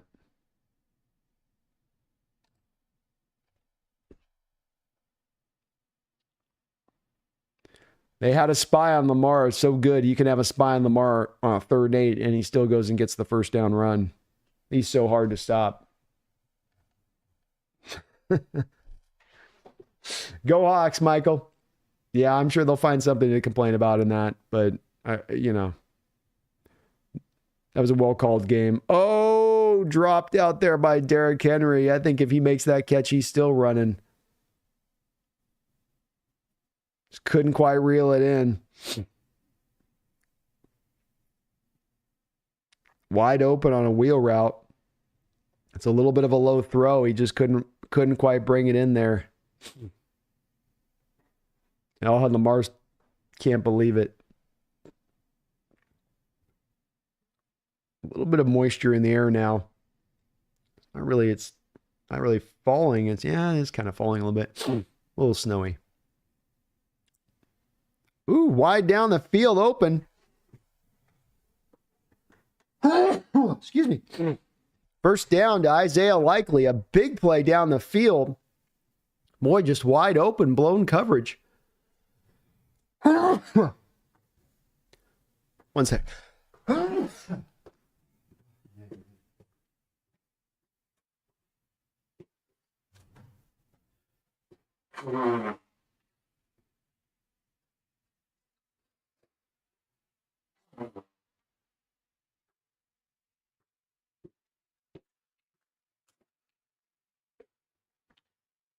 All the way down to the 22-yard line here of Buffalo after that big play to Isaiah Likely. Another handoff inside for 3 yards to Henry. Nicely done. Thank you, Michael. Appreciate the donation.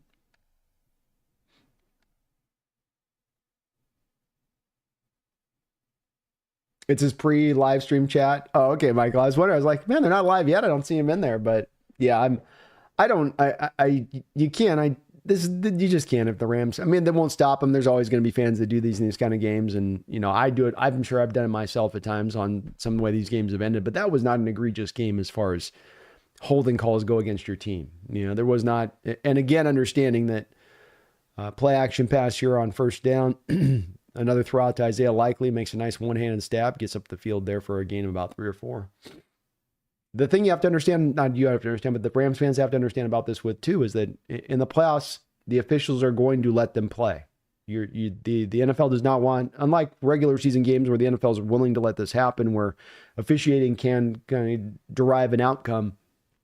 They don't want that to happen in playoffs, not with all the eyes of the nation upon them. 3rd down and 3. Lamar under some pressure. Drops back, finds Rashad Bateman for a touchdown, and an easy touchdown scoring drive there for the Baltimore Ravens offensively. They just walked right up the football field on the Buffalo Bills.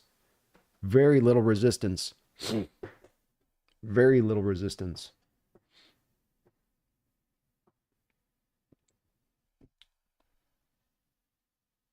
Bills just trying to run with the front 4. You don't want to blitz. But then you end up giving Lamar a lot of time in the pocket there to survey and figure out where he wants to go with the ball.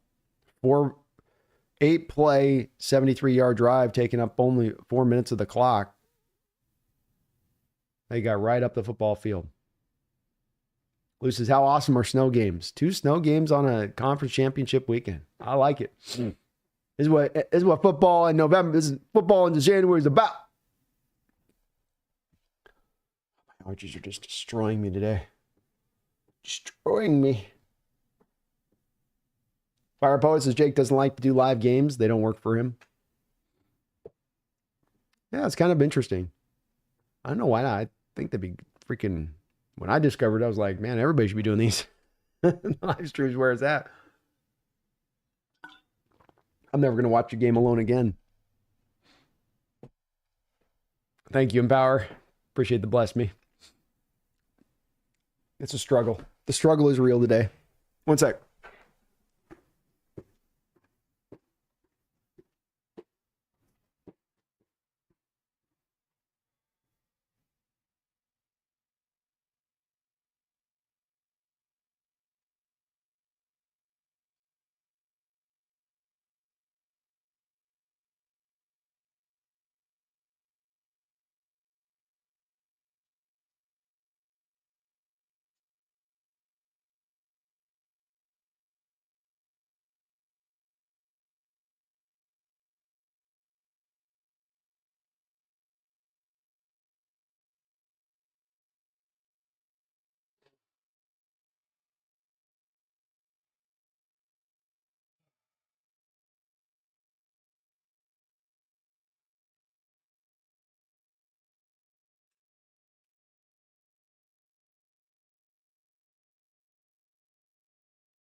I'm not going after you. What's going on, Candy? I'm not going after you, Jason.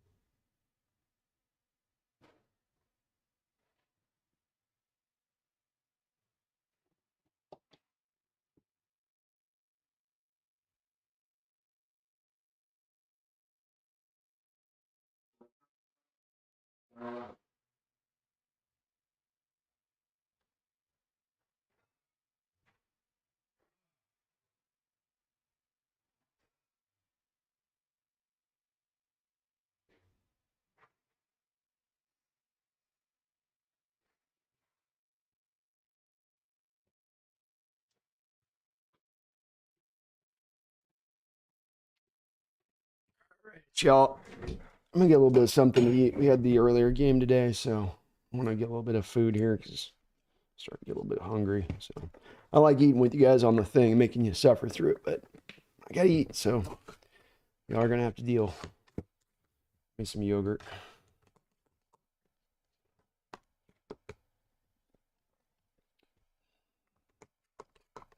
Fire Poets is personally as a Rams fan, I'm fine with the calls. The defense did great, but our offense missed too many opportunities to clutch a lead. That's the way I look at it too. There, Fire Poet. I think, like, look, Rams played a good game. You know, it was a tight contest, especially play that on the road in the elements.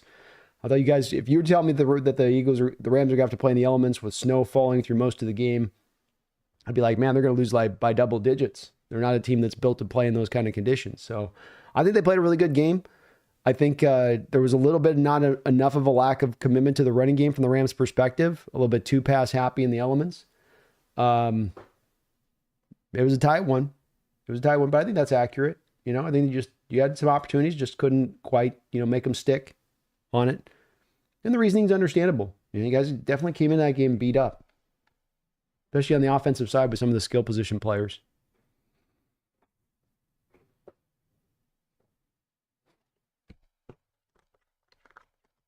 Oh, thank you for mentioning that, Brian. Says the best way to watch games with Brandon. So much fun. He's excellent. I appreciate that. I love doing the play-by-play with you guys on the games. Really do. 2nd and 10. Plus, you guys keep me out of my emotions. When I'm watching the game alone, I was so horrible watching games alone. Just a vat of toxicity, cursing, angry. You guys keep me even-keeled somehow or another.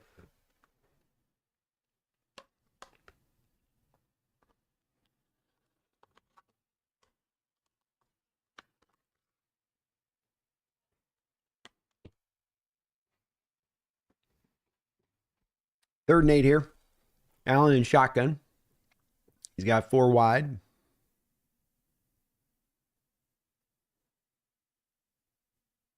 A lot of time. Wide open man down the field. Khalil Shakir. Nice throw by Josh Allen. Kind of a similar kind of route run like Isaiah Likely ran on the other side. Just kind of running out of the slot right up the middle of the field, up the seam. And just kind of left wide open in the seam. What a ballsy throw by Allen. Holy Jesus. Khalil was not open on that throw. They have a great angle of the all-22 shot. And it's a good coverage by the defender. He's right up there in it. Allen just throws it over the top. He throws him open with the throw. Attacking the cover 2, though. When you get the cover 2 and it stays cover 2 post-snap, those guys bail to kind of more to the edge of the field, right? So you're going to have some room up the seams. Smart read there by Allen to read it that way.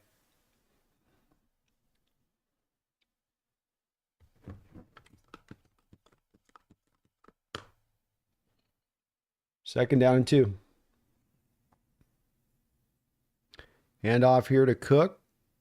He'll get swallowed up right there for only no gain.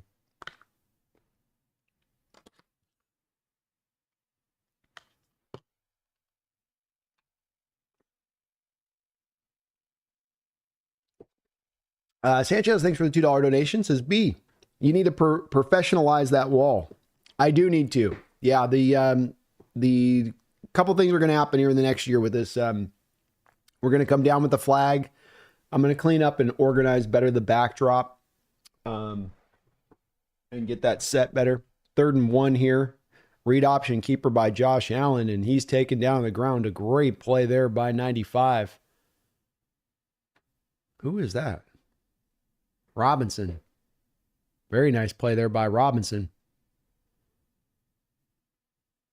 Yeah, he crashed hard the whole way. He was on Josh. Josh should have probably given the ball. Josh is supposed to read that, see, and Josh didn't read that. You're supposed to read the edge there and give it to the running back if the edge stays on you, and instead he kept it. Bills are going to go for it on 4th down. Interesting decision here. You're in pretty makeable field goal range at this point. But maybe feel like you're going to need touchdowns in this game and not field goals. Run by Josh Allen. Josh Allen runs hard up the middle and gets the 1st down. Hard to stop that play. But Sanchez, I'm going to go with the backdrop. I want to get, I think, a neon sign made. So we'll take the flag down. We'll take some of the lighting down back over here. The ones that's behind me. We'll clean up the backdrop on that. It'll look a little bit more organized. But I agree. That's my next kind of step for the channel. The next kind of purchase and whatnot. It'll be I'm going to get like a little neon. I think I'm going to redo the logo again just to kind of, I want to toughen up the logo just a little bit as well. Make it look a little harder. A little angrier bird. Cook bounces this ball outside. He's got a little bit of room to work outside here. Nice cut there by Cook. Taking that inside run, bouncing it to the outside. Using off some of his speed to get to the edge. Robinson, who made a good play there a couple moments ago, just gave up the edge entirely on that play.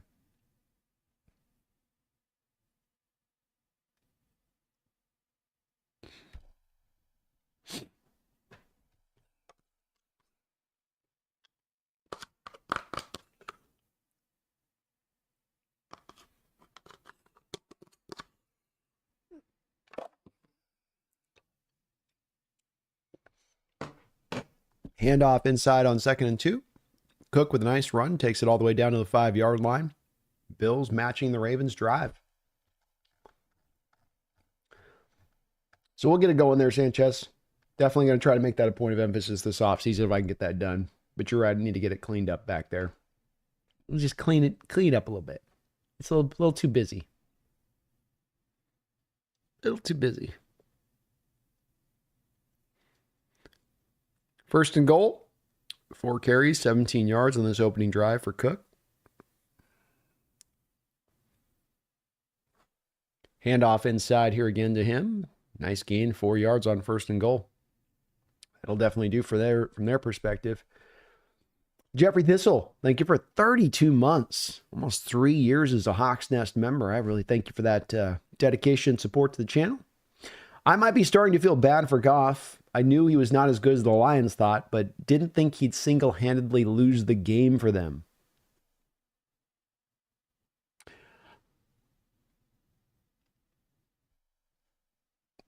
Yeah, he has the one game this year with the 5 interceptions, Jeffrey, but then outside of that game, he plays really well for them. I mean, his best version of Jared Goff, better than the version of the Rams. And a handoff inside Ray Davis there, that's a touchdown.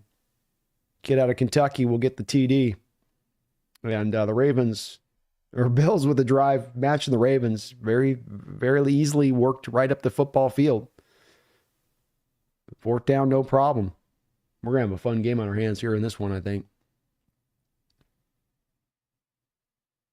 Good tough run. Nice blocking there by the Khalil Shakir down there. Slot receiver laid a nice block to spring Ray Davis through. But Goff, it's tough from a team perspective like that. And the Lions is that you your quarterback has this year where he's so good and so consistent in his performance, and that you can count on it every single week. And then you get into your most important game of the year, and he chooses to have a game equivalent kind of that 5 interception game. Some of it, I think, gets explained a little bit, Jeffrey. To me, there was a culmination thing going on here a little bit with the Lions offense over about the last 7 or 8 weeks, was that the more injured that the Lions defense got and more beat up, the more the defense started to just be a sieve and give up points endlessly over and over, just drive after drive, which was then forcing the Lions offensively to have to score every week over and over and over again, score almost on every single possession. And I think once you start to do that to an offense week in and week out, and you get into the playoffs where now you're playing up against a really good team, that you can as well just easily get away with that as you maybe could have during the regular season against a lesser opponent, where now it gets hard against playoff opponents to score every single possession. And that's what you got to bring every time. And now you start to press. Now you start to make throws that are outside of yourself, and you start to take risks that you wouldn't normally take. I think that was a little bit of what happened to Goff in that game. He made bad decisions, yeah, in some of the throws. Made some bad throws too. But I think it was a little bit of that pull that started to happen in that Lions offense where they started to realize, look, our defense is in tatters, and the only way we're going to win these football games is if we score 40 points a game. And it's hard to win the NFL that way. This is one of the reasons I've often pushed back against Jeffrey, the build a super offense thing. Because, there could be that logic and theory here that the NFL's moved towards offense. It's offensively driven. So why put almost anything into the defense? Just make yourself a super offense, because that's what it's all about. But I think it's hard to do this that way. I think that's a hard way to live. You can pull it off for a couple games, but I don't know if you can pull it off for a whole season, and certainly don't know if you can get through a playoffs. Happen to operate that way too. Or besides, it says it's kind of hostile in the Rams chat. It's always tough at the end of the year. When the season ends, it's always not easy on that. Brandon, go call high school games, then some college games. You're that good, friend. Oh, well, thank you, man, Brian. My goal is to keep betting, getting better at this. So I want to keep improving through the years and doing it because I love it so much. And you guys are so much fun to do this with. So I love it. It's a lot of fun doing the play-by-play of the Hawks games.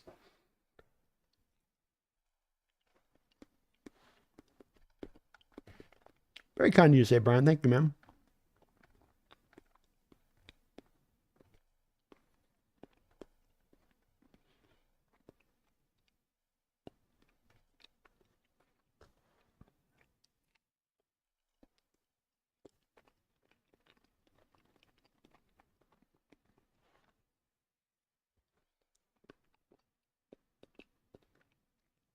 Brian says, too healthy food for the game, B. It's my first thing I eat of the day. I have to eat light on the first food. I can't go heavy on the first food. Otherwise, I'll be asleep by the third quarter. Got something that's give me fuel. I was thinking about ordering a pizza today, though. I'm not lying. Pizza sounds so good today.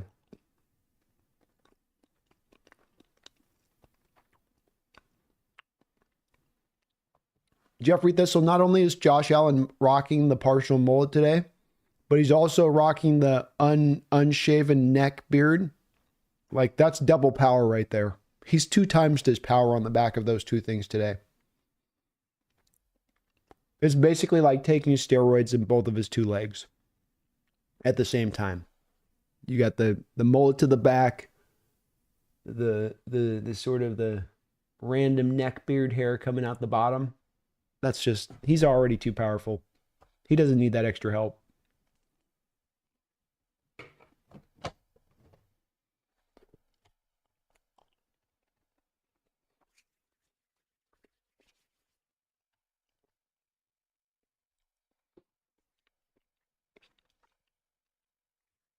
Second and 11.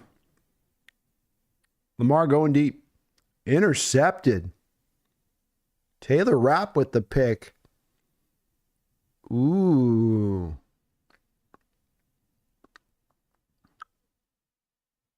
Oh, this is interesting.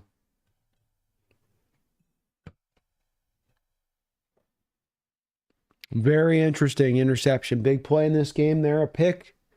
Lamar threw it blindly down the field. There was not separation. Safety was just standing there. And I don't think he ever saw the safety.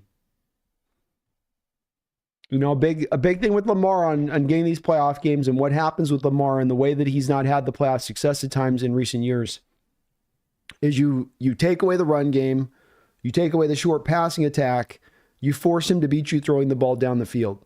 The Chiefs utilized this method last year to upend the Ravens. I think he had 4 or 5 throws in that game down the field, and he was not able to complete one of them. We saw him hit a deep throw to Isaiah Likely early in this game, but then completely missed there. So the Bills are going to kind of force him if they can into this corner. They're going to try to put him there if they can get him there. And if you can in the past in playoff history with Lamar, this is the place that he's got to disprove kind of the haters and the doubters on this to show I can make those throws. You can push me into that corner and I'll push my way out of it. But this has been the way the teams in recent years in playoffs, watching the games with them, have been able to shut them down. Take away the run, take away his ability to use his legs, take away the short passing. You're going to leave your guys one-on-one on the outside. You're going to trust them to hold up, but you also feel good about those matchups where you're like, look, I trust my outside corner can stand up against a Rashad Bateman, or even a Zay Flowers, who's not a bad player, but I don't feel like I'm as I don't have like a fear of God that some of these other outside receivers can kind of put into you on other teams. So there you go right there where the Bills kind of forced him into that corner bit on that play and it paid off. But smart so far in the Bills where it does look like they're going to try to run out that strategy. Jeffrey says, Brando, should Uber Eats a pizza? All this healthy food is making me sad. You guys are upset about that.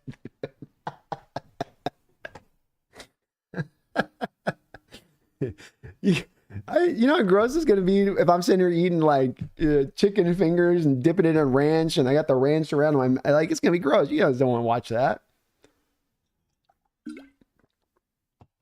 I'm getting a pizza by the third quarter. You better believe that at this point.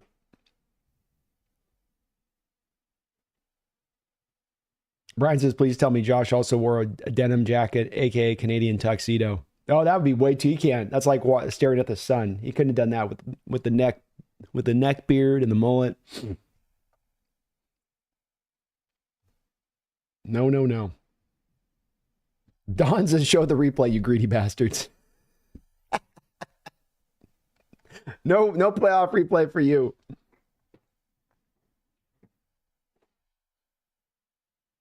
All right, Josh back on the field. Good field position for the Bills at the 43-yard line.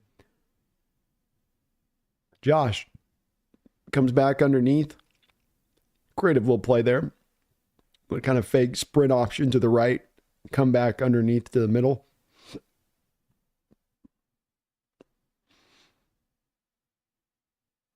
So what's Lamar looking at here? Did that ball get tipped? Man, that thing came out of his hand extra weird.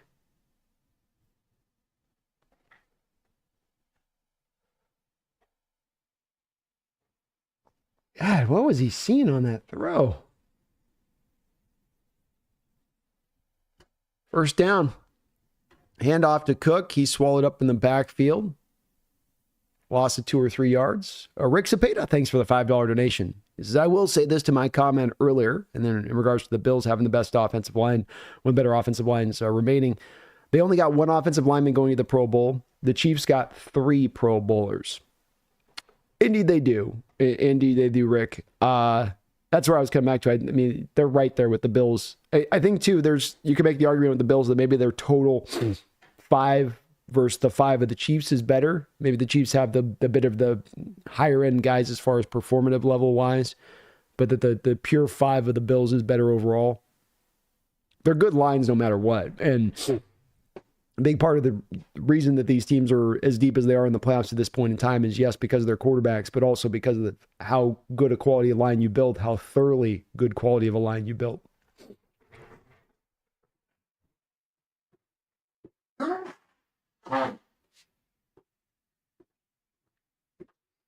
Golly. My allergies are just decimating me today.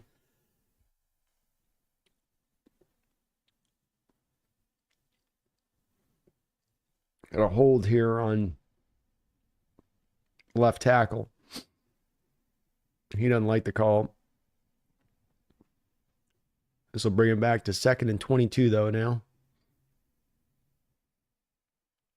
Ravens showing a blitz look.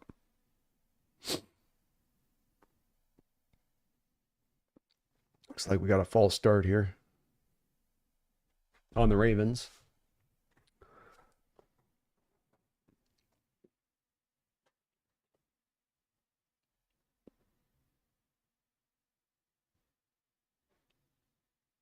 Yeah, Rick, you gotta build a lineup that certainly has a couple Pro Bowlers. Is great to have. That's a ideal, but it is also just you got to build a strong offensive line. You want to go you want to get in the playoffs. You want to go deep in the playoffs. I think it's the common denominator that we see over and over again on these teams. They get to this depth, and it's the big lesson to me that John Schneider's got to learn from this season. It's the thing that's smacking him in the face. 2nd and 17. Josh deciding to run with this ball in 2nd and 17. The Ravens were all over that play.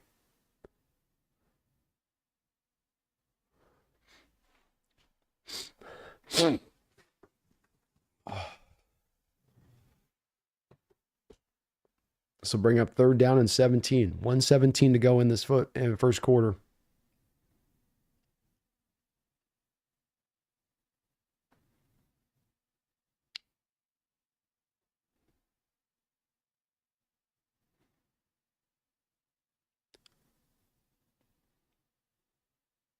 Josh in shotgun. Again, blitz look here from the Ravens.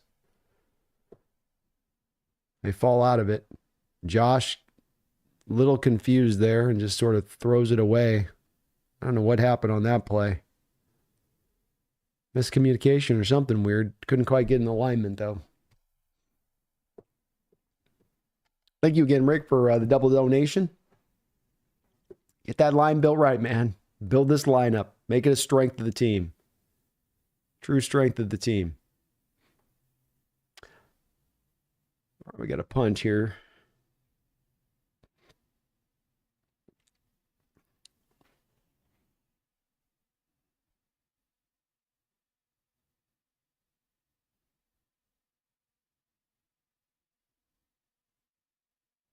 We're going to try to pin them back inside. Fair caught at the 8-yard line by Sims. Jeffrey Thistle, thanks for the $5 donation. I like the Bills in this game. Can't trust Lamar in the playoffs, especially not when they make him throw 50 times. They forget they're a running team. Definitely can be a little bit of a draw.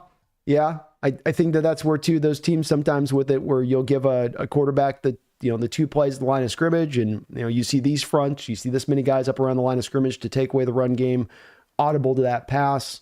That's where you can kind of end up forcing that quarterback where you want him to go from the play calling side of it by sometimes how the fronts are and how you look at it. But to your point on that, so far in this game, you've got 5 passes and 4 runs, or you got 5 passes and 5 runs, but definitely don't want them to. I want to echo what you're saying on this too. From a Ravens perspective, you want to keep this Bills offense off the field. You want to control the clock. You're going to do that by running the ball. And that's got to be by both Derrick Henry running it and Lamar using his legs and running it. And yes, they have 5 runs, but they actually have thrown it 6 times because Lamar dropped back on one of those throws too. And I don't think you can get too pass happy because I don't think they don't have really the receivers, especially with, I think, Zay Flowers not beat up a bit coming into this game. They don't really have the skill position guys on the outside to get at you against this Bills team either in that way. And we have seen some teams in the playoffs already here so far that through the first couple of these rounds that have kind of voluntarily, Jeffrey, gone away from running the ball. I thought the Rams did that today, where there was times that they went away from running the ball where they shouldn't have, and it didn't make a lot of sense. That's a good way of putting it. Sort of forget that you're a running team. Can't fall into that trap, especially can't fall into that trap in the playoffs.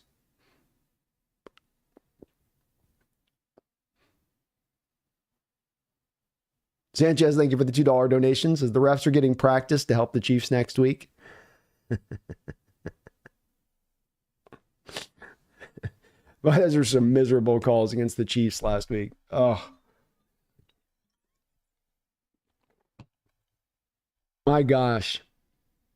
Those 2 calls against the Texans in that game. The roughing the passer calls, both of them. And just at really tough spots in the game too on top of it. Where you're just going, really? Right there, you're going to give it to him? Right there? Really? Really?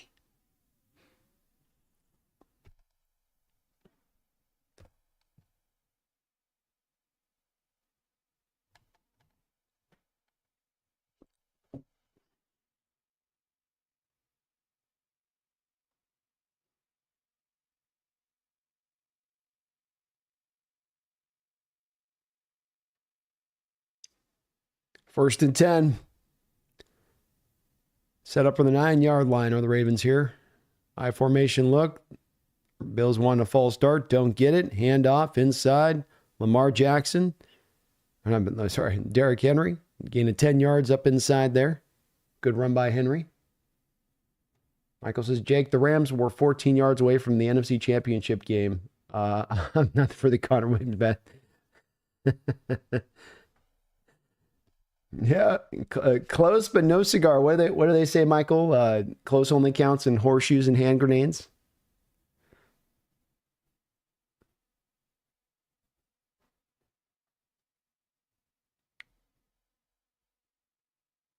$14 seconds to go in the first quarter. Clock will continue to wind. First and 10 here for the Ravens. See if they get a final playoff here. They're slow rolling this call. And they will hand it off here to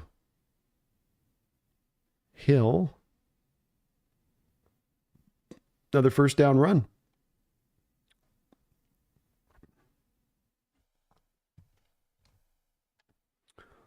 Well, Jeffrey Thistle was just talking about how this team needs to stay with running the ball, Jeffrey, making you look good on this one. 2 runs straight now, with each run getting about 10 yards a pop after you wrote that. So looking pretty prophetic in regards to that.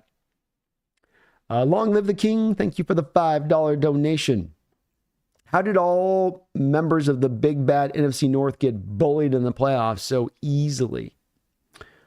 It's a good question. I think there's probably 3 different answers there that you could probably apply there, King. From the first answer there to the Packers is, man, I don't know. That was a team that was playing pretty good at the end of the year. They looked like they were locking things in. There wasn't a ton of injuries necessarily. I know that they lost Watkins, and I know Love was a little bit beaten up in the last game of the year, so maybe he was dragging a little bit of that leg going in that final playoff game. Maybe he wasn't anywhere close to 100%.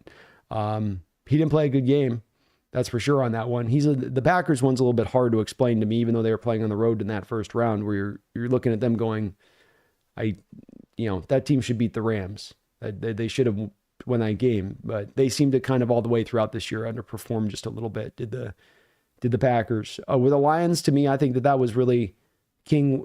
They had 9 guys, 10 guys on IR on that defense walking into that game. 10 guys on IR. That speaks not to even the guys that were injured and beat up, just trying to play out on those injuries. And that any team, it doesn't matter whether you're a playoff team or a number 1 seed or your back end roster, if you lose so many guys at that point, to me, there's just a point where you're going to reach that breaking point where you can't field a team that's even competitive on one side of the ball when there's that many injuries. And I do think that that's just kind of what happened to the Lions, and then the defense had no resistance to provide, which then meant that the offense was going to have to score every time, and then that they pressed a little bit too much, trying to score too much, and then injuries, where the other was kind of the fallout from it. And then in regards to the Vikings are a hard one to explain too, because, well, they're not as hard to explain too, because they went up against the Rams, one of the best pass rushing defenses in the league. Down Christian Darrisaw, you lose Brian O'Neill, so you're down your 2 best offensive linemen, and they already weren't the greatest in pass protection as it was. That's kind of where the teeth of the Rams went into the meaty underbelly of the Vikings as far as where they were vulnerable. But some of it comes down to just King at the bottom line of you want to be playing your best football as you get into the playoffs. And in all 3 of those teams, they probably all 3 had different spots of the year where they were playing better football, better brand of football in different parts of the season, where they peaked early on. It wasn't that they're a bad team by playoff, but they weren't at their prime best selves. 3rd straight run here by the Ravens, 3rd straight really good carry by the Ravens, another almost 10-yard run there on 2nd and 1. They seem to have gotten the memo that they are a running team. But I think it's really comes down to that, King, where they're good teams. They just a little bit of topping out, a little bit of injury to the wrong positions at the wrong time of year. Kind of all collectively comes together to allow them to lose. Bad matchups. In case of the Vikings to the Rams, that was a tough draw for them to pull. You saw earlier on in the year that the Vikings barely were, they got beat by the Rams early in the year. It was just not a good matchup for them and their team the way that they're constructed. 1st and 10 here for Lamar at the 39-yard line. 14-14 to go here in the second quarter. Game tied 7-7. Lamar breaks from the pocket. He looks like he's going to get sacked. He's able to fight through it. Rushes his way up the field for a gain of about 16 yards.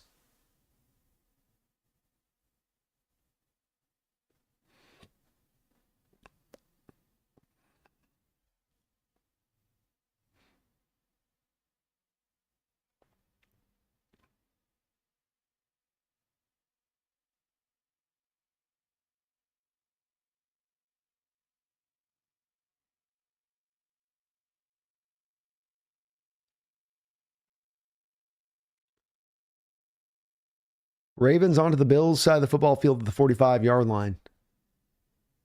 Lamar falls down, trips on the snow, and he gets down. Good job there.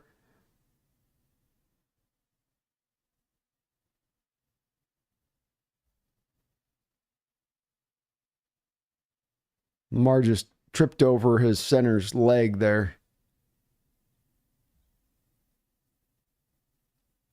Daquan Jones there, I think, pushed back the center really quickly into Lamar post-snap, too. That didn't help either. 2nd and 14. That's a tough blow for the Ravens. They're running the ball really well now. You're taking a kind of a pass back to having to pass the ball here at a 2nd and 14. Quick throw, quick completion there as Isaiah Likely. He's quickly taken down the ground for the gain of about 3 or 4 yards.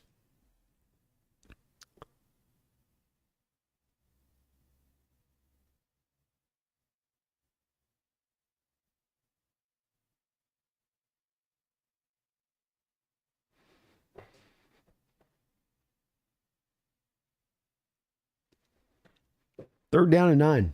Third catch, 49 yards for Isaiah Likely. Ravens third in the NFL in third down completion and third down conversion percentage this year, almost 50%. Lamar looks back underneath, finds his man. First down.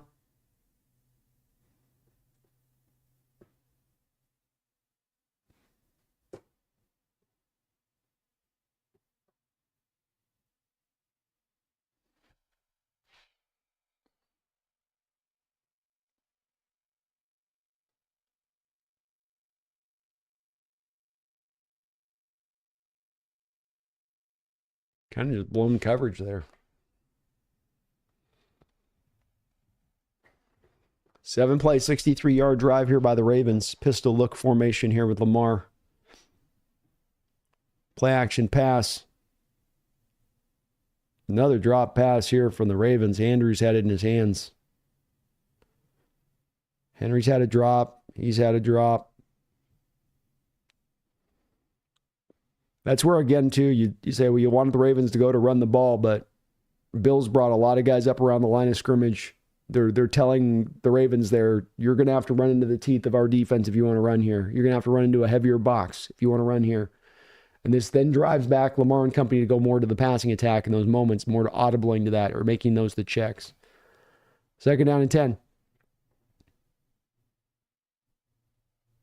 Ball snapped high. Lamar. Ball's fumbled. Ball's picked up. Von Miller's down the field after it's fumbled. He almost has it fumbled. He's ridden down the ground at the 20-yard line. Lamar Jackson with the second turnover of the game. Oh, no. Oh, no. It was a high snap. Threw off the whole play from the jump. He corralled it back in. But when he had corralled it back in, there was a defender on top of him. He's trying to fight through the tackle. The ball just sort of dribbles out of his hand as he's being pulled to the ground. And Von Miller with his old ass trying to get down the field. That engine was coughing. It was making, those old cars that would have the backfire. The car backfired as he was heading down the field. I think he probably had a hammy blowout on him too in addition to it.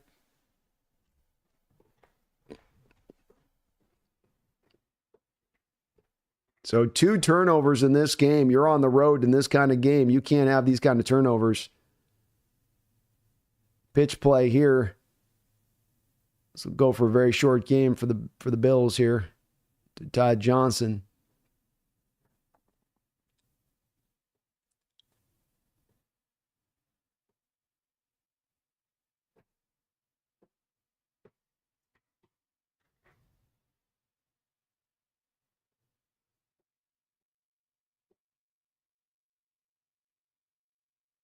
Second and 7. Wow, what a swiftly change. You're in field goal range. You go from being in field goal range to now giving them the ball back at the 21-yard line. What a shift. Josh dropping back, completes the ball to Khalil Shakir. Nice gain. Boy, you can go to that all game long here right now. I'd keep working Shakir. They're trying to match up Marlon Humphrey with him in the slot. That is not a good matchup for Marlon Humphrey. I'm picking on that all day long. If I see Marlon kicked inside on Khalil, all day. First down and goal. 9:50 to go here in the second quarter. Tie game, 7-7. Josh under center. Handoff. Cook bouncing his way through the middle of the line, keeping his feet really nicely. Still fighting. Still fighting. He's got his lineman grab him and fall backwards. The lineman's taking hold of him and falling back towards the end zone, trying to literally pull his running back into the end zone. But Cook's over there like, I want to be tackled, bro. Let me be tackled. No, I'm done. We got as much as we could. You will get into the end zone. You will get into the end zone. Come here. Come here.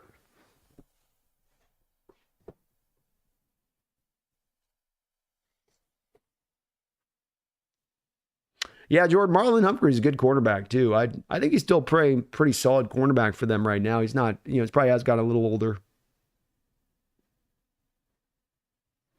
Keeper here by Josh Allen at the goal line. That's going to be a touchdown. Bills get it. I just don't. Sometimes those outside corners, Jordan, aren't always built to be moved into the slot as much. I don't think with Humphrey that's something that they've done. I feel like this is kind of a new thing they're doing with him in there. Maybe they're hoping he can take away Khalil. Nice push by the Bills line there on goal line. And they got a nice little hole for Josh Allen to scoot through. Kevin Kirby said that effort by Lamar on that fumble reminds me of Cam in the Super Bowl. Maybe so there.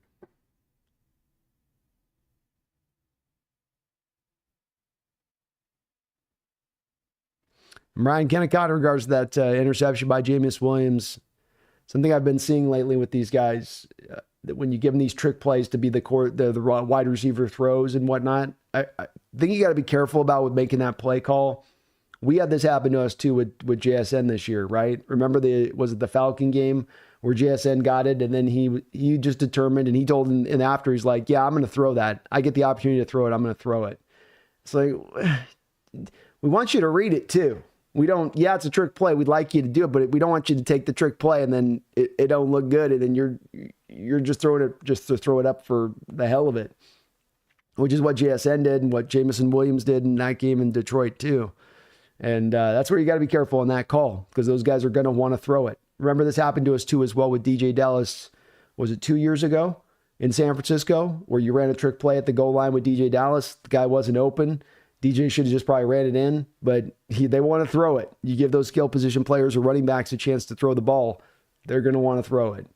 And so you got to be careful on the call. You got to be very careful. Jordan says that Marlowe did play some slot last year. Oh, okay. I hadn't seen him do a lot of that on tape, so I was like, man, I've only seen him on the outside. But maybe it could be, too, that they don't feel really good about who their slot is right now in the game. But that's also a little weird because sometimes you've had usually like Kyle Hamilton in there. Maybe you just don't like, maybe they don't like the matchup of a Kyle Hamilton on a Khalil Shakur because Shakur's so much smaller and probably the change of direction stuff with him would be harder for Kyle to hold up against.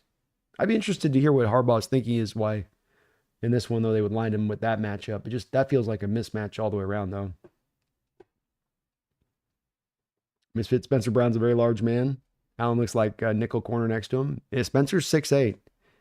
He's a big boy. That's where this is a Bills team smartly constructed with that offensive line. Not only is it a good offensive line, but it's an offensive line that's built for the stadium. You're going to play in the elements. You're going to play in poor conditions. You're going to have trouble with your footing. What is that going to tend to benefit? Those guys that are the bigger blockers, that are the bigger guys that can just go up and maul, that don't need to move in space and do a lot of pulling and just, I'm going to just go after my guy, heads up, and I'll drive him off the line of scrimmage. B. Collins says, neither of these teams can beat the Chiefs. I don't know, man. I don't know if this is the strongest Chiefs team we've ever seen, Brian says, yep, you're right, B, laughing out loud. It's like the wide receiver running back duo is too excited to get their chance to throw the ball. They don't read the play. They execute the call. It is. They're so excited to throw it, Brian. They so infrequently get the opportunity to do it that they just can't help themselves. And it can lead to some bad results because these players are fast, and you might think you can fit a ball in that you can't quite fit in.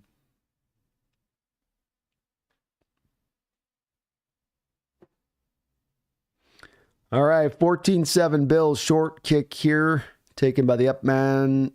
Nice return here. He's going to break this wide to the 35-yard line. Yeah, I agree, Brian. I think the Bills can definitely beat the Chiefs team.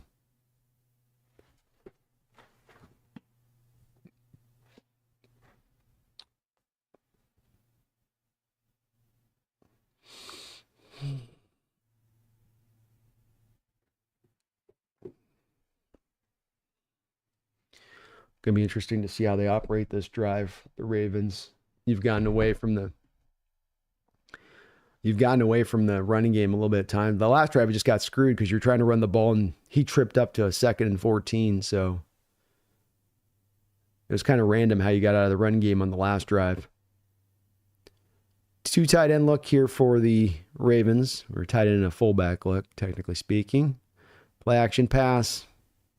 Lamar. He's so tough.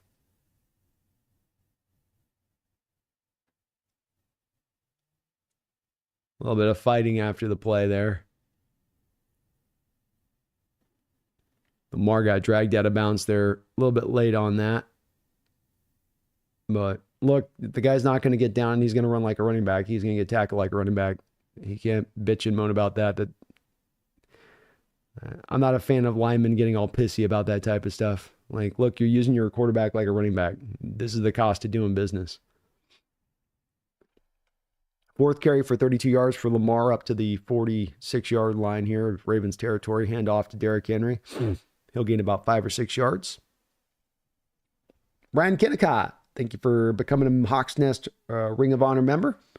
Appreciate you for that, Brian. I know you've been a member before, so thank you for that.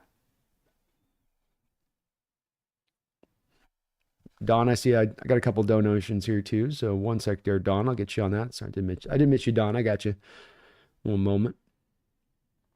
Last 2 drives for the Ravens have finished in an interception and a fumble after their first touchdown drive to start out this game. Ball onto the Bills side of the field here, 2nd down and 5. Hitting the backfield is Henry. Henry does a nice job of rerouting, bouncing off the tackles and falling forward there to look like he's going to just a little bit short of the first down.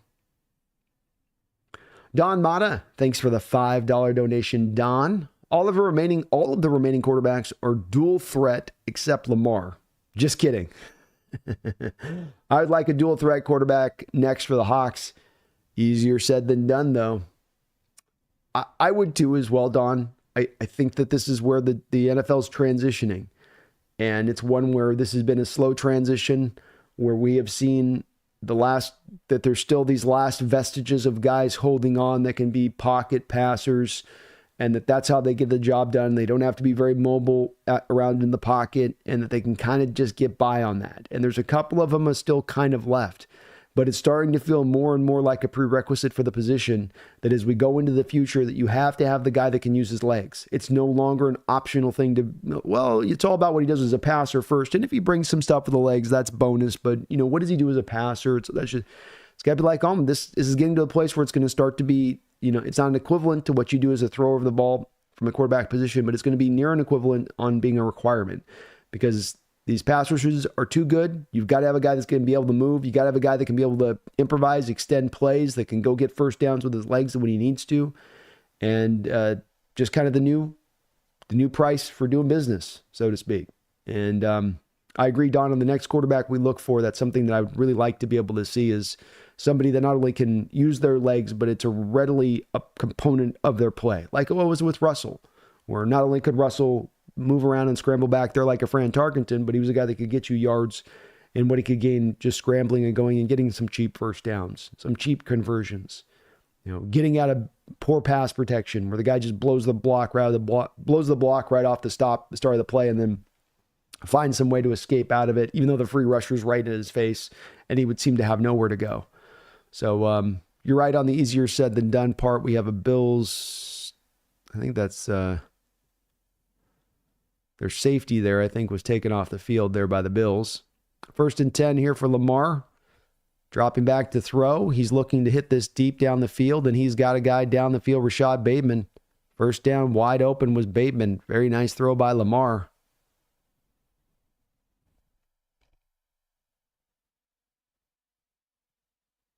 What is the corner thinking there? That Rasul Douglas? Boy, Douglas there just completely slow played that route all the way. I don't think he was anticipating it. Either he thought he had safety help or he wasn't anticipating that that play went deep like that. First down and goal. 5:22 to go here. Ball at the 2-yard line. Handoff inside to Derrick Henry. Henry stopped up right there.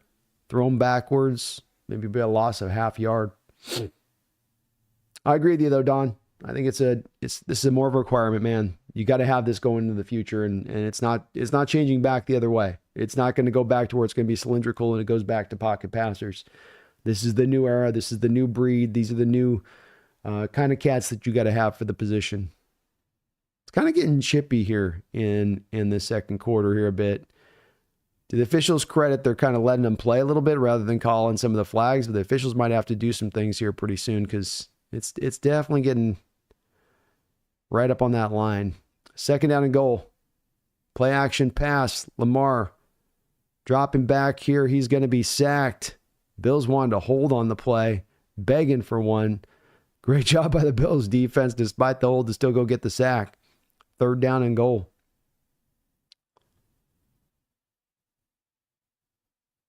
And yeah, he had a good argument to be made for the fact that he was held there.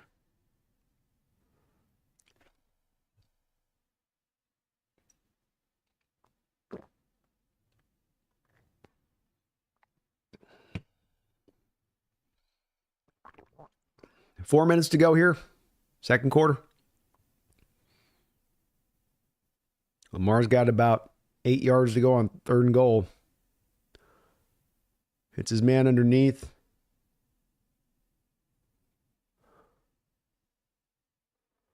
Ball looked like it was going to almost be another interception there, but ends up being incomplete. Another dangerous throw there.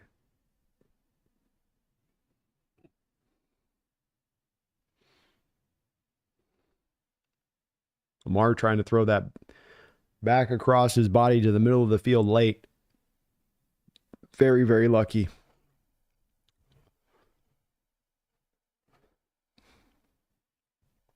.26-yard field goal attempt here by Tucker. He'll get it up and through. Ravens get back 14-10 in this one. Pulling it a little bit tighter. 3:43 left to go on the clock for the Bills. And the Bills are going to be in a position here that's a very interesting position because if they can go down and get a score here with 3:43 and eat the rest of this clock up, I believe that they also get the ball back at halftime.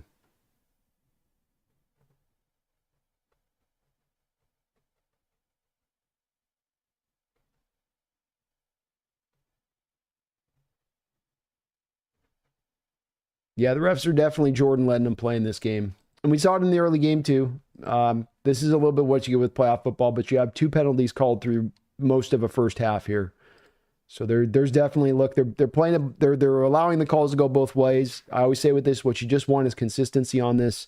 So if you're not going to call it on one side, I know it might look egregious, but I support the thinking behind this. Because when I get to playoff football, I don't want it driven by the officials. I don't want flag fests. I want the players to determine who wins the game. And if that means that we got to play this a little bit more loosey-goosey than we would in a regular season game to allow that to happen, so it doesn't turn into that, then I'm okay with that as an offset that we might have some uncalled calls to go than versus having too many calls called. If I got to be on one end of the scale or the other, I'd rather have letting them go than too much reining them in. One sec.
I hear you. I hear you.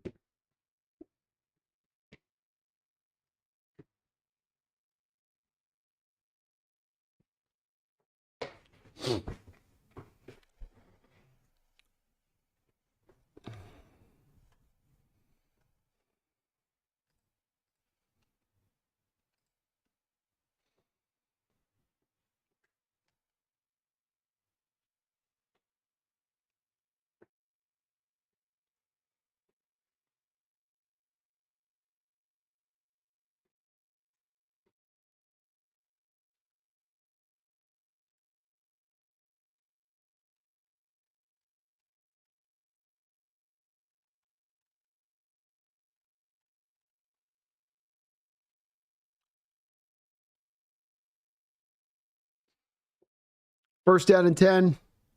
Ball is going to be here at the 30-yard line for the Bills. Josh Allen started out in a pistol look here.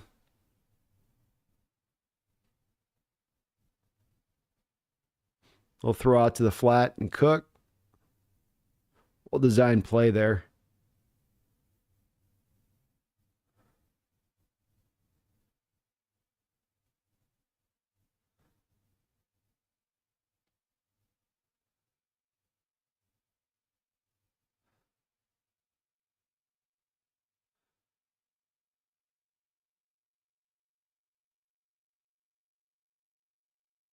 Second down and 3.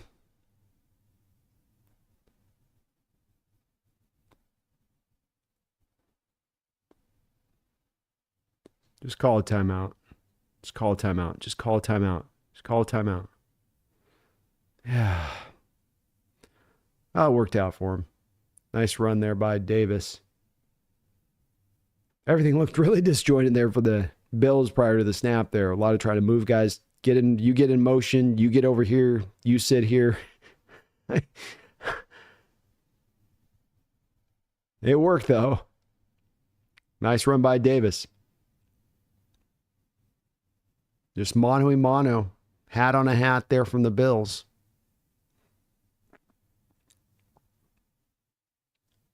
.223 to go here in this half. Bills driving. Don't get outside the run here unless you have to here. There we go. Staying with the run. This is there. There we go. Two different teams now executing different ways. Bills a little more committed to run that ball here than we've seen from the Ravens in this half. And that'll take us down to the 2-minute warning. Jeffrey Thistle, thank you for the $5 donation. He says, Ravens should be running on every down until the Bills show they can stop it. I hate the Ravens postseason game plans. I hate it. Not a fan either myself on this one. And you just have a little bit of a feel of a drive to want to throw the ball just a tiny bit too much. They've run the ball some this half, but just not stayed with it as much on the run stuff. I would agree with you there, Jeffrey. And you converse this with the Bills team on this. We'll stay with this. Josh Allen's got 6 passing attempts to 15 runs. Lamar Jackson's got 10 passing attempts to 15 carries, but 4 of those 15 carries are to Lamar. And if I'm not mistaken, 4 of those carries come when he's throwing the ball back there, when he's dropping back to throw. So it's really 14 passing attempts to, 10 runs, right? 11 runs from the Ravens. So there's actually kind of there is a disparity more than the box score would tell you on this one, Jeffrey, to your point. And I've got a couple of deep throws from Lamar in this game where he's complete. I've got one where he missed it badly for an interception. I think the Bills have been able to kind of force them into where they want them to be. The Bills are kind of guiding the Raven team offensively where they want you to go right now. And that's not to the Ravens. That doesn't put the Ravens at their best. It's not to the Ravens' benefit if they let the Bills drive them in this fashion. Kind of strange, Jeffrey. Yeah, strange game plan from the Ravens here in this first half, offensively speaking.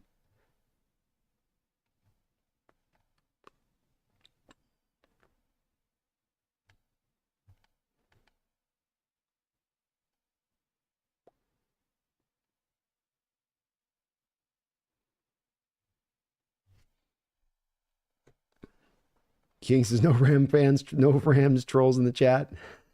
They're licking their wounds right now. Brian says, I think Stafford might call it good. He's put it all out there, champion. It's not a bad take at all. Every year with this kind of thing, it's year to year with it, you know, and you never know when it might be the spot where he's like, okay, I've done what I've come to do. I'm you know, he's at that age. He's played a lot of football. A lot of football. No one could blame him if he did. Yeah, Taylor Rapp went out in a cart for the Bills, so that is a tough loss for them.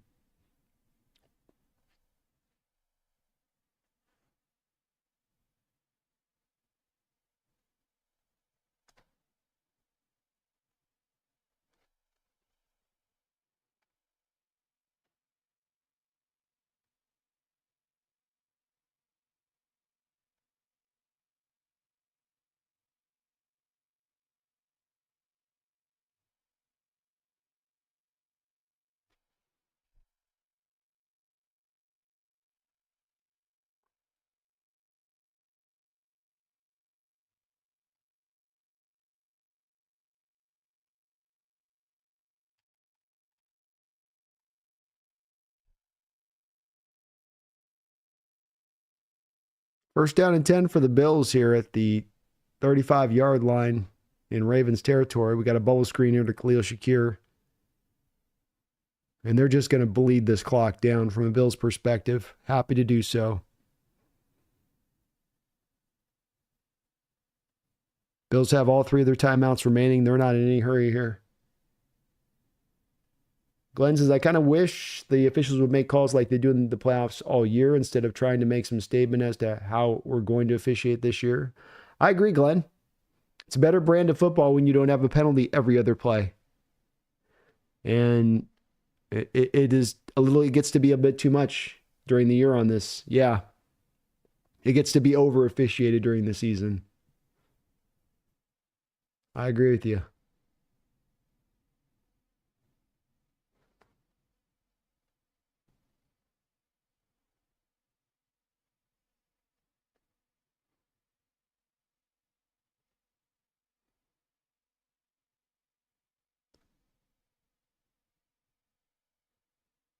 When will the Niners drop a 5-year, $300 million contract for Purdy?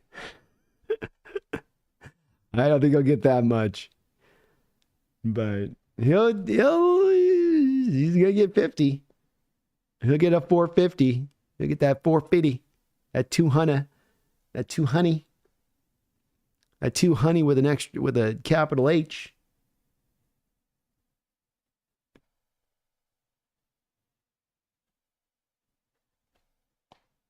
Because Chiefs are still clutch. And they showed you in that game yesterday what they do in the playoffs, which is it ain't a pretty version of football. It ain't, you know, it ain't going to be like you're stunned by the opulence. It's that they're going to drag you into deep waters and see if you can swim. And most teams in that moment when things get tight aren't going to be able to swim. And then they'll get a couple calls from the refs. And if that doesn't work, then the officials come in.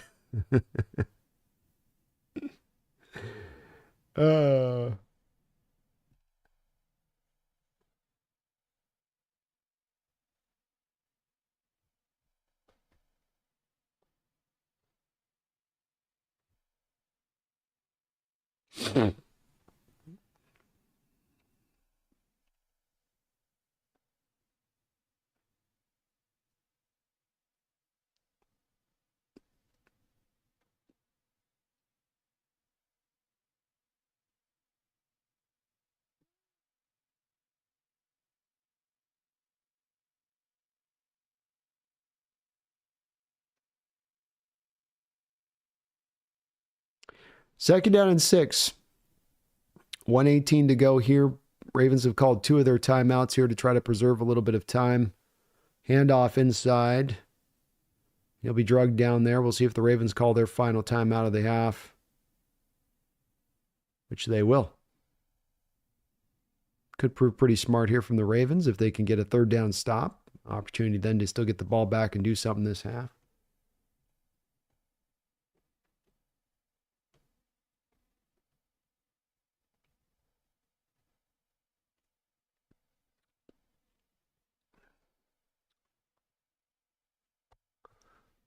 Yeah, they're definitely doing a lot of. The Ravens have called 3 timeouts in a row too. It hasn't helped with these commercial breaks. A lot of commercials. Lots of commercials.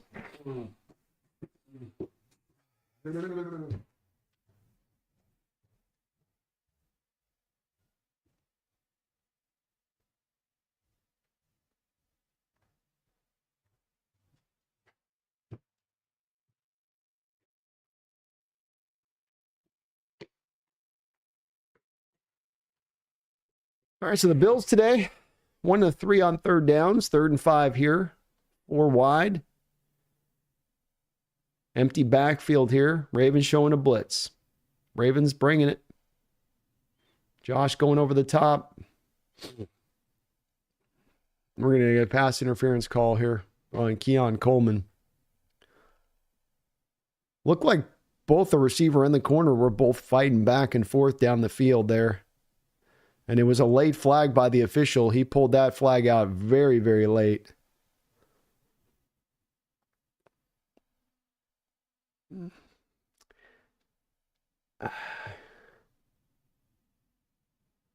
I mean, it's to me, it looks like kind of both players in a game where you've called this you've let the players play in a game like this.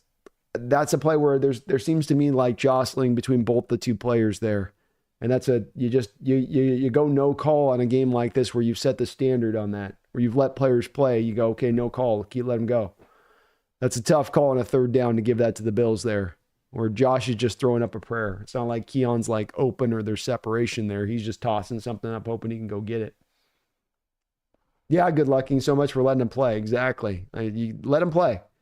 You set a standard. Every officiating crew, every game sets the standard. What's the standard in this game? We're going to let him play. Okay, well then don't magically come in at some spot, especially there where the official had to think a moment and he contemplated, like you have to think about it. You probably shouldn't call it.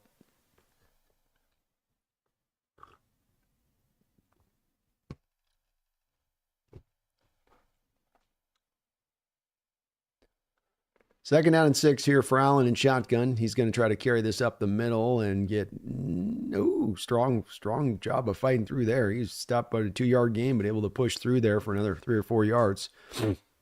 Bills need to call a timeout. And they do finally here. They'll use their first timeout with 19 seconds to go.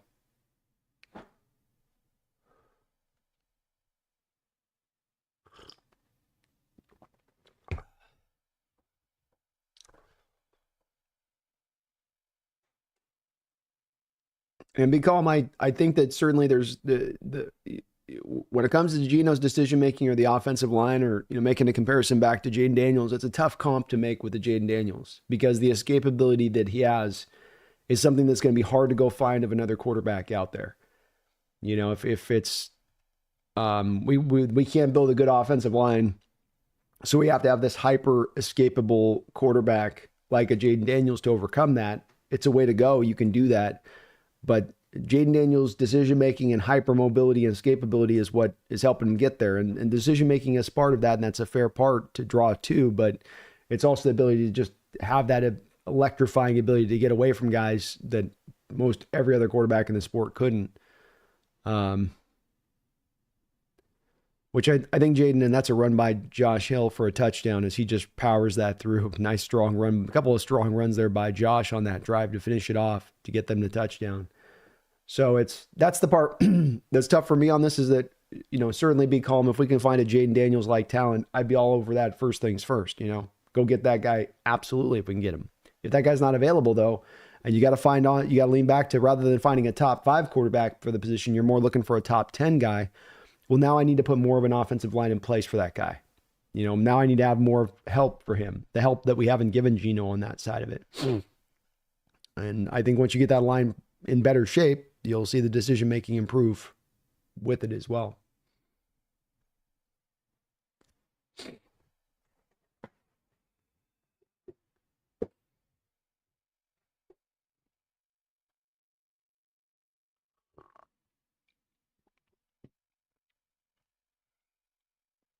Bruce says if they can't determine who the flag was on, why don't they call an offsetting warning on both sides if they want less contact?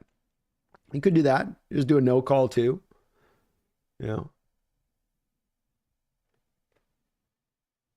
Glenn says, doesn't the offensive player get the benefit of the doubt when they're wrestling for the ball downfield, that far down the field? By and large, yes, they're going to on those plays get, if there's going to be a call one way or the other, is going to be typically going to go against the defensive player. That's the sort of the nature of the beast on that one, that's for sure. But there are times as well we see the offensive players initiate contact, and I don't want to say that it was full on initiated by Keon Coleman. I think the initial grab under the elbow was by the slot corner, where he started to catch him up under the elbow here a little bit, and then Keon reacts by then putting his hands up on the corner. Then the corner reacts and puts his hands even more on Keon. So I can understand why they did call it there, but it was a little bit of, there's not separation. It's both players kind of fighting back and forth a bit there. But it's also not in the rule book that the offensive player can do that stuff either, where he's set up by the rules to be able to do that. Return gets out to the 32-yard line here for the Ravens, where they'll take over with 9 seconds left and no timeouts.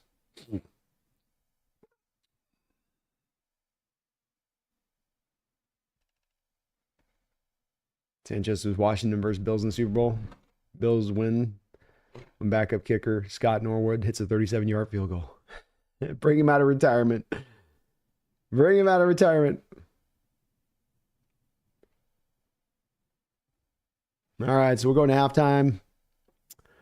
After Lamar downs it here, 21-10 Buffalo Bills. Ravens have got their work cut out for them.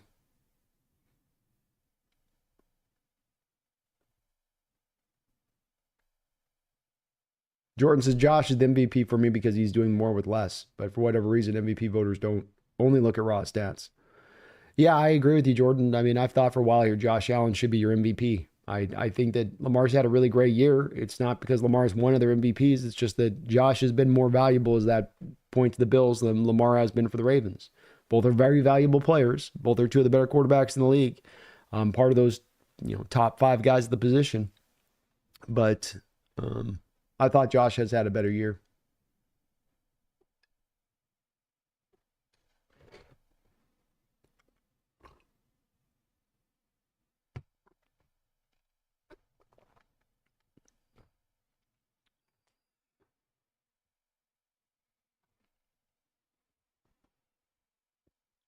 And we can definitely walk and chew gum at the same time, being calm. As I've said with this on it, when you put quarterbacks behind this offensive line like we did this year, the tendency on that, the 99 times out of 100 on that, is that those quarterbacks are going to get beaten up, battered. Bad decision-making will eventually come with it if it's a cumulative thing where game after game after game you're putting him in those conditions. It's not as much of, it's why I have a hesitancy to go to the Geno side on this as I do to go to the, look, it's any quarterback you put in here. You go grab any guy unless you're going to find a Jaden Daniels, which, again, it's guys taking number 2 overall in the draft. There's not a Jaden Daniels in this draft. There's not going to be a Jaden Daniels in next year's draft. Drew Aller is a passer. He's not really a scrambler. Arch Manning can do some scrambling stuff if he comes out, but probably more of a passer. Klubnik, I think, is more of a passer. So you're not going to see another Lamar maybe come out. So while it'd be great to replicate what Washington's done with the Jaden Daniels, if you could, you're not going to find that guy. So if you put any quarterback behind an offensive line that's sitting, back worst 5 in the sport, no quarterback succeeding in that environment. Geno's decision-making might be broken. It might be just purely bad when we all come to find it out. I tend to not think that'll be the case, but it gets hard to make this assessment when you put him in a failing environment. You've given him shitty offensive coordinators the past 2 years. Bad offensive lines. We've had defenses that at times, especially before McDonald could get the defense cinched up here this year, haven't always been playing well either and forced the offense to feel like it has to score a high amount of the time, had a high amount of their possessions. I'm okay with giving Geno the criticism on this. I am, and I'm not just he gets a blank pass on this, especially when it comes to be calm. When you have to consider what you're going to pay him and what he's going to cost in the next contract. But it gets hard to make this evaluation when you put such a horrible supporting cast in front of him. Nobody in the playoffs has as bad an offensive line performative-wise as what Geno Smith is. And even if you look at the Washington offensive line being calm in regards to what Jaden Daniels is dealing with there, their performative level over the last 2 years, both as a run blocking unit and as a pass protecting unit, has been better than the Seahawks offensive line. So as much as Jaden helps with his decision making and moving around, ours is still worse all across the board.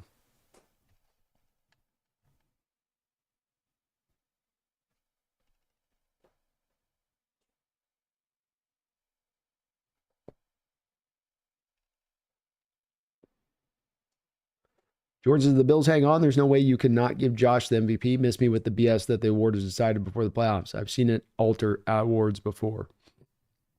Yeah, I sure wish they didn't have to do it before the playoffs. Let him get in. Let that be a determining factor too. Why not?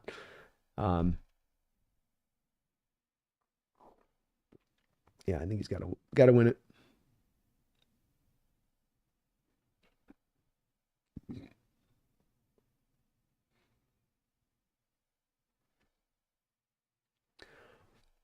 Not Vexo. Should Seattle rebrand the uniforms? Yeah, but only if it's to include the throwback stuff, not Vexo. If it's not to do the throwback, then we can just stay with what we got. But if they're gonna put something together with throwbacks as kind of a centerpiece of it, all day. Yeah. Lewis says, wow, head-to-head contact on a quarterback, no call. I don't understand the refs anymore. Protect one quarterback, not another. I guess Josh is like a Shaq, no foul calls, and Mahomes is Jordan. Shaking my head. Kind of like that, yeah, probably. Mahomes definitely gets more benefit of the doubt than anybody you'll find in the league. It's the calls that guy gets is just, he's treated with kid gloves.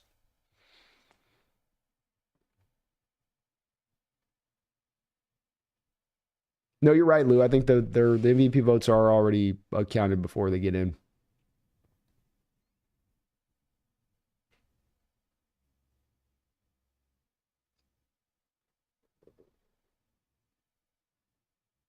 Jordan said the MVP is never decided until later. The votes are never. Last year, they were discussing it during the playoffs and how their performance in the first 2 rounds might help their case. Elijah says we are going to keep making excuses. Funny, this team called Seahawks will not be good for a long time. Why do you feel that, Elijah? What makes you feel that way about it?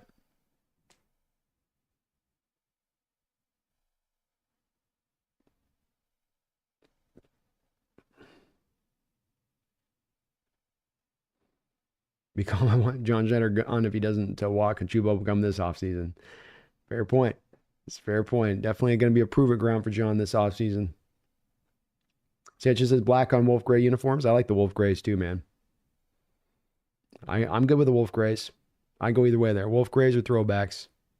I wouldn't be picky.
Yeah, I think folks are Elijah. I'm hoping they and be calm. I'm with you guys. I hope that they really do truly address this offensive line and you know make it that point of emphasis. And I can't think of how he would ignore it this offseason. I really can't. I mean, it's slapping him in the face. You got to figure McDonald's a new voice in the room that's like, look, go get this line thing figured out. Come on. Come on.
He calms says, don't forget about grub. I'm going to hit him with my 1-2-3 combo with a biscuit. I got bail money. Oh, leave the poor guy alone, Big Calm. He's out of a job right now. What are you going to do, you know? He's out there looking for work. Will call plays for food. Stuff.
Man, first half stats are not good.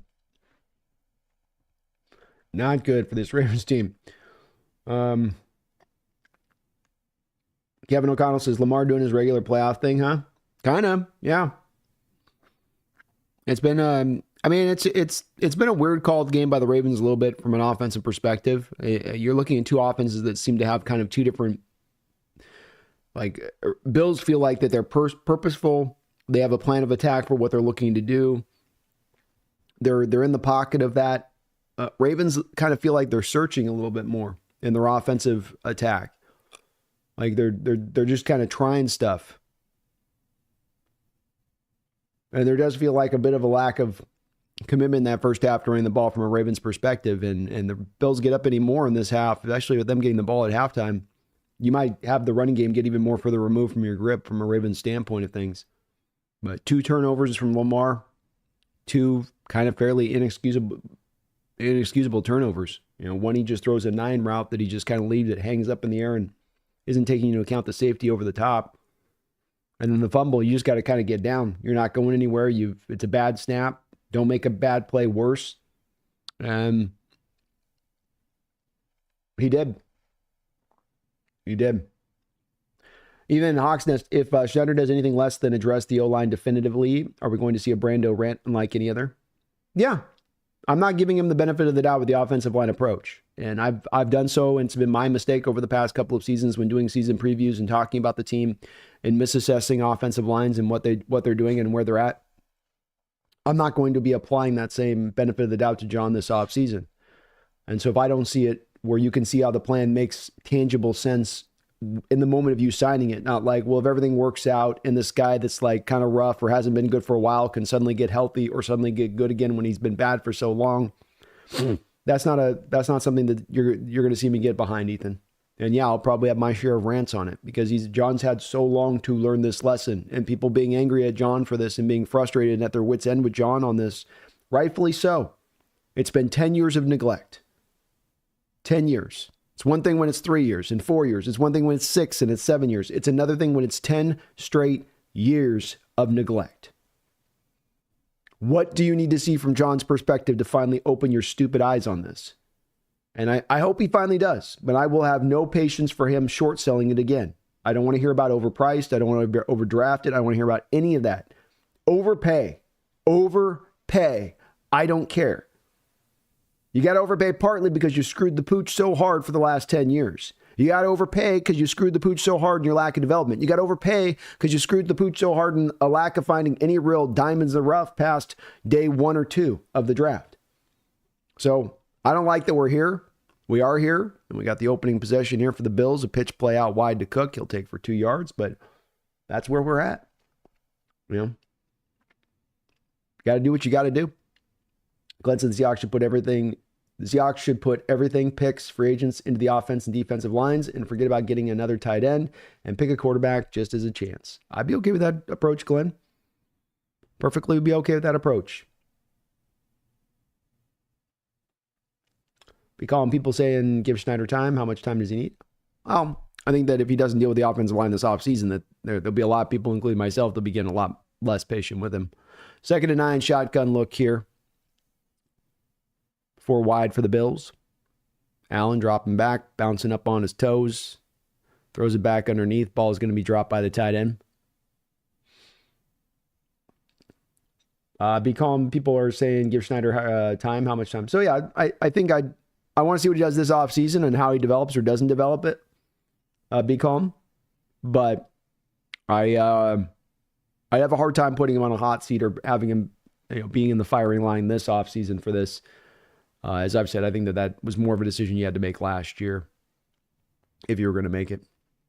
3rd and 9 for the Bills. 2 of 4 tonight on 3rd down conversions. Ravens bringing some guys up around the line of scrimmage. They're going to blitz. Josh bust the pocket there. I don't think he was really... That might be a... Yeah, Josh got surprised by the blitz there. Roquan Smith came up off the middle. Very close to being where he did get the ball back to the line of scrimmage.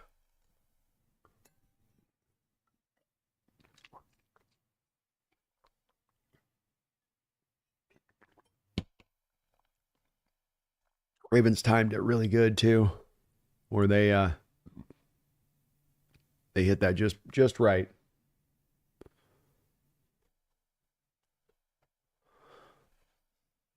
So a punt for the Bills, only their 2nd one of the game.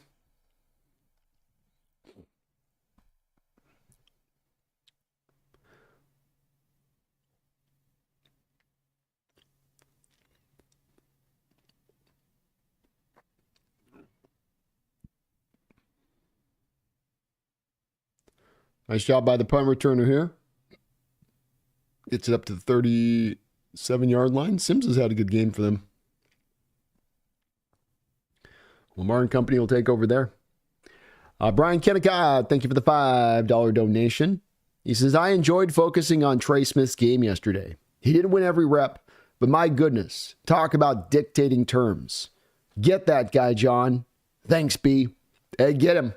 You want to look at the number 1 free agent to go target, the first guy right out the gate? You want to go and hear somebody who's going to immediately improve your offensive line, who's going to take care of the right guard position. Don't have to think about that anymore. Frees you up to kick Haynes inside to the center position, Brian.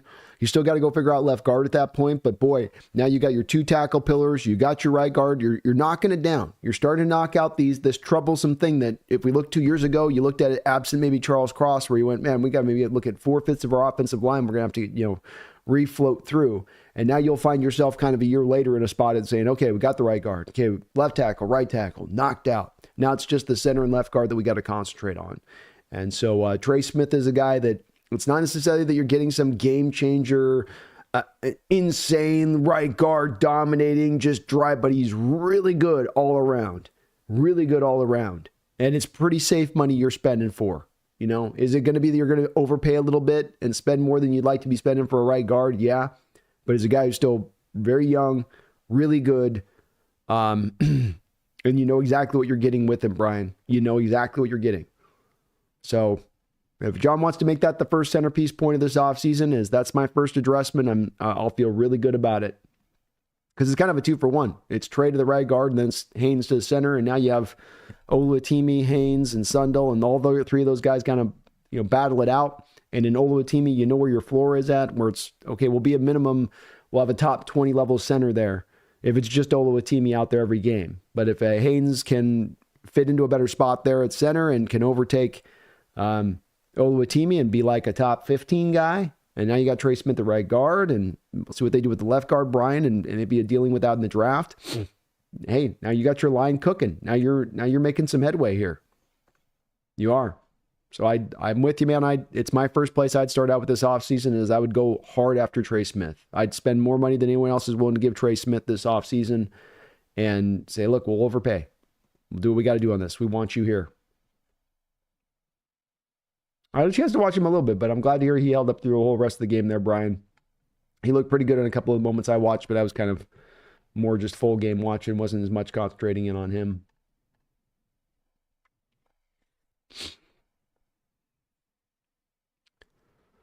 Throw out to the flat on 1st and 10. The Ravens continue to be pass happy here.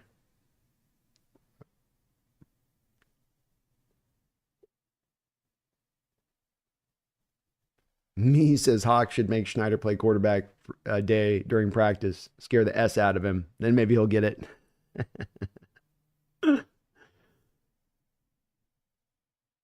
Doxzilla, if he proposed, would you marry JS? No.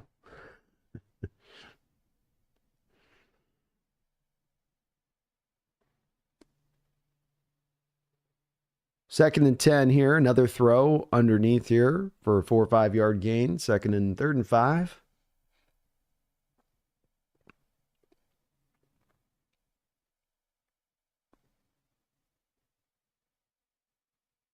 Brian says he overpaid for Jamal Adams, who wasn't involved in every play. John should have no problem overpaying for a player involved in every play, a la Trey Smith. Preach, Brian. Preach, brother. I agree.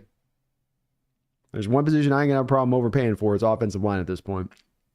I don't even know if it's overpaying. It's just this is the cost of doing business to get these guys. This is the price you have to pay. Especially if you can't draft great and you don't develop great. This is what you have to do. It's the only alternative if those first two things are a no. Another pass, 3rd straight throw here for the Ravens. They complete underneath here to Andrews for a 1st down. Everything's just football. I hope for some changes this offseason. Need the O-line to change, or I'm kind of out on JS. That's where I'm going to be too on this. I think there's some things he does good, and I'm going to do a video on the channel kind of assessing where John's done over the last kind of 2 years and some of the stuff that he's done to get a good idea of where he's been, and I think get a handoff inside here for the Ravens. Nice carry there. Good hard run. 10-yard run there. Boy, fighting off tackles, keeping his feet going forward there.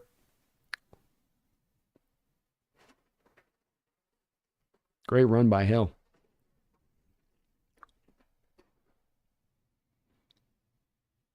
I'll be in the same kind of place, everything. He's got me at my wit's end on this one. The Ravens having a little bit more luck running with Hill in this game than they've had with running with Henry. Odd enough. Henry, 9 carries, 33 yards. Justice Hill, 3 carries, 31 yards. Hill just a little more quicker, a little more fleet of foot. Hand off inside here to Henry. Henry bounces off the first tackle and falls forward after a nice gain of about 13 yards. 1st down. Ravens starting to figure out they can run the ball. It's going to be trouble for the Bills if they do.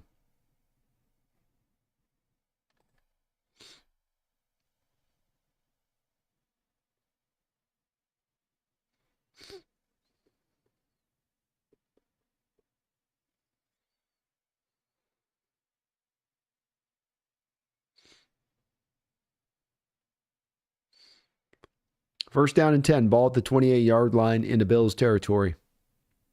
Pitch play back out wide here to Hill. Hill looking for some room, nowhere to go. Swallowed up in the backfield there. Linebackers, the Bills getting it done. A.J. Epinesa also back there.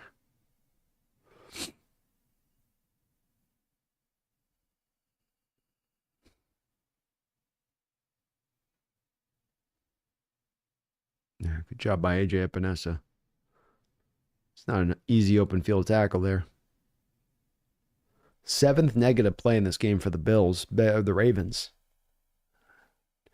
They keep finding themselves behind the sticks too far here. Not necessarily an offense built to be behind the sticks. Bills bringing a blitz here. And Aaron throw right through the hands of Andrews. I don't think he was expecting the throw. Lamar had to rush it because of the blitz. Nice timing by the Bills there on the blitz. The Ravens did not anticipate that that's what they were going to get.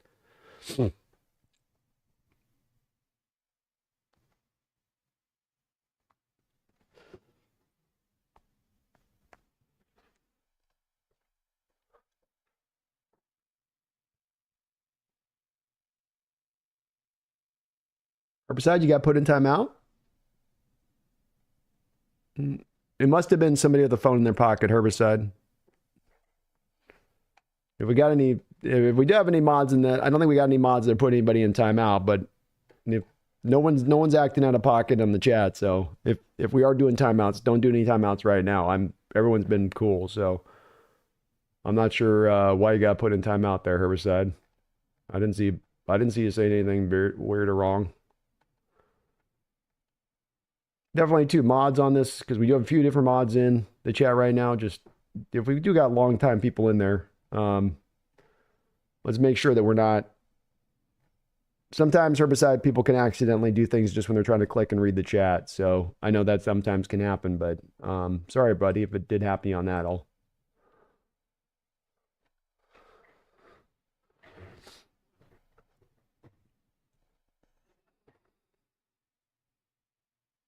Oh, he means on Jake's stream. Oh, never mind.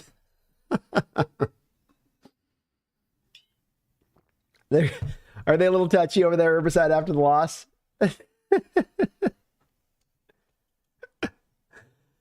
Good stop on 3rd down here by the Bills.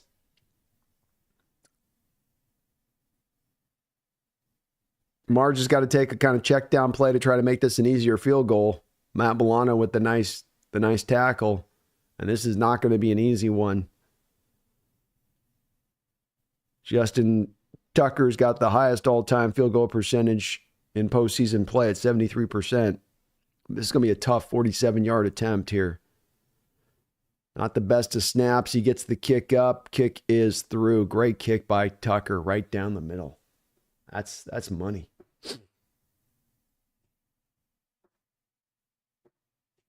Makes it serve that Jake's pissed off and I'm here for it.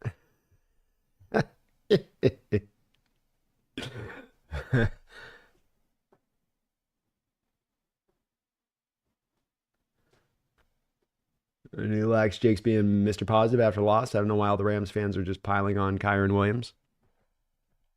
I don't know either. He ran really well in this game. I mean, he's got the one fumble, but it's the conditions. We saw it all across the board. The conditions are bad. It's hard to hold on to the ball. It's slick, you know. And Jalen Carter made a great play. Sometimes players make great plays. Yeah.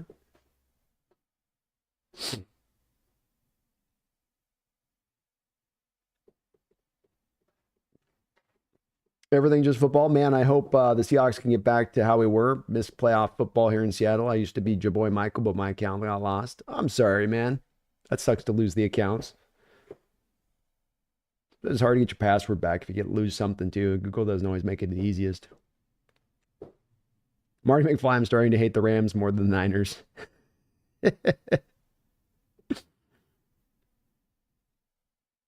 Jordan says the Rams fans have zero reason to be pissy. They were trolling the entire season. Don't act like a child now. They're big mad over there, huh? No. Yeah, careful if you go to Jake's channel. Sounds like he's timing Mofo. They're not him, but his mod's timing people out. Knock Hawk fans today. Not today, Hawk fans. You will not come in here today. No, not with your stuff today. Not with your stuff today. Not now. Not right now. I've been there. I've been there after a bad loss in season. Niner fans, go away. I don't want to hear it right now. Start telling my mods, be like, all Niner fans get timed out. I don't want to hear it.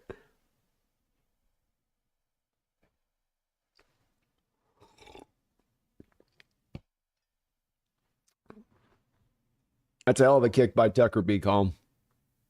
I mean, I've seen a lot of kicks today in the elements where these field goal kickers are just barely getting it inside the, inside the uprights. It's like it's floating this way, it's floating that way. They're having a hard time getting it up, and he pounded that sucker right through the middle. The gaff, the salt and peppers is the F the Rams forever. So happy. I'm glad they're not getting the next round too. I just, the roundtable show would have been out of control last week. Oh, you finally show up? Well, thank you for gracing us with your presence, little Miss Queen. Thank you for gracing us with your presence after 5 hours. Where have you been? Where have you been? What have you been up to? Were you hunting? Okay. 21-13, 9:47 to go here in the third quarter.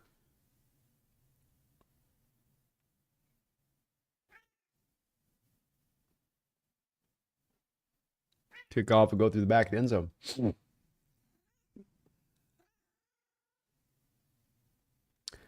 The Fire Poet says, I agree, even Saquon slowed down. Kyron did what he could for his caliber. We may need a second runner. Well, it's where the plan sometimes doesn't always play out the way you plan it. You took Blake Corum out of Michigan to be the number 2 guy. Corum goes down at the end of the year in that final game against the Hawks. And, bam, there's your second runner out. I mean, I don't know. I felt like may have to go back and rewatch some of the carries on it, but I felt like Kyron ran really well in the game. I mean, what he averaged, like 6 yards a carry, and the fumble's there, but take out the fumble, and he did really good. I thought I ran solidly. I thought, if anything, really, to me, Fire Poet, the criticism should be on McVay for not staying with the run more in this game and getting away from it too much.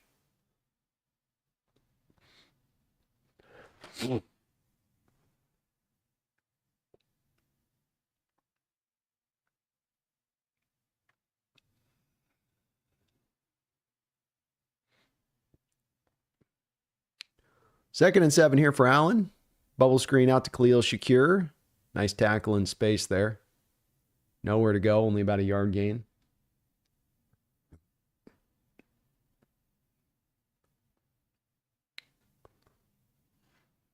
Let's get you.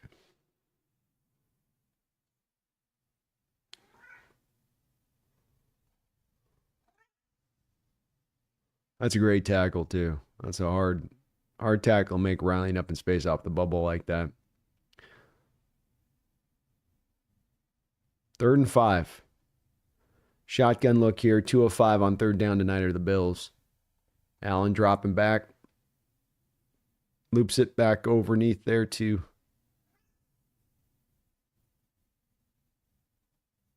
Curtis Samuel. First down. Nice little layered throw there by Josh. Wonderful throw there. Right on the spot.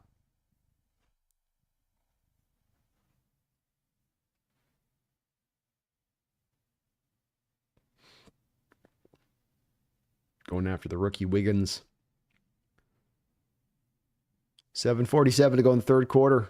Bills at the 43-yard line, still in their own territory. And off to Cook. Cook, nowhere to go. He's taken down in the backfield there. Jeffrey Thistle, thank you for another $5 donation, Jeffrey. I felt like it's snowing in the Rams game kept the Rams from getting boat raced. Really slowed the game down. Rooting for the Redskins now. Ooh, we're going for the Commanders. Want to get them back in? I don't know, man. If Commanders got in the Super Bowl, I just feel like who's ever coming out of the AFC is probably going to be boat racing them. But they're a fun story, man. If they got there, it'd be cool to have a rookie quarterback get there for, what was the last rookie quarterback to get to the Super Bowl? 2nd down and 10. Dan Marino.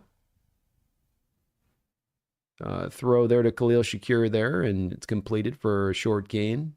Good job, Bill, by Allen, taking the short completion, giving himself an opportunity to be into 3rd and 5, 3rd and makeable. I keep working Khalil Shakir in this game if I'm the Bills. A lot of success in there with him. 5 targets, 5 catches. Keep working that guy. Yeah, I think that's a fair point to be made.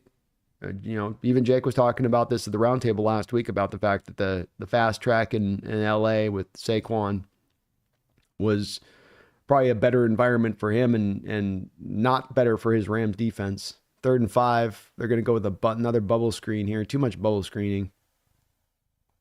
Way too much bubble screening there by the Bills. Just a little bit too much.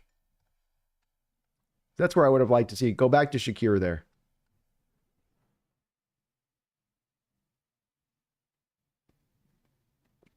And Dalton Schultz is this guy that they tell me is at some point going to take off, but I keep waiting for it to happen with this guy. Or not Dalton Schultz, but I confuse him with the other guy. Dalton Kincaid. I keep telling me that guy's good, but man, I never see him ever do anything in a Bills game. Ever. So I think that's probably true, Jeffrey. And the thing about the Rams is that they do have that big offensive line. That's part of why I think they should have stayed with more of the running game is you got that big old beef up front. This is the type of game you built this offseason to be able to just run the ball a ton. But you end up throwing the ball 44 times with Stafford. Ball bouncing in the end zone there where the Ravens will take over. So that's a good point, Jeffrey. It's a good point. Probably helped them out in certain ways today. And shoot, and says something when Barkley gets 200 yards and you're like, well, they kept him slowed down today. Shows you how good a back he is. Kevin Kirby says, I wonder if Stephon Diggs regrets asking for a trade. He seems like a guy that, he's good for a place for about 4 years and then he's going to wear out his welcome and you got to move on and he's got to go somewhere else. You'll get a good 4 years, but then he's got to go somewhere else. And there's players that are just that way, Kevin, I think. That's the impression I do get with Diggs, though. Fire Poet says, you make a point. My agreement was in saying this loss is not on Kyron. Yes, Kyron had slips, but if he is our guy, we have to stand the game with him and stick with him. Yeah, agreed. Completely agreed. And I mean, it's just, it's reading what's going on. He's running really well for you in the game. I think if I went to any Rams fans and I said to the Rams fans, you're going to have a game here where Kyron Williams is going to run for 106 yards, and I'm going to say he ran for 100 yards in the game for you guys. You only ran him 19 times and you passed 44 times. And I didn't say anything, Fire Poet. I'd tell you about how the conclusion of the game was or who won or who lost, but I just told you those parameters. I think Rams fans would stay on the surface of it. Ooh, he got over 100 yards and we only got 19 attempts to him versus the 44 attempts that we had passing the ball. And this was really not a game where we were behind for most of the game, like hugely behind. We were always in pretty close, where, the coach can't say Fire Poet where they say, well, we had to pass because we were behind so much and we couldn't run the ball. And you could have run the ball. You could have stayed with it. But it's also weird too with this Fire Poet is because watching every Rams game as I have this year, something that would be very consistent you'd see with them game after game after game was a willingness to stay with the running game. Even if Kyron was only getting you the 3 yards, that there wasn't this looking to bail out from it and get 2 pass happy. Just happened to be the way it played out in this one. Phoebe Morse Ox, thank you for the $2 donation. Are you the only one on the RT that's not soft? I don't know. I think those guys are pretty strong people in their outlook of it. I mean, I don't think you can do what we do on this Feed Me and be not have some kind of hard shell to a certain degree, because when you are going on and doing this type of stuff, even when you get as much love as I get, which I get no criticism almost, I'm very lucky. But I know that Jake's gotten drugged, and like Reddit, the Rams Reddit page will drag him. And, you got to be kind of tough on this to a certain degree to sort of take the slings and arrows you're going to get when you put yourself out there like this. Look at Jesse in the way that, he gets drugged through his fan base at times for the takes on Brock Purdy, as fair as I think they are. But they hammer him for that. It isn't an easy road all the time in doing this because people will so often disagree with your opinion on stuff and disagree with it passionately and disagree with it passionately to the point that they want to, give you a hard time about it. So I think all these guys got to, fight their way through and do that at times. And it toughens everybody up to a degree. I do. And I think, how can it not? You're constantly kind of being challenged all the time in what you think and your belief structure goes. It can do nothing but kind of toughen you up a little bit. But we're always, you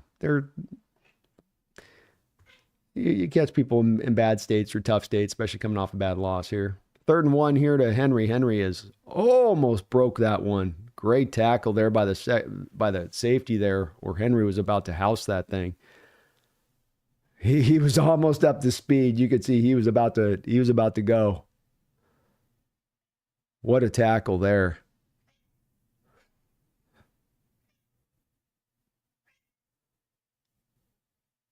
That was Hamlin. Hamlin with a nice tackle. 12 carries, 59 yards for Henry. Ravens over the last 2 drives starting to find a little bit of the running game again.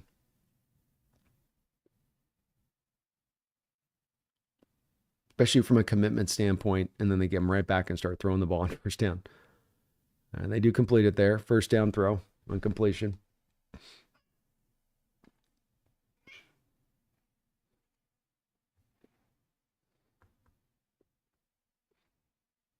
Jeffrey says, Brando saying he wants more criticism. Challenge accepted. You guys are easy on me. You guys are easy on me.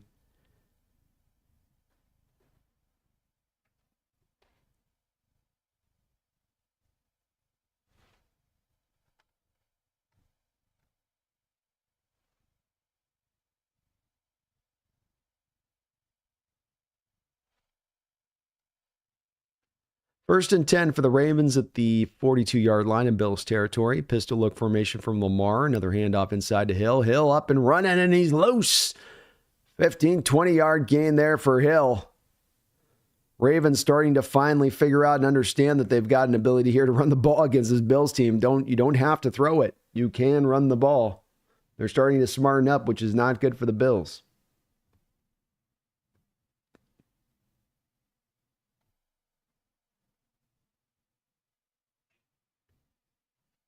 Sean S. says, Brandon, who are your top 3 draft picks for the Seahawks so far?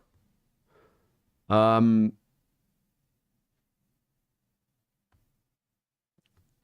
can you elaborate? Do you mean the top first? Do you mean we got another run here by Henry and the Ravens are really running with this game now? Things are really moving. 15-yard gain there by Henry and down to the 5-yard line.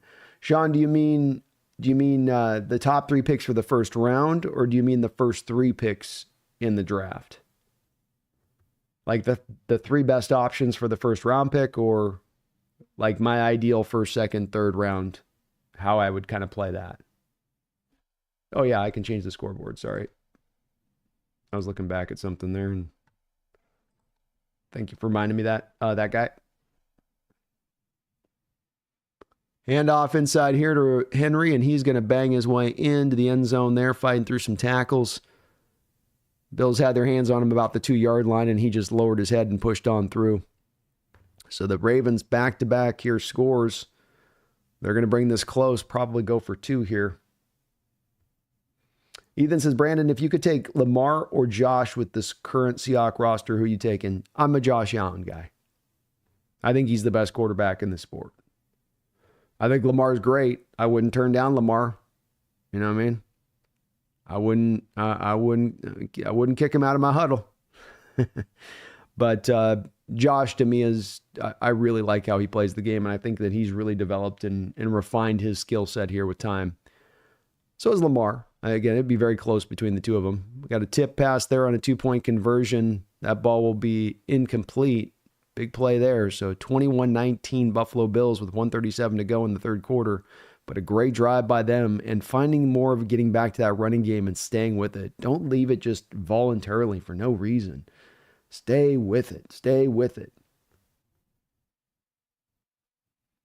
He says, then why does Jesse and Jay kick people for saying anything bad about their team? I call it soft.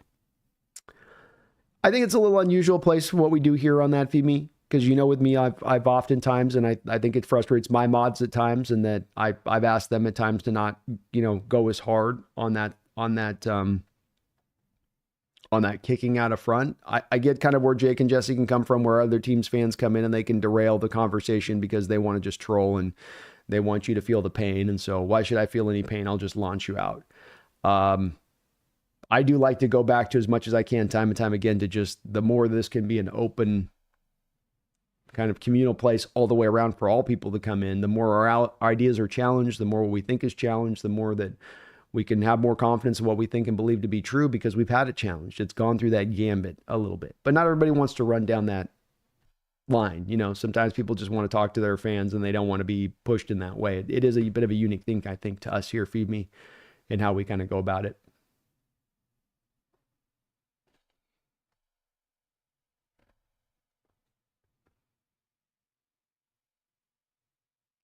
Brian says the AZ guy on RT, the AZ guy on Roundtable, Mike, is it? That's right. He admittedly isn't a big X's and O guy. He loves his cards. Jesse's a good show. Jake is rather annoying. Brian's king. That's the rundown. Well, thank you, Brian. I appreciate your rundown on that.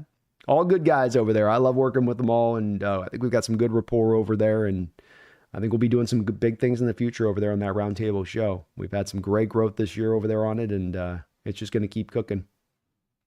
Sean says, just top 3 players you'd like to see in a Seahawks jersey. Okay. Yeah.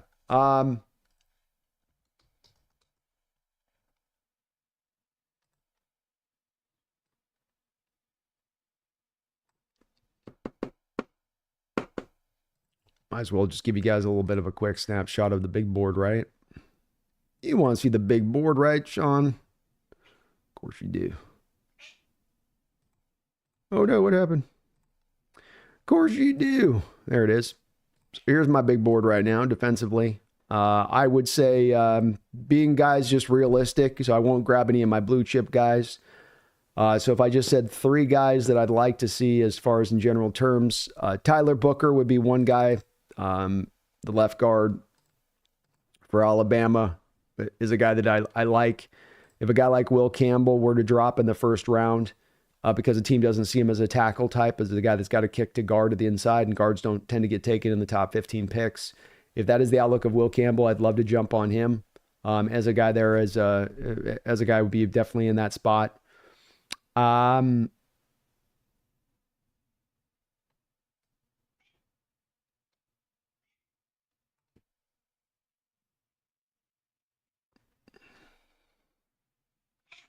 Be my third guy.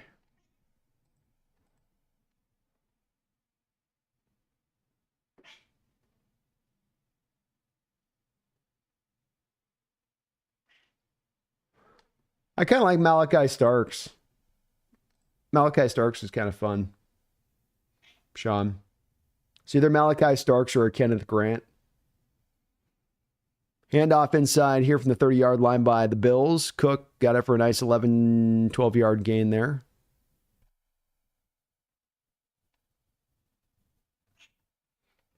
I'll go with those picks for now. I like Tyler Warren too, but there's some other priorities that I'd probably have over Warren.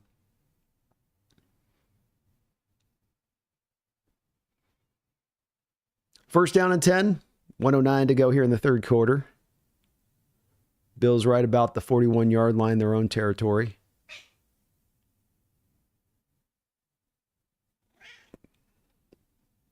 Another pitch play here to Johnson. He's got nowhere to go. Well defended there by the Ravens.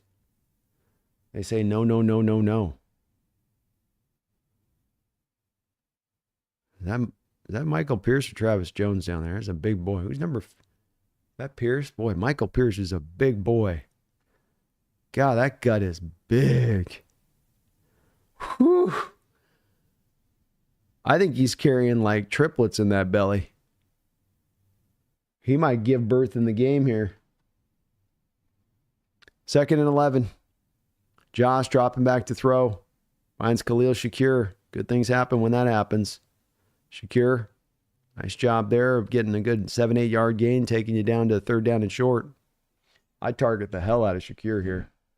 Over and over again here. And that will take us into the 4th quarter with the 3rd down and short to go here for the Bills. Fire Poet, thank you for the $5 donation. A lot of the passes were near picks. That tells me to run it. We were good first half, got away from a good run in the 3rd, and made the 4th a gamble. That's my assessment of it too. Thank you for the $5 donation, Fire Poet. I really appreciate that. That's my look at it too as well. In that Stafford was getting a little bit wild with the ball early in this game, so maybe not at his purely best. Maybe he doesn't operate the best in those conditions. I'd offer in addition to that, Fire Poet, on top of the near interceptions that you had, how many drops did you have in that game from your receivers? Where the ball's in the hands, and atypically if they're in LA, they're catching that pass. But out there in the conditions with the weather and with the wind and with the snow, makes it hard to make those completions. And so much of Fire Poet, the Rams passing attack, because you don't necessarily have those guys on the outside that are going to be like an A.J. Brown, let's say. Like Puka's really good. He's really good, but he's going to be more of an intermediate kind of guy in how he wins. Cooper Kupp's going to be more of an intermediate guy or short guy in how he wins short routes. And that those kind of routes, Fire Poet, as I often say with this, you have a shorter route, which means you're giving your receiver less time to gain separation, which means the quarterback now has to fit a tighter throw into a smaller spot, which means he has to throw it with more velocity to make sure that the player can't undercut the route to get an interception, which then makes it a harder catch in those kind of conditions. I think there was so much of that game from a Rams perspective where the arrow just kept pushing you back to, you really should be running the ball more here. You should be running the ball more here. And they just got away from it, like you said a couple of times in this game. And I'm not really sure as to why, Fire Poet, because this was the whole onus of this offseason is you guys could have taken, like, for instance, the money you gave Jonah Jackson and went out there and bought another wide receiver or got another pass catching help aspect of that. You didn't. You went to the offensive line because the plan in place was, hey, the game's going back to running the ball more. Rather than being pass happy, let's drift to where the game's heading from as far as the game was here in 2018. The game's here right now in 2024. And here's where the game's going for 25-26. And they were doing a little bit of that, Fire Poet, in building up that offensive line like they did to theoretically lower down those passing attempts so that when you got on a road playoff game on the road, you could have Matt at 31 attempts for the game. Kyron would be up at 25, 26 attempts, 30 touches for the game. That's really the ideal that they created this offseason, and they just didn't stick to the ideal in the game fully, Fire Poet. They just got away a little bit from it. And I think it's one of the big reasons you don't come away with this win. But thank you for the donation. Well said on your part as well.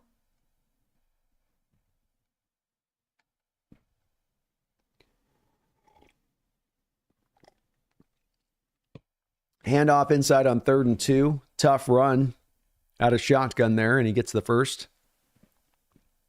By Ty Johnson. Dogzilla, Ravens ran for 68 yards in that drive. Yeah.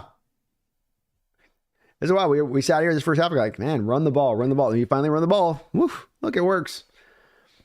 Sometimes these teams can just overthink themselves. They get thinking of too many different factors and things, and they get out of sometimes the simplicity of it, which is that you guys can create some holes against this run defense of the Bills. You can find some room against the run defense of this Bills team.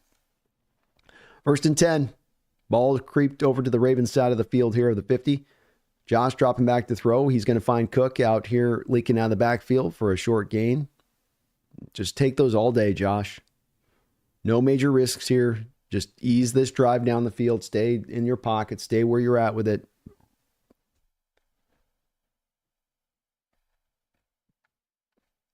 Ethan says, give me Kenneth Grant, because picking him could do 3 things. Could be the best player available, true nose tackle, and maybe most importantly, it would do wonders for Byron Murphy. I'd be good with it too. I'd be definitely good with it. Jeffrey says, Joe Burrow better than Josh Allen. Ooh, bold take. 2nd down and 5 here. Hand off to Cook. Cook trying to bounce. Wow, what a move in the open field by Cook. Boy, he just came to a stop, and the corner that had him pegged up on an outside run just completely kind of got hypnotized, bounced inside of him, and got the first down. Wow, he just That guy thought he was going to press the edge there all the way. Great little subtle move there by Cook.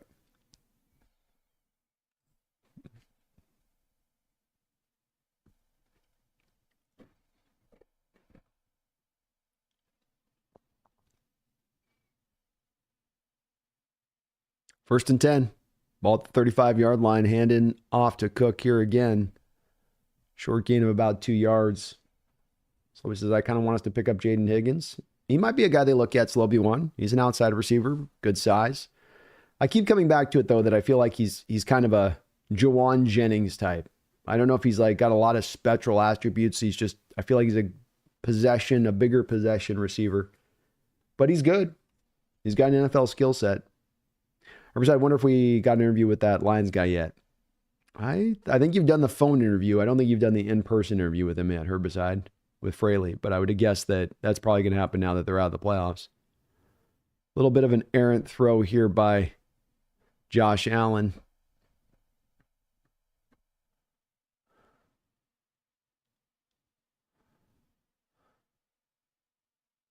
Trying to find Cooper out there. Cooper looking for a flag, but you're not going to get that flag on that kind of play. And Cooper comes right back off the field. They definitely have not been able to get him synced up. 3rd down and 8. Ravens showing a blitz.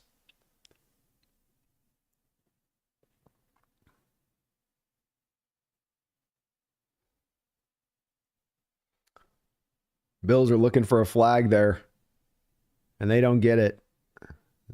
So the referees are letting the secondary play in this game. They've got to let this continue to be the standard in this game. Don't change it up, because I don't know if that ball was catchable at that point either, though. Pretty errant throw there by Allen. I think if it was closer, you might make that a tougher call for the officials, but they probably said not catchable. Definitely was early contact before the ball. Tyler Bass out now, 15-20 on the year. He's got a 51-yard attempt. This is not going to be an easy kick. He gets some good leg into it, and it will go through. Nice kick here by him, 24-19. That's huge. That pushes it to a 5-point lead.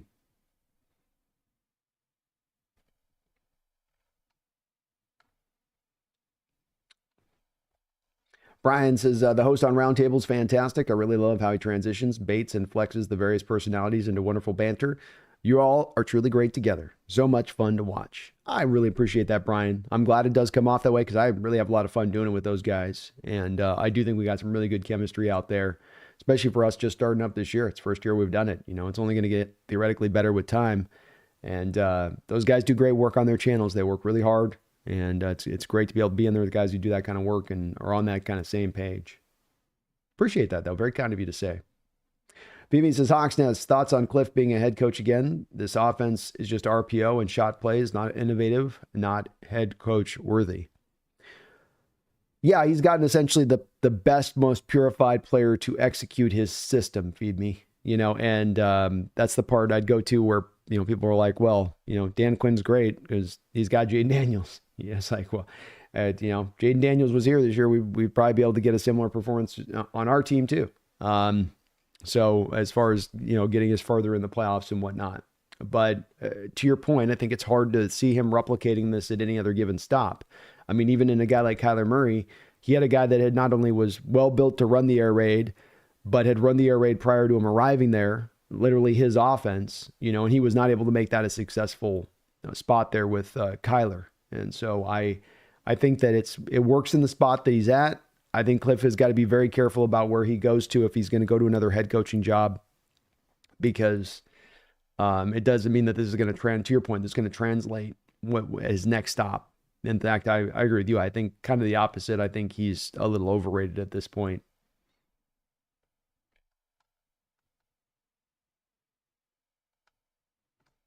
Just a little bit.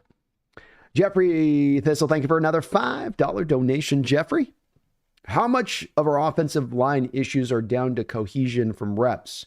We can't keep replacing half the line and expect them to improve. Just a thought.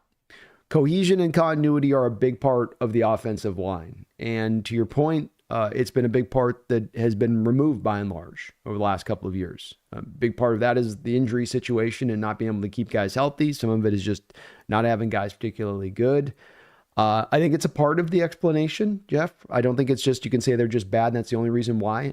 You've missed that continuity so much. I mean, hell, we've had a hard time just maintaining continuity where our same 5 starters will play throughout the whole game. They keep both Carroll and McDonald had this thing where they're so uncertain about a position on that line that throughout the game they'll rotate that position out.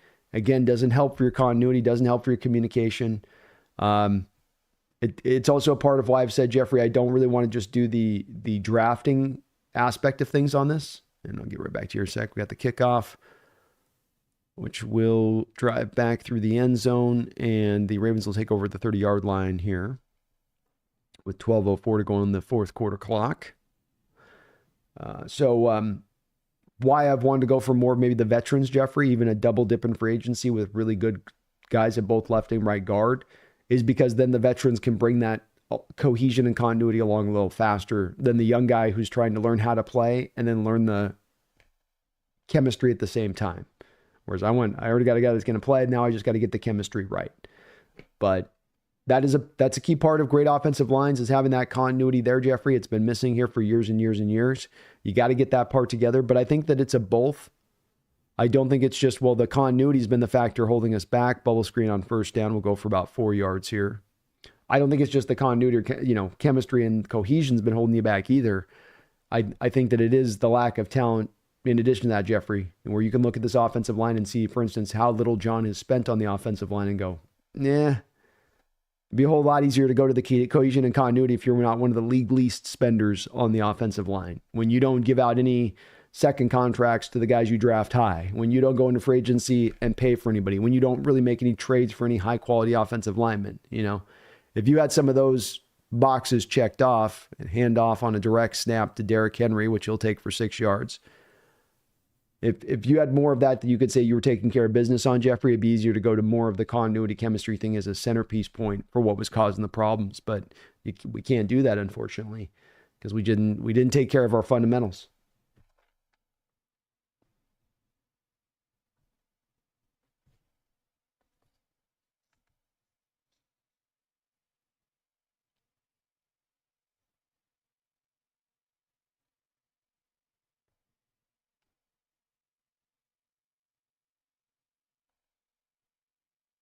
Handoff inside here to Henry. He's close. Depends on the spot. It looks like the officials have him marked a little bit short. I'd have to think that the Ravens would probably go for this. But this is a big-time decision moment here for Harbaugh. 10:26 to go in the fourth quarter. It will be short.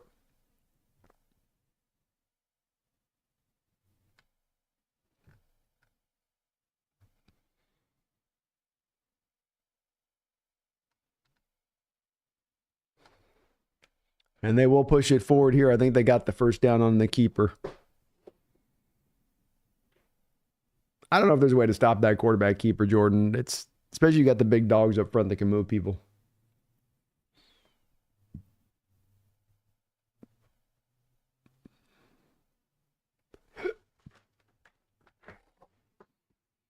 On the plus side, Kyler Murray is really good at COD. He is really good at COD. First and 10 now. Ball on the 41-yard line. Clock continues to roll. Pistol formation here for Lamar. Bills threading with a lot of guys around the line of scrimmage, trying to take away the run play here. Bills will go to the run. Yeah, Ravens go to the run. Bills were all over it. Bills showing some fronts here on the run game against the Ravens is an adjustment. Ravens have that 10 points they scored really running the ball here in the second half mainly. You see the Bills now starting to adjust. We're bringing some extra guys around the line of scrimmage, trying to kind of compact things down there. Dissuade the Ravens from running the ball. That's the 8th negative play in this game for the Ravens, by the way. A 1-yard loss. Second down and 11. 8:54 to go in this football game. Blitz look from the Ravens. Bills. Lamar able to see it clearly. Picks up his man. We got a fumble. Fumble! And the Bills get it back. What a great play by the Bill defender. He got beat badly in coverage. Andrews was wide open and trying to extend the run, and the Bill defender just snuck his arm in there and knocked the ball out. Third turnover of the game for the Ravens, and it's hard to win a football game in the playoffs when you have that happen. Just a Peanut Tillman punch there. Great. That's just a fantastic play. That's a fantastic play by the Bills defense there. It's what you love to see your defenders do in these kind of conditions where the ball's slippery, is you let them know, hey, get the punch in there. Try to be knocking the ball out. It's going to be hard to hold on to in these conditions. That was very clutch. The difference in that the swing in that moment of Andrews getting a first down catch onto the Bills side of the field versus a fumble cause now, giving the Bills the ball back with 8:41 to go in this game and able to start to bleed this clock. Oh, as a forced fumble misfit, he Peanut Tillman punched it. Kevin says, in that situation, if I'm Harbaugh, I'm chewing Andrews' butt to hold on to the ball. I am too. After the catch, get both hands on the ball. What are you dynamically going to do there after the catch? Get an extra 5-6 yards at most? That's fine if you want to get that extra yardage, but get both hands on the ball in these kind of conditions. It's kind of a backbreaker, quite frankly. And, you normally wouldn't be as aware of this, but when you're in these conditions, watching the first game, how many balls were slipping out of the grips of these guys? It's hard to hold on to that ball, much more than ever a need to then put the second hand in there and make sure you've got it stabilized. Especially there where it's like, well, look, I could go one arm this and go get 6 extra yards on this catch before I'll be tackled, or I can just 2-arm it and maybe I get 2 or 3 more yards falling forward. Well, it's a 4-yard difference. What's the difference?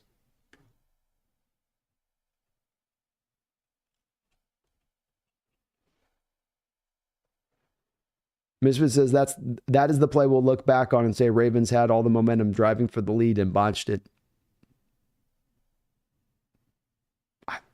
It's pretty well said. Pretty well said. Brian says Travis Kelce's improved that part of his game, ball security. Yeah, Travis knows it. Same thing in Chiefs Stadium in the playoffs. You watch him after some of these catches in the playoffs, you'll see him do the same thing. Where if there's a guys around him, he'll put 2 hands on it. Because in normal warm conditions, in a dome, you're able to secure a ball with one arm in a way that you can't when you're outdoors and it is slippery. But it's also these players aren't used to doing that, are they? And they don't play out in these conditions at all times. So you only have a couple games a year that plays like this that you have to be aware of it. But you have in the Bills team, a team used to play it out in these conditions, understands, how to play a clean game. And 3 turnovers, man, this is going to be tough for the Ravens to overcome. Especially on the road. You got to play a clean game. First down and 10. Josh Allen dropping back to throw. He's going to find his wide receiver here. I like the play called by the Bills there to throw on first down. Everything in the book was saying, go to the run play.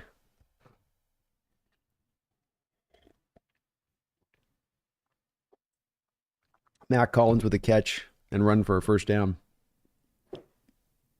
Ravens were all up on the run there, though. Total blown coverage on Mac.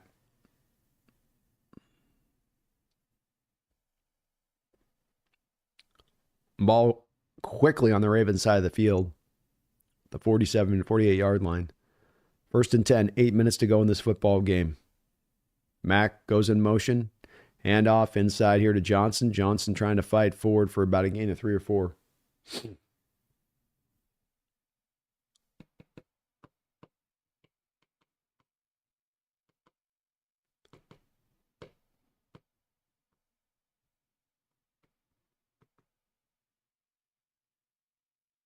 We got legal hands to the face on David Ojabo. Yeah. Boy, he hung it in there too. No, he did a little extra on it. Boy, Ravens starting to shoot themselves in the foot. He earned that. He earned that all the way. He earned that one all the way, that flag, with that hands to the face. Yikes, dude. Take your hands off the man's freaking face mask. They're going to call that. First and 10. Quick throw to Keon Coleman. Bills remaining aggressive here a little bit. Just a slant route to Keon Coleman for about 5-6 yards, but that's huge. That takes you to 2nd and 5. Yeah, methodical is the right way to put it, Jordan. They're very methodical. They stay in the pocket themselves. They don't extend out of it. Josh playing such a good, competent game here. Controlling the action. Ball at the 29-yard line. 2nd and 5. 3-4 look here from the Ravens. Again, then back to the pass. See, I love that. You get a 3-4 look from the Ravens. They're trying to stop the run. They're loading up to stop the run in that moment. You come back with a quick play action pass to the running back in the flat. Simple, real easy throw. High probability that it's going to be open there for that running back in the flat because they're going to buy into the run game stuff.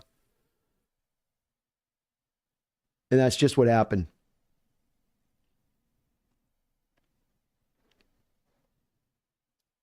First down and 10.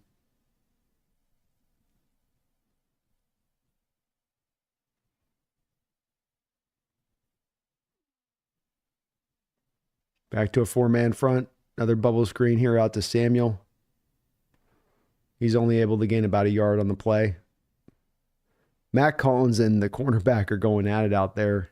Boy, this game's gotten some chippiness to it.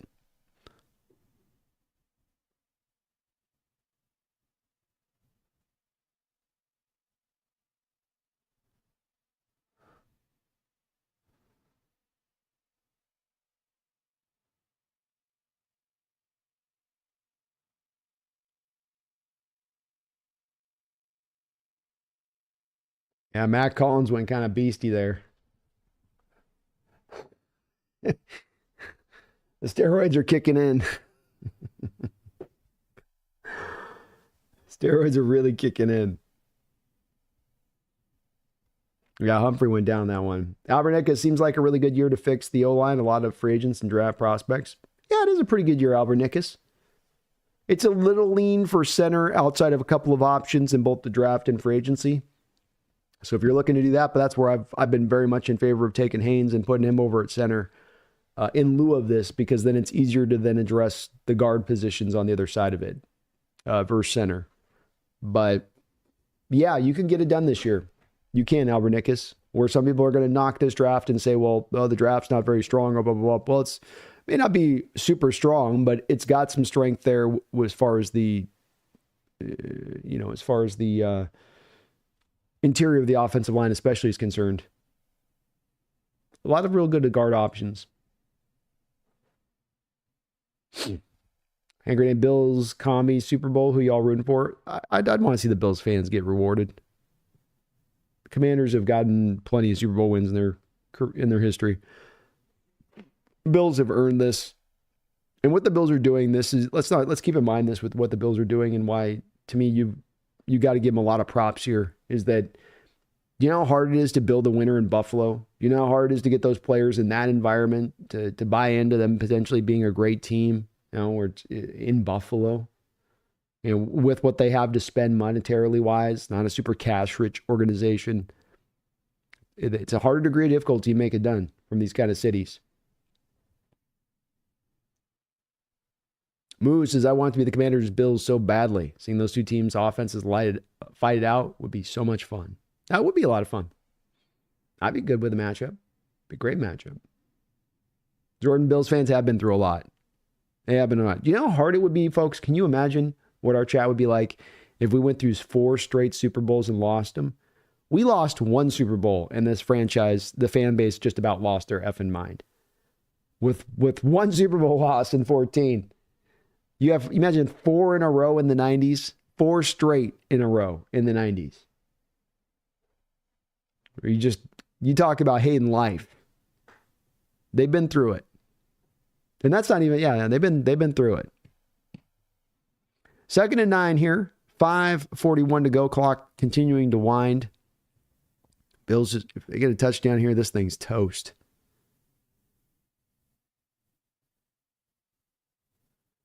Hand off to Cook. Cook looking around, patiently bouncing his way through traffic, keeping his feet, grinding forward, getting close to a first down. This will be about a 3rd and 1. Jordan, I think you're right about that ground being hard as concrete. These players are getting up, and it just seems like it's kind of hurting hitting that ground right now. 3rd down and 1. Josh Allen. James Cook did a great job there of he grabbed Josh by his back and he slammed him forward. Like, Josh didn't even do it with his legs there. That was more James Cook just slamming him forward. And Cook flexes after he did it. He knew he had done it too. But he just completely just slammed that as hard as he could into the back of Allen to push him forward on that 3rd and goal. Or that third and short. 1st down. That's a brutal 1st down here for the Ravens. 1st and goal from about right at the 10-yard line. Cook inside, gain of about 3.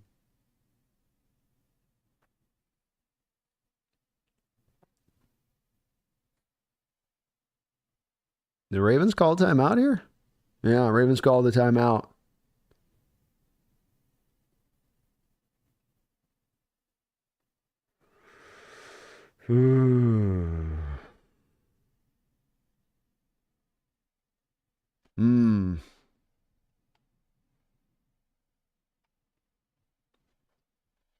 Jeffrey Thistle, thank you for another $5 donation, Jeffrey. Remember when the Ravens were a touchdown favorite in this game?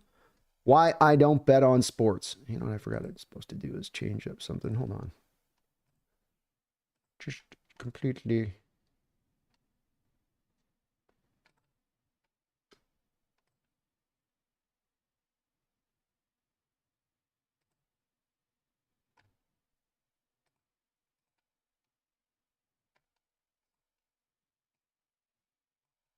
Totally messed up and forgot to do this thing. Ooh, Josh Allen skitters at about the 1 or 2 yard line there.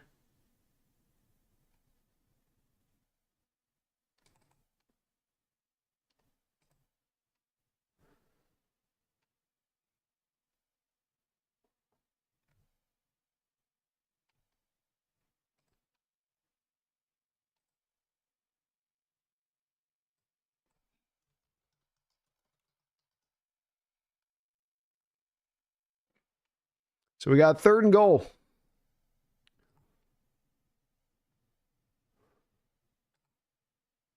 .417 to go here. Ravens took their 2nd timeout. They're going to actually put the ball down about the 2 or 3 yard line there. Jeffrey, thank you though for the 5. Says, remember when the Ravens were a touchdown favorite in this game?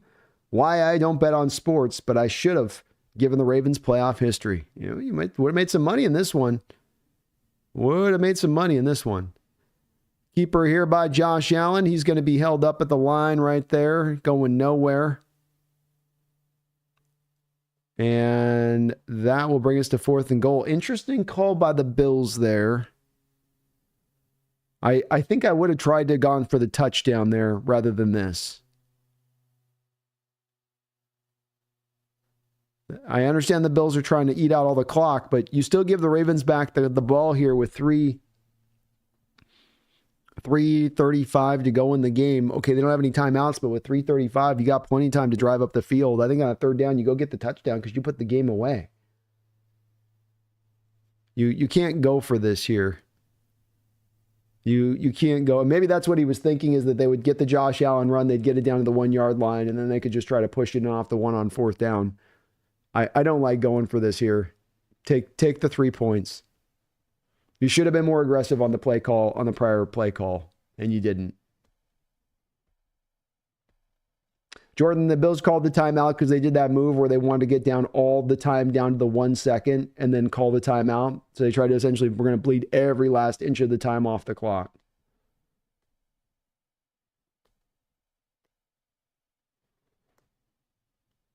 Yeah, you got to kick it here. You can't go for it. You don't go for it here and the Ravens go get a touchdown down the field. You look dumb as hell. But that was for a game where the Bills have been very, not over aggressive, but they've been aggressive enough and really dialing it forward in that way. Here's a moment in this game where you dial back the stick a little bit from an aggressive standpoint on that third down call.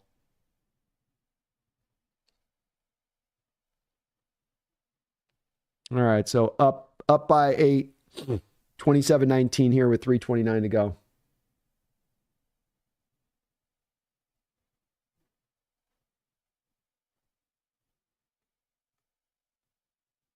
People are Seahawks, Hawks Nest. Any chance John Harbaugh leaves?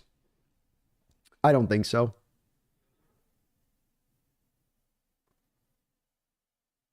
I know that there are some Raven fans that are kind of getting to a point of,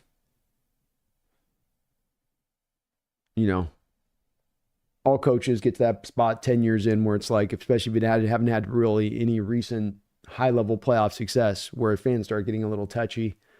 But I think the Raven organization trusts in their process and how they go about it. And who are you going to if not Harbaugh? Who's the guy that replaces him there?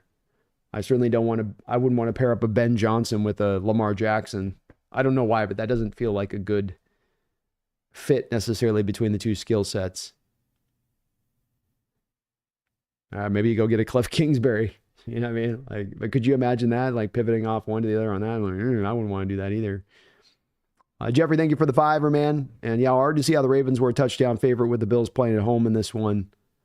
Would have been good money bet. And there are times with the bets where you can see it where there's some juicy bets out there where sometimes Vegas is definitely right and they kind of get you and trick you a bit.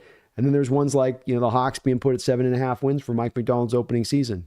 It's like he's going to get you over 7.5 wins. You could see that being a good bet and why that one would be a good money to put down.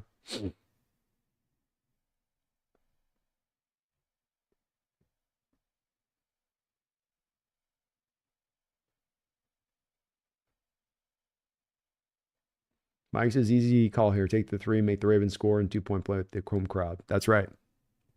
You take the points there. It's an easy one.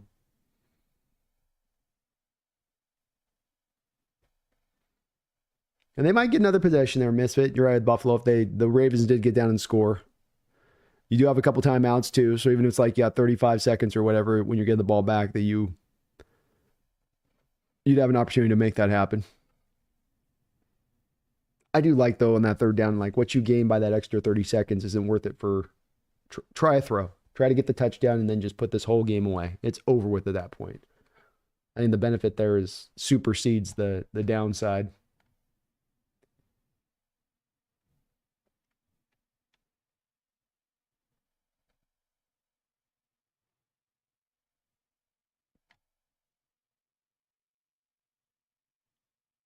All in the game, these O-lines are grown, man. These are two of the bigger offensive lines you'll find in football.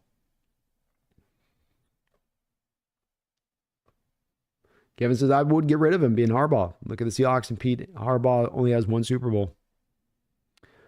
Understandable, man. And it's been a while since he's been in that Super Bowl, huh? So, back in the days when Kaepernick was playing. Returned up to the 33-yard line for the Ravens where they'll take over there.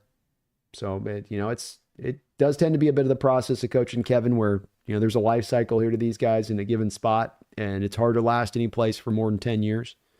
Got holding on the Ravens on the return. It's going to make it a bit harder. They don't need that. They don't need that. No sirree.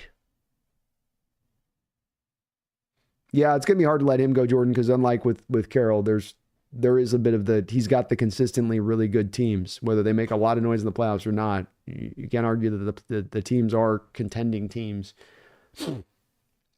And that they, even in the playoffs, that they find success. They've won, they'll win a playoff game like they did, already here so far. And last year they got to the conference championship.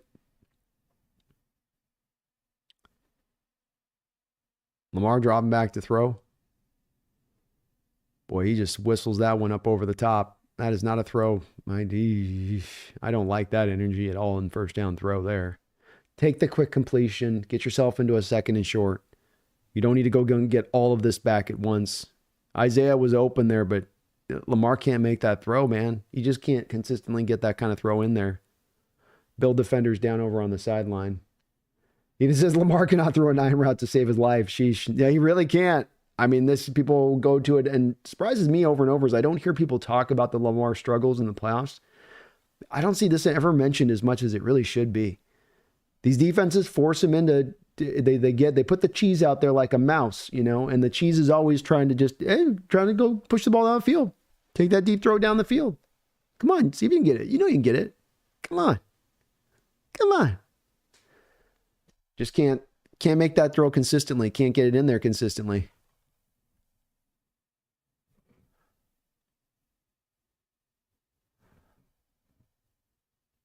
Second down and 10. We got an injury timeout. Riverside, wonder who our OC will be. Hard to say.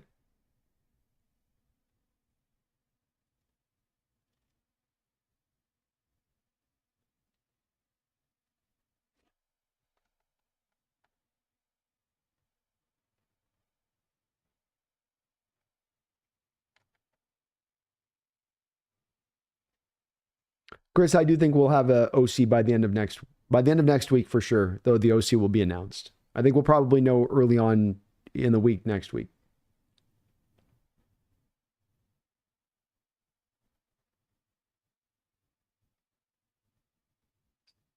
Mr. says this drive will confirm or deny whatever MVP decision was already made.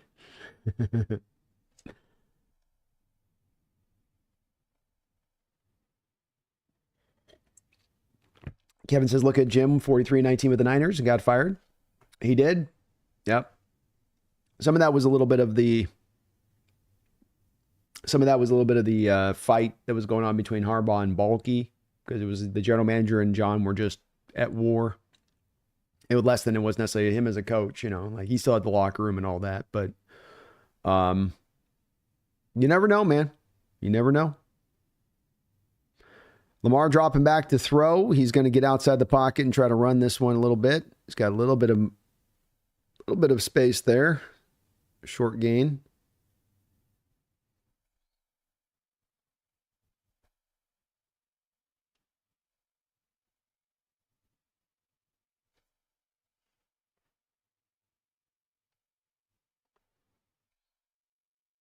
So we got third and about 3 or 4.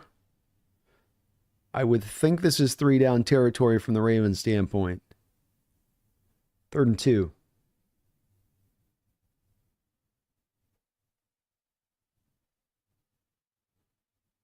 Lamar dropping back to throw. Underneath here to Hill. Hill with the catch. And that'll be first down. Jeffrey, thanks for the $2 donation. Says Niners should fire Kyle and upgrade to Mike. Here we go. Bring on the dad. You've had the young bull, now have the old bull. You know what I mean? You've enjoyed the young calf, have the old bull. Short completion here. Wide receiver for the Ravens is down. Yeah, that ground's hurting, folks. Every one of these players that's like landing on the ground is spending about an extra 45 seconds on the ground after they land on it. That thing must be hard as concrete. It just must be a lot of pain. Rashad Bateman's down slowly, trying to get back up on that as well.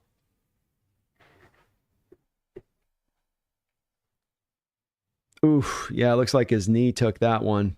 Yow. Ow. Ow.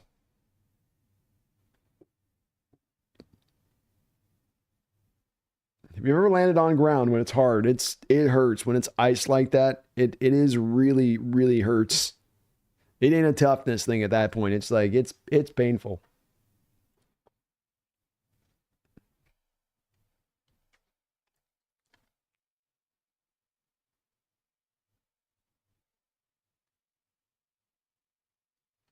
Yeah, Jordan, the Niner owner was being weird on that deal too.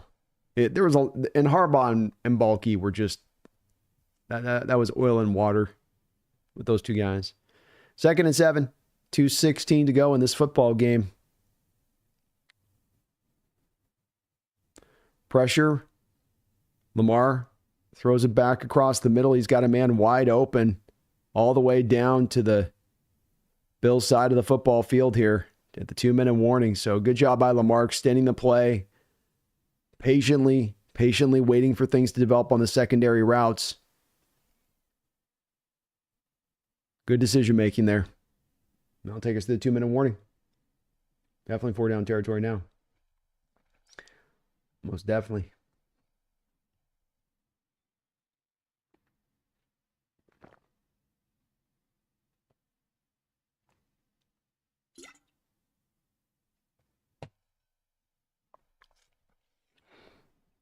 Chris says we hire Odisky as quarterback coach, Fraley as O-line coach, assistant OC, and Kubiak as OC. That'd be a dream scenario, Chris. That'd be a lot of brain power. I'm with it. If you can pull it off, I'd be with it.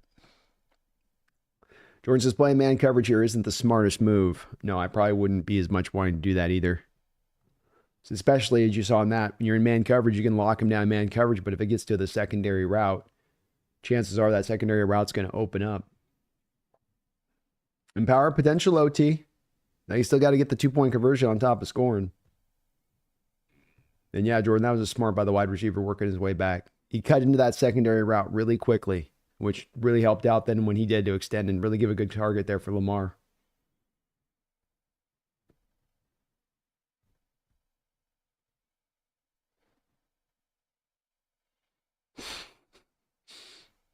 Kyle Shanahan is our ball boy.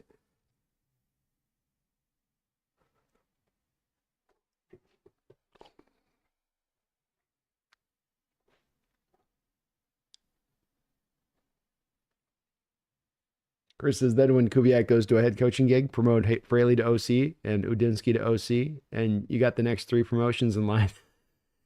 I see what you did there. Exactly. And then when Fraley moves on, then you just put Udinsky into OC. I see where you're at with it. I see where you're going with that.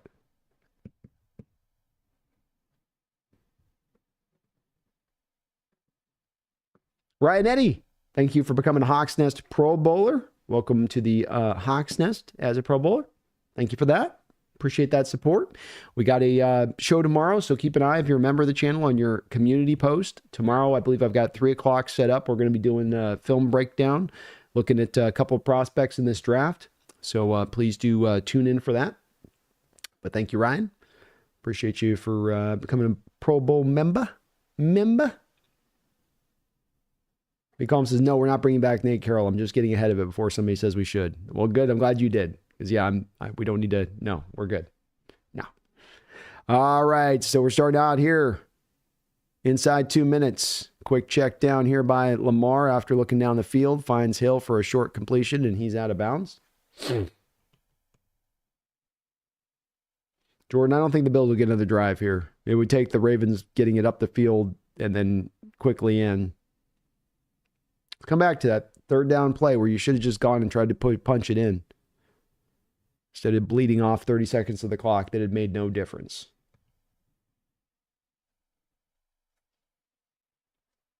Ball on the 43-yard line here in Bills territory. Bills.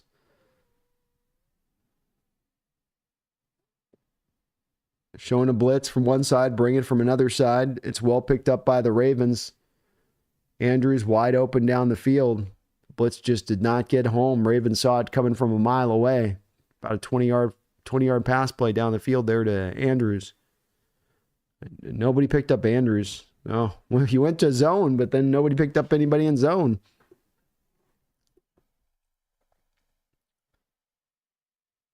First and 10. Ball at the 24-yard line.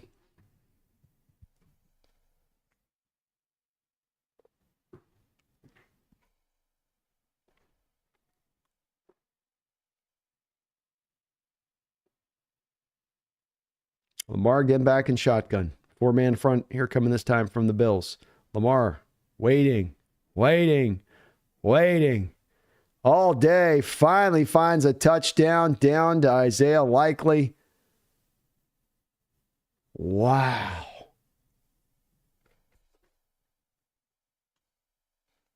Bills kind of tried to hold on to this one, man. You know, aggression had been a bit of what they had throughout most of this game, and they kind of dialed off the stick on that drive, and defensively, it's been a little bit of weird play calling here. But it might work out in the favor of the Bills when it's all said and done on this because you have 2 timeouts and 1:33 to go on the clock. I never like to say let them score, but at least give yourself a chance here now. 25-27. You have game time right here. They need this 2-point conversion, do the Ravens. Lamar's going to look to run a little sprint option to the side. He finds, oh, it's dropped. Oh, it's dropped. Oh, Mark Andrews. Oh, no, dude. Oh, oh, oh, oh, jeez. Wow. Oh, that's rough. That's tough.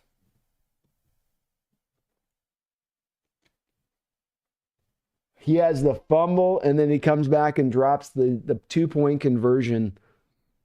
Lamar, great play call. Lamar sprint option to the right. Andrews is breaking to the pylon. He's wide open there. Lamar puts a perfect throw right into his belly. I mean, just wrap himself around the ball. That's all he has to do is catch it. Just wrap yourself around the ball. And it sort of hits his hands once. He tips it up, has another chance to reel it in. Stuff gets tight. It gets tight at this time of game. Those nerves come up. Your hands start getting sweaty in the cold. How are my hands sweating? It's 20 degrees out.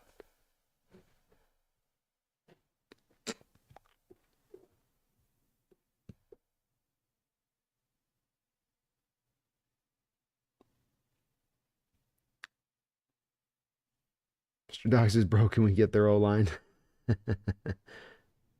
Onside kick here will be picked up and reeled in by the Bills player, and that will be that. Chris says, I don't know how to articulate this, but sometimes I wonder if Pete didn't hit on the Legion of Boom, if he still could have gotten us to a Super Bowl, because he really didn't do anything after 2014. I mean, I think you got to give Carroll full credit on this. You know, he built up a defense to a very specific way that was not a defense that any other team was rocking at that time in the sport. You know, he brought something to play and was individualistic to Coach Carroll.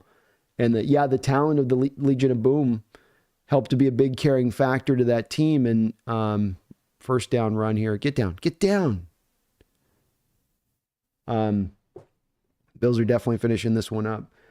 But I think it's all of that working together. And in Pete, let's not forget that, Chris, with that too, is that he hit on these players, but he also got those players to take on a level of ownership and leadership that's hard to get players to do so. And a part of the Coach Carroll, losing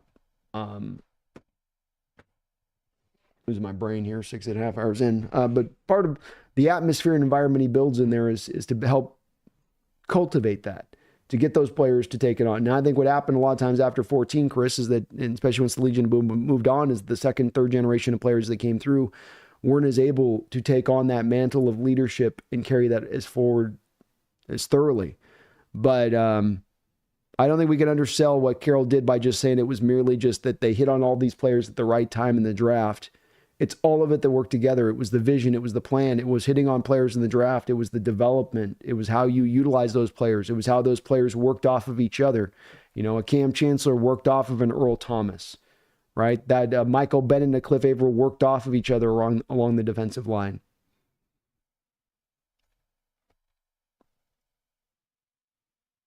Fritz says there's going to be a free agent tight end we can look at.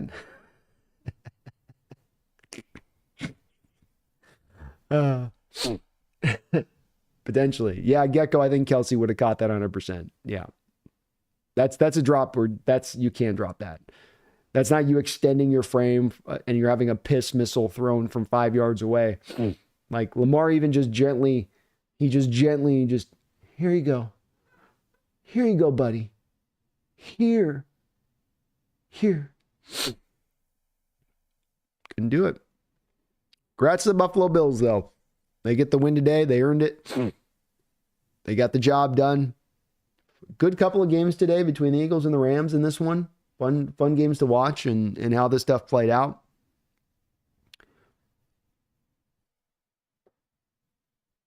Ravens had their chance. You turned the ball over 3 times. I mean, just to have a chance there at the end when you turn the ball over 3 times is saying something about how good this Ravens team is. To even be in a position to tie the game at the end when, when you did have those 3 turnovers in this game versus the 0 from the Bills. So impressive still from the Ravens and what they did to a degree, but can't play that way. Can't play that way on the road and help you're going to win when it's like that. I thought that they got away from the run game a little bit too much in this game at times too. It's tough. Marty says the Bills and their fans have such a depressing history that it's rubbing off onto everyone. Can they just get their Super Bowl already? Would be even more legendary if they beat the Chiefs for it. I hope they take the Chiefs down next week. I really do. Really, really do. I'd love to see the Bills in there. They've deserved it. And I think they're well suited. They're well suited to take this Chiefs team down. This is not the strongest Chiefs run of these teams that have gone to the Super Bowl. It's probably the weakest Chiefs team that we've seen going to the Super Bowl right now. There's places for us to go after here.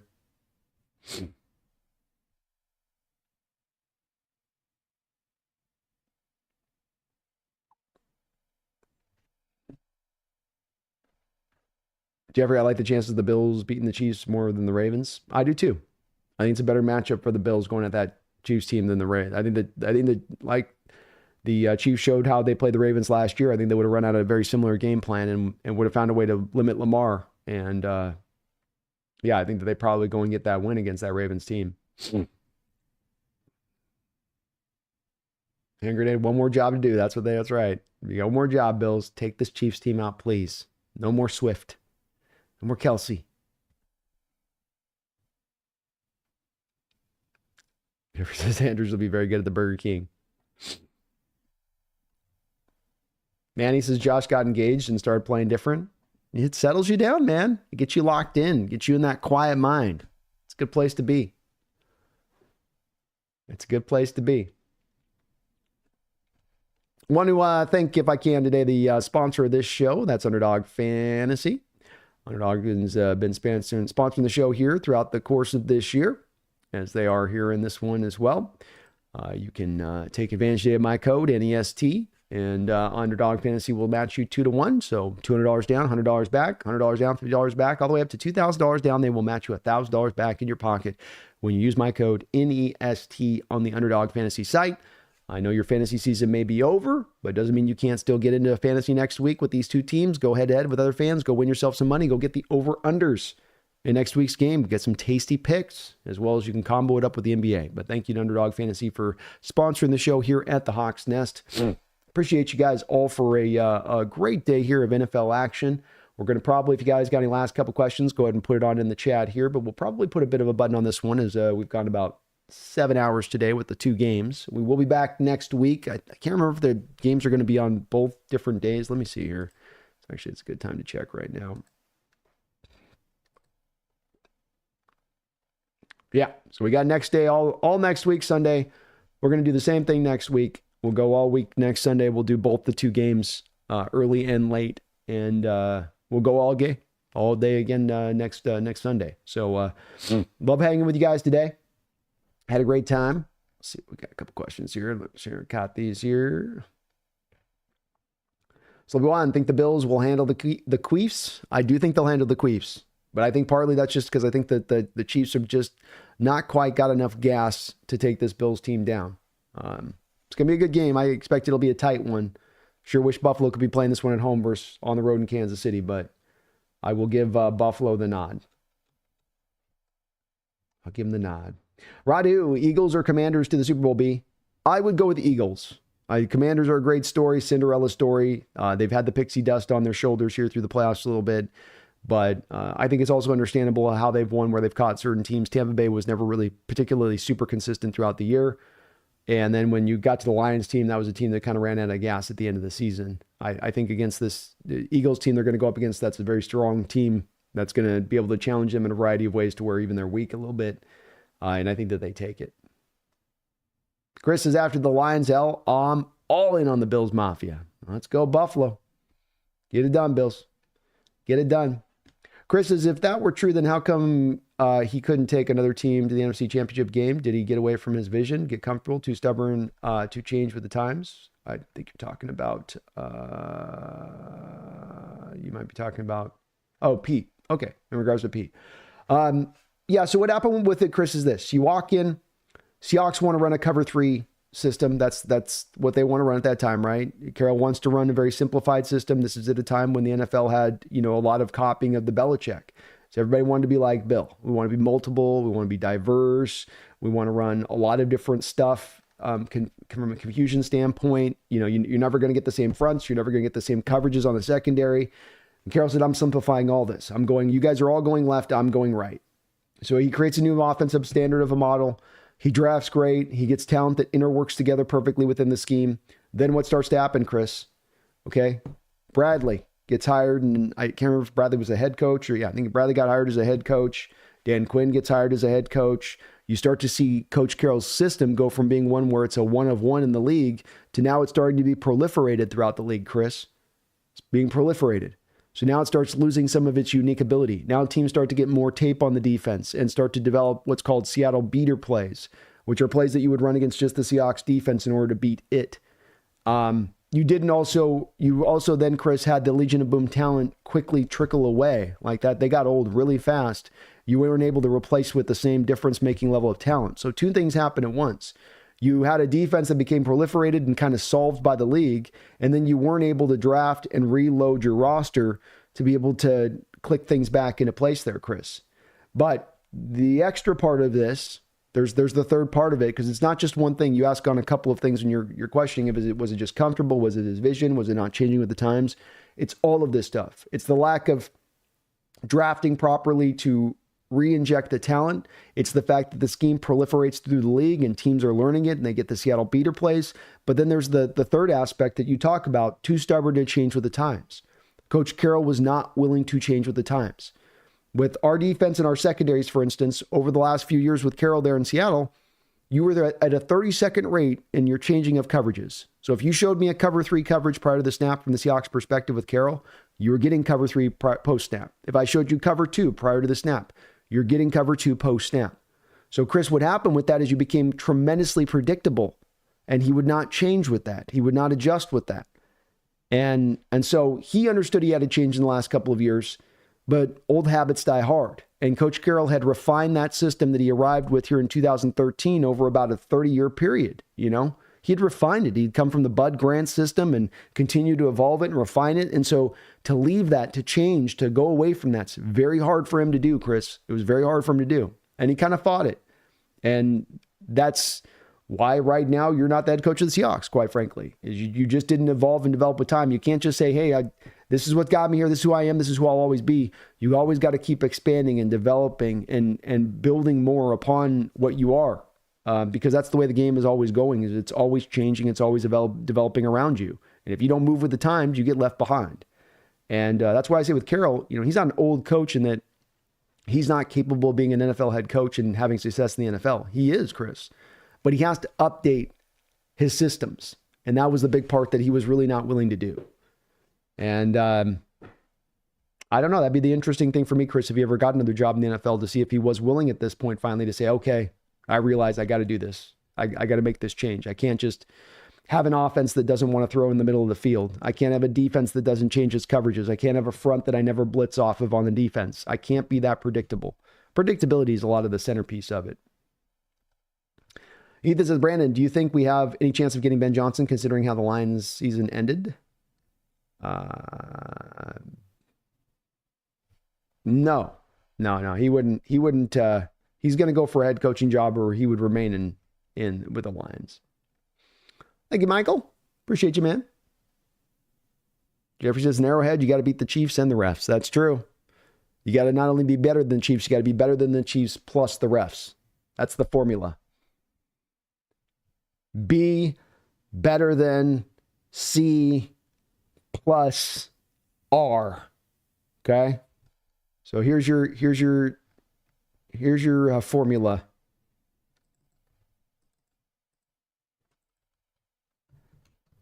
B more than C plus R. Okay. There you go. There's your, how the Bills win next week? How are they better than the Chiefs?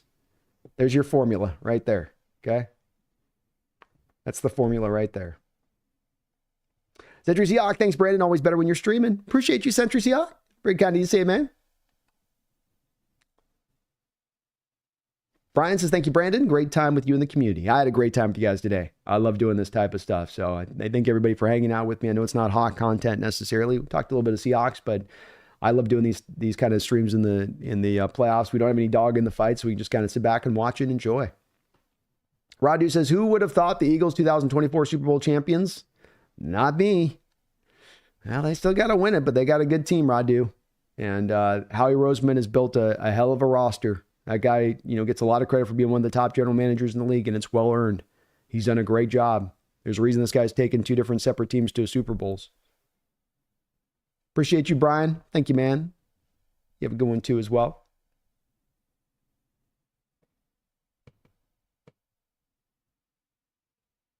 Hand Grenade Commies Bills Super Bowl rematch of whatever that year was. We got 1990. Was that 91? Maybe 92. I can't remember. So many years ago. We call him stubborn as F. Pete Carroll. Stubborn. Yeah, he just didn't want to cross that river. But he's got to cross it if he wants to be a head coach in the NFL in a big way. And then I think he still could be a really good coach in the league if he was willing to. Good luck. Chiefs didn't give anything away in the first meeting and are well rested with the refs and home field. It's true. It's not going to be easy. It ain't going to be easy.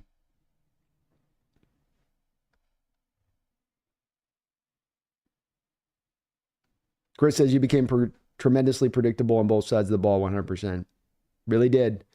And, there's a foundational spot with Coach Carroll of I want to let my players go out and play and be fast and not think. And if I give them too many details and we get too complicated and we go too intricate, I've got them thinking and not playing fast.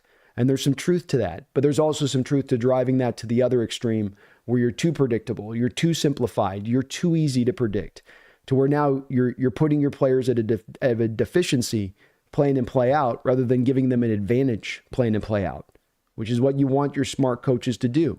It's not that you need to be a guy to help your players overcome in itself. It's that you give them those small advantages throughout the game in your play calling to give them a better opportunity for success. And that's the place where with Carroll, he leaned a little too hard into the just let him play fast and not think, and that'll overrule that. And it used to at one time or another. I think that we've entered the era now where you have to be more complicated than that. You can't get away with that simplification. If you had the same Legion of Boom team put together with that same high level of talent, with the same defensive line and the same front, all that, and that team was put from 13 and you took them in a time machine like, Back to the Future, and you put them into the future now, would they have some success right now? Would you probably still get to the playoffs? Yeah. But would you be as dominant as you were running that kind of defense? No way. No way. Even with that same personnel. So it's just, you got to change with the times. You got to update. You got to modernize. The NFL moves too fast for you not to do so.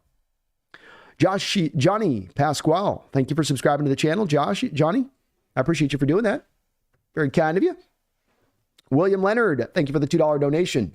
Should we have picked Carter over Spoon? No. Nope. Don't think so on this, William. I think at the very least you can say that they're giving you an equivalency as far as performance goes. I don't think that Carter is so superseding Spoon and just playing so much better than he's playing. The other thing that comes down to this, of course, William, is that it wasn't a decision that was about talent. This is a decision that we know and we're very well fitted to, in that Carter had as big a baggage coming out of college as anybody else.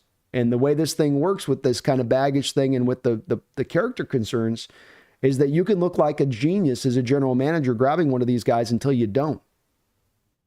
Oh man, you saw over all the stuff that 9 other NFL teams in that first round, William, looked at Jalen and they went, yeah, we don't want that. We don't want the character concerns there with that. And you as the Eagles were willing to.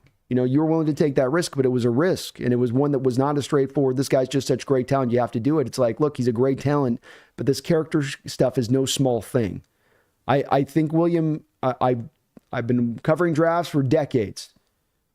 There are a select amount of guys that have had insane amount of baggage coming out. Randy Moss had an insane amount of baggage coming out. Jalen Carter had almost as much baggage as Randy Moss, if not more so, baggage than he did. So it's one of those things, William, where the person that would be on the highest point right now of taking Jalen Carter and go take Jalen Carter, and Jalen Carter comes in for a year and he does great, and then year 2 gets drunk driving or has some other incident happen, people would drag John for it, being like, look, you could see this coming. You could see this coming. Even William, the Eagles who made Carter the pick, the main reason that they made Carter the pick was that was a freebie pick. Remember, they had moved to pick the prior year, gotten an extra first round for that draft. So it wasn't their only first round pick that year with Carter. They were picking at the end of the first round to go get Nolan, to go get a safe pick, so that even if Carter missed, they could be like, well, we got all these rest of these picks, we're fine. So they were in a position to make that risk. But the whole thing with Carter is that it's all well and good until he blows up. And then when he blows up, you go, well, this is the reason we didn't do that. But you don't know when the blow up's going to come. And sometimes it might not come. Maybe the kid matures and he turns the page and he finds a way to be the great pro. But even on that side of it, William, you didn't have the same environment you were going to put him into that the Eagles were going to put him into, because the Eagles had all those former Georgia Bulldog players to help him keep toed on the line and to be right. And they had veterans in the locker room at that time. They were an older team that could be able to keep that guy in the, Brandon Graham on the edge, Kelsey out there, Lane Johnson's. You got some leaders in that locker room at that time to keep him on the straight and narrow. Maybe not in a way that you would have had here for a younger roster that was kind of trying to find itself. So it's the Carter Spoon thing was never down to talent. It was down to that character risk. And I said at the time, and I believe it to this day, that I trust in John's process there, that he was led away from Carter because the character risks were as big as I just said, that they were overwhelmingly. And if you were going to ignore them, it was going to be a little bit like gross negligence from the position of being a coach, because you're ignoring stuff that from a general manager standpoint told a lot of other general managers, including the teams that picked behind you after 5, including teams like the Raiders, who absolutely could have used a Carter. The Raiders passed on Carter. You can't undersell in retrospect that character stuff with Carter. It can't be like, well, yeah, he had a couple of characters. No, it's like, it was hey, this guy's all but telling you that he's gonna fall out of line at some point. No matter what the talent is. And I'd have a hard time picking top 10, picking any guy with character concerns, even if they have the Hall of Fame talent.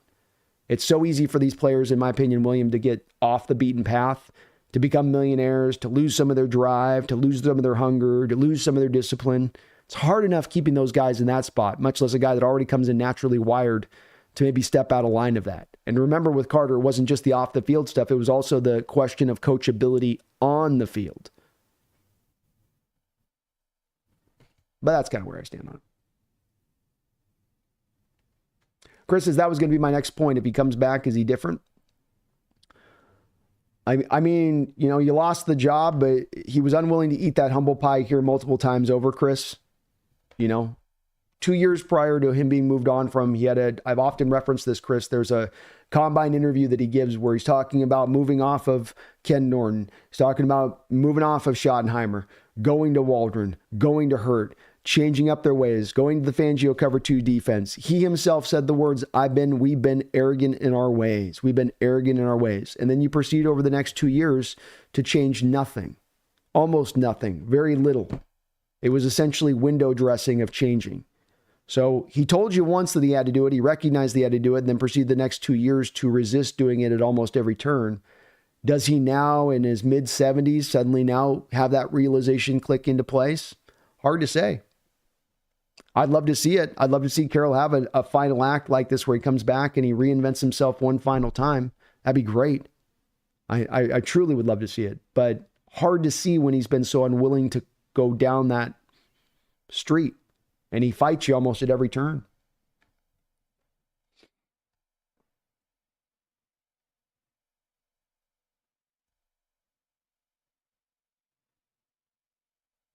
Brian says, does Watkins think the Bills can beat the Chiefs?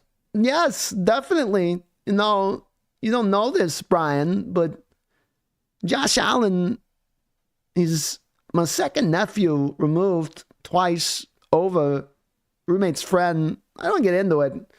I know him, his family, basically. My walk-in's a struggle 7 hours in, Brian. My walk-in's crawling right now. Be calm. Mark Andrews is currently getting jumped in the locker room per Tom Brady. Jack says, Jake's saying Rams were 14 yards away from the NFC Championship, yet he forgets they were the 5th tiebreaker from not even making the playoffs.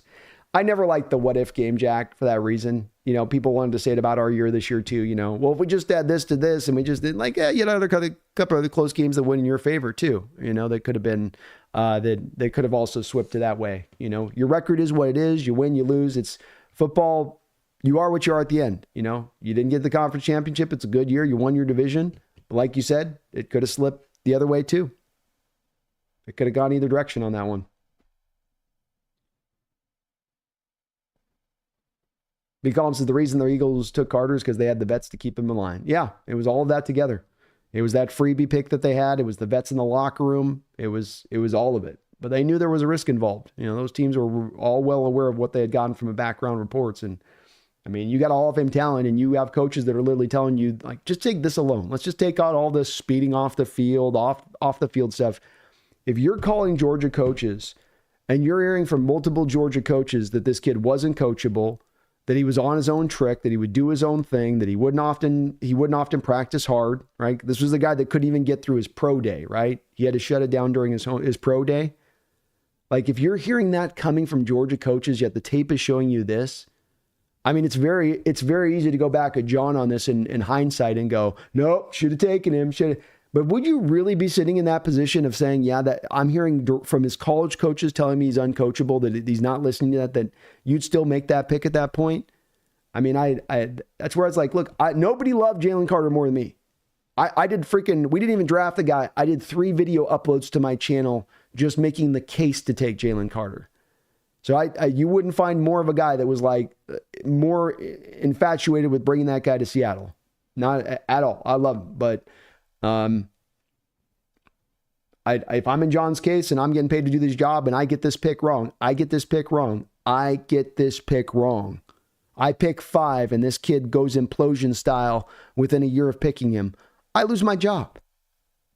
That's the reality of the NFL. You ain't going to get a pass for that. And it's kind of easy, I think, to secondhand and to sort of backseat drive and sort of say, well, I'd do it when you got nothing on the line. But it's something else where you go, like, this literal decision can come back and be the thing that gets me axed out.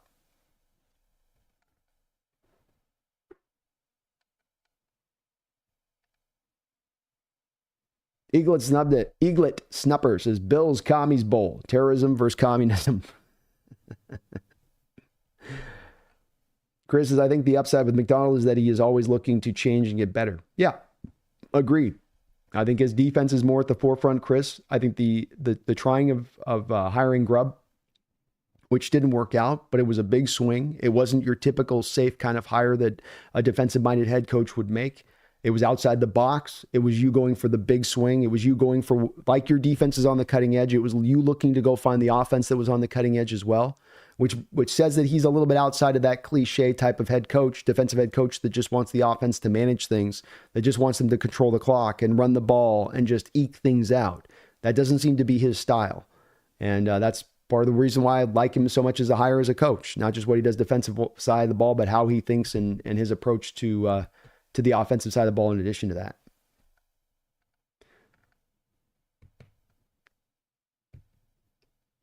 John says Chiefs, Eagles, Super Bowl is very possible. Vegas is probably wanting that.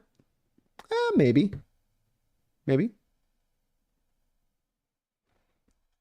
Angry John better notice these O-lines and ask himself, what do these playoff teams have in common? I hope he does. Of course, I don't see McDonald necessarily getting stuck in his way. He's always chasing edges. Yeah. Football's a sport where coaching-wise, you look for those little small edges you can give your players. Play calling, development, approach.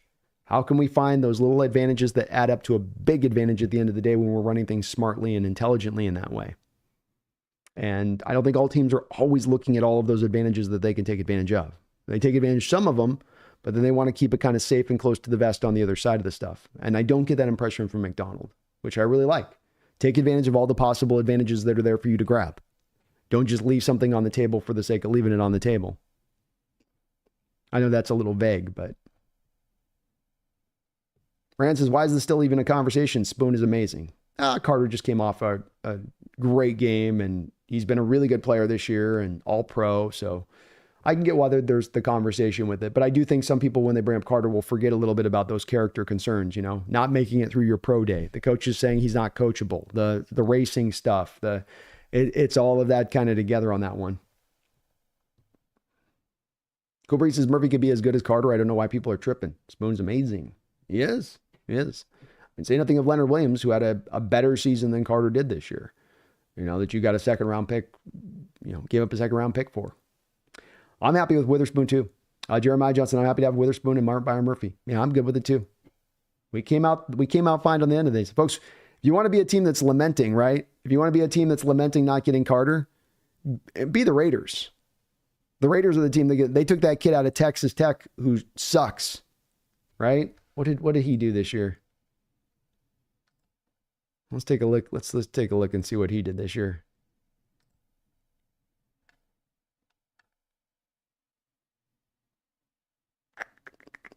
Yeah, Tyree Wilson.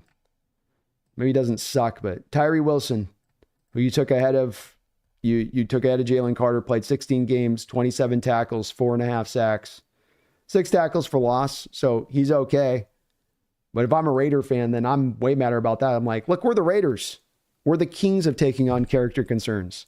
That's kind of what we do. We've been doing it since 77. That's who we are. But that's a team that to me would be kicking itself about taking that guy instead of that guy. It's like, boy, we did not make the right call on that one. But we certainly have, we've hit it out the park with Witherspoon. Sylvie One says, what are the odds for the Chiefs-Bills game? I don't think they're up quite yet. Probably still too early. Oh, 5.5. So 5.5 for the Eagles, and then 1.5 points for KC. They're actually, Vegas is telling you the Bills are actually technically better because they technically will give you 3 points for home field advantage if it's evened up. But that's tight. Basically a pick 'em game. King Bomber Tyree Wilson would have been awful. Yeah. Witherspoon's a far superior player to Wilson, who had a real nothing burger for a rookie year, too. Albernicus Raiders 100% screwed up. Yeah. That's one from their perspective. Like, it's different from where we're at with what we had going on, where it's like, look, you guys you're more in that desperate need of building blocks. And this is the type of player that you've targeted in the past. It's like who you guys are.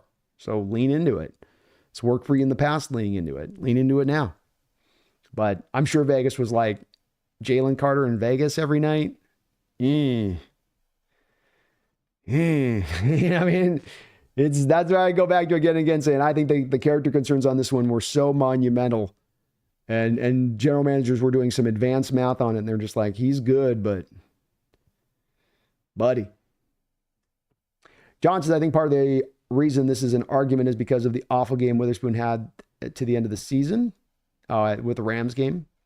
Wouldn't come up whatsoever if he had a pick 6 or something in that Rams game. Probably right. And Carter doing what he's doing in this game. It's like the combination, but that's a valid point. Key Bomber, who am I rooting for to win it all, Brandon? I'd like to see the Bills fans get rewarded.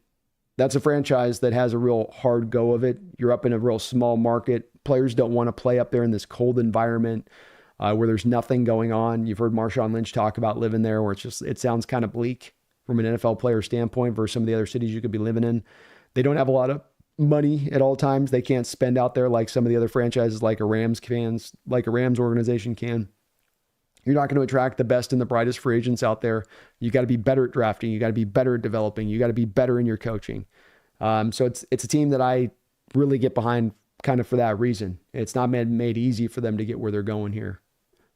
So I'll go with them. They'd be the team. That fan base definitely has earned a Super Bowl bid. Donnie, how you doing, man? It's good to see you. Suga, Hawks Nest, Brandon, would love to see you do a 3-round NFC West mock draft if you can. It's a great suggestion, Sugar. I'm just getting to enough where I've only been holding off on it because I want to make sure that I've got a thorough enough depth of names and guys that I've scouted to kind of give a good, accurate, as much as I can representation of the first 3 rounds. But that's next up on my list for a video. I don't know if Sugar, I don't know if it's going to be on the main channel or if it's going to be on my Clips channel, but I'll be definitely getting up a mock here pretty soon, one way or the other.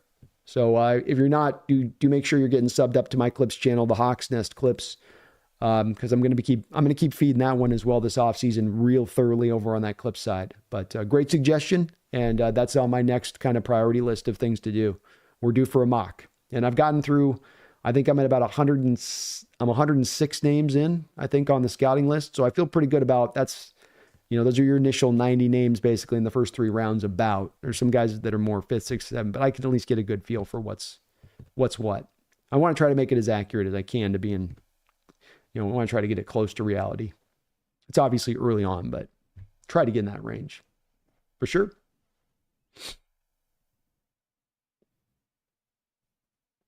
Good luck in poor Lions Ravens by injury, and Goff turned into goof. He did. I think you're right to mention the injuries first. That just ended up being the thing that overridden it. And you lose 10 guys on your defense to IR like that. Hard for any team to hold up. Once you get in the playoffs playing against a real good team that's real deep and that's got, that plays really well, doesn't beat itself, it gets hard to, then you got to score almost every time. That's a hard way to get to the Super Bowl. That's a tough path. And you feel for the Lions. This seemed to be their year, but the injuries just mounted too much. It got so deep. So deep. John Weiss says, hope Schneider's planning on fixing the O-line. I want it to be the number 1 priority, John. I want that to be the center of the stack. I want that to be a number 1. If he hammers this, if he makes his 2 biggest signings in free agency, the offensive line, and then goes drafts a guy in the first 2 rounds in the draft as well, everyone in the fan base would be standing up and applauding. It's very rare as a general manager that you could make a move for a given positional group or a team that you would have a unanimous applause from the fan base into making that move. Not even the moves working out and doing well, by the way. Not even that those are successful moves, but just that on paper, you did just what I said, and you would have all of the fan base going, yeah, John. Everyone. I'm telling you, I run this chat and I run this channel every week doing multiple shows. Everyone in the fan base, 99.99999% would be fist pumping for John. And that's not even knowing whether the moves work out or not. Just that you hit it in that way, John. So, I mean, he's got kind of a blank check on this one from the fan base if he wants to take this down this way. It's smacking him in the face to be fixed. If he ignores it at this point, like I say, it's just pure, utter, gross negligence. There's no other explanation for it. Like, he has an inability at that point to understand properly the value of offensive line, much less build one. We'll see, but it would blow me away if he took that approach again. I think he'll hammer it this offseason, and I'd love to see it. Save the Geese Rams got a worse pick on the draft, and they lost today. I love it. They also don't have a second rounder. Let's go. That's right. They give up that extra for Braden Fisk. How's your board looking, Asking Bomber? I'll give you a little look at it here. So from a standpoint of blue chip prospects for me are going to be emboldened. So when you look at this on offensively, I've only got Ashton Genty and Will Campbell is currently my only blue chip prospects. You can see I've only got right now, 6 first-round grades given out to offensive players.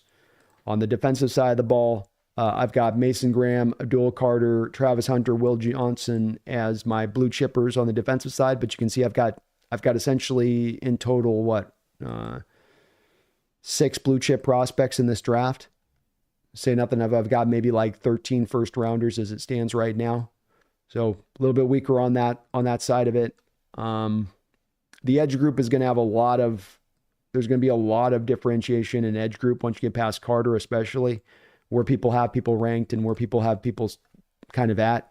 Some are going to have Shamar Stewart, for instance, higher and Nick Skirton higher. I just don't on my list of things with it. But the edge group looks really good. And if Seattle ends up in where they're picking an edge, you could see where some of the value could land on that with how many of these guys are good up around that top end of this draft, where your value board just may drive you to be there. Jahad Campbell's my best inside linebacker in this draft. Like him a lot. Some people really love Carson Schweisinger. I'm going to be kind of slow to warm up on him. Not a bad player, but people are talking about him like inside Mike 1. Barron, slot guy, fun player. Just starting to get into the safeties a little bit. Defensive tackles, there's some really good, fun guys on this. Omar Norman Lott in the 5th round, you get good player. Ty Robinson in the 4th out of Nebraska, it's a good player. A lot of beefy dudes out there. Tyleek Williams. Derek Harmon's fun too. Kenneth Grant, obviously, in the 1st round. And back over in the offense, we got some really good interior offensive line players in the first 4 rounds. You're going to be able to find some guys in this draft, in the interior of the draft, if you want to, in my opinion. Not as high on the running backs. Everything I've got's 3rd round and deep. Some people are saying this is a running back class that's super, super crazy good, like an all-timer. I don't think it's that good. It's okay. It's so-so.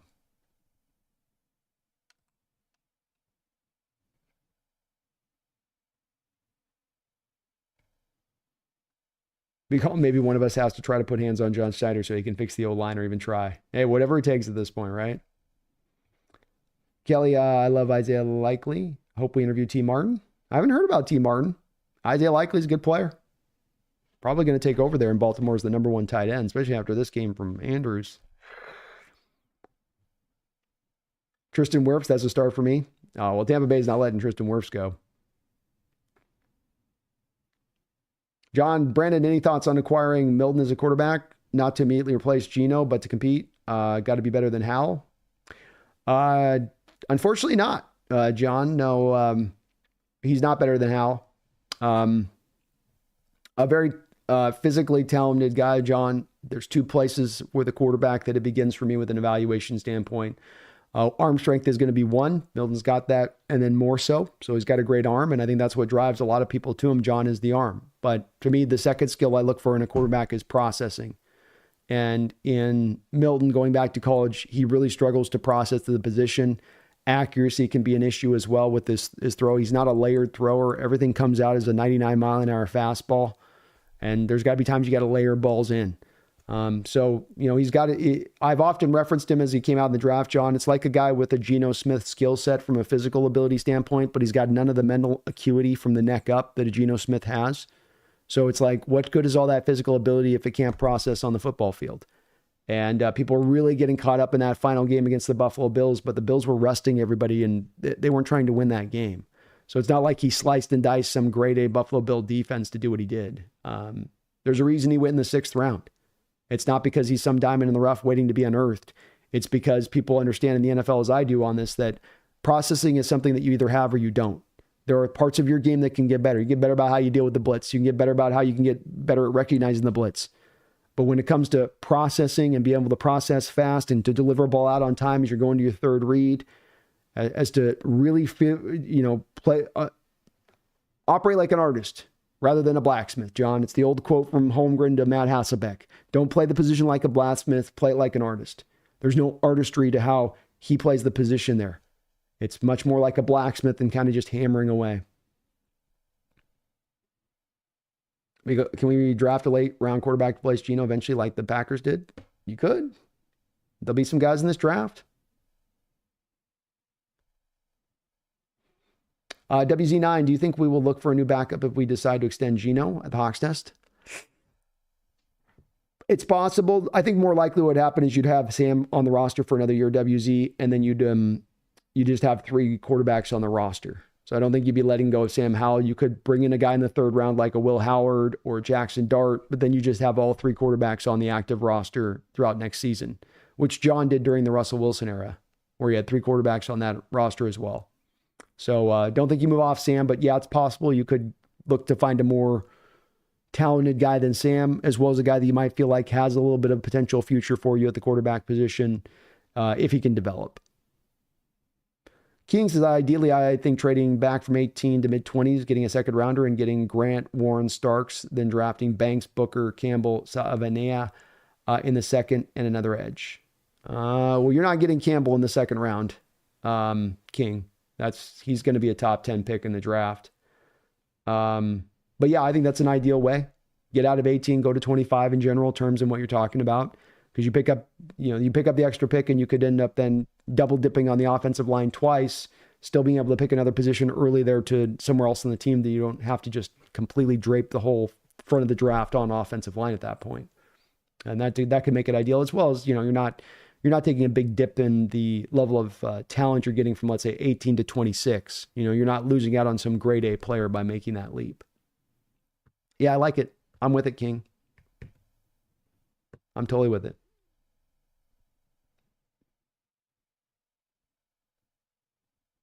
Key Bomber, yeah, that would be my ideal scenario, but I have a feeling that all those guys I mentioned are probably first-round picks and gone before we pick. Grant's hard to tell, man, because nose tackles, King Bomber. Jordan Davis was the guy that went the highest in recent years at nose tackle to the Eagles. I think he's like 15 or something. So it's right there in the territory. Warren Starks, same kind of thing, where it's like all three of those positions, King, are kind of spots that don't tend to get picked in the top 20 in drafts, but they are really good players. Banks, I think, is going to be probably a first rounder. Booker's a second rounder. Campbell's top 10. I think Vanea is probably a little bit like Jordan Morgan last year out of Arizona, where he's probably going early second. Brian says coach gets a nice shiny new defender round 1 and edge is deep. I can see it going that way. Yeah, edge is a possibility. We've seen this in recent years too at the edge class, right? Because last year you had the Vikings and you had the Rams picking right around where we're picking at. Where'd they go? Edge.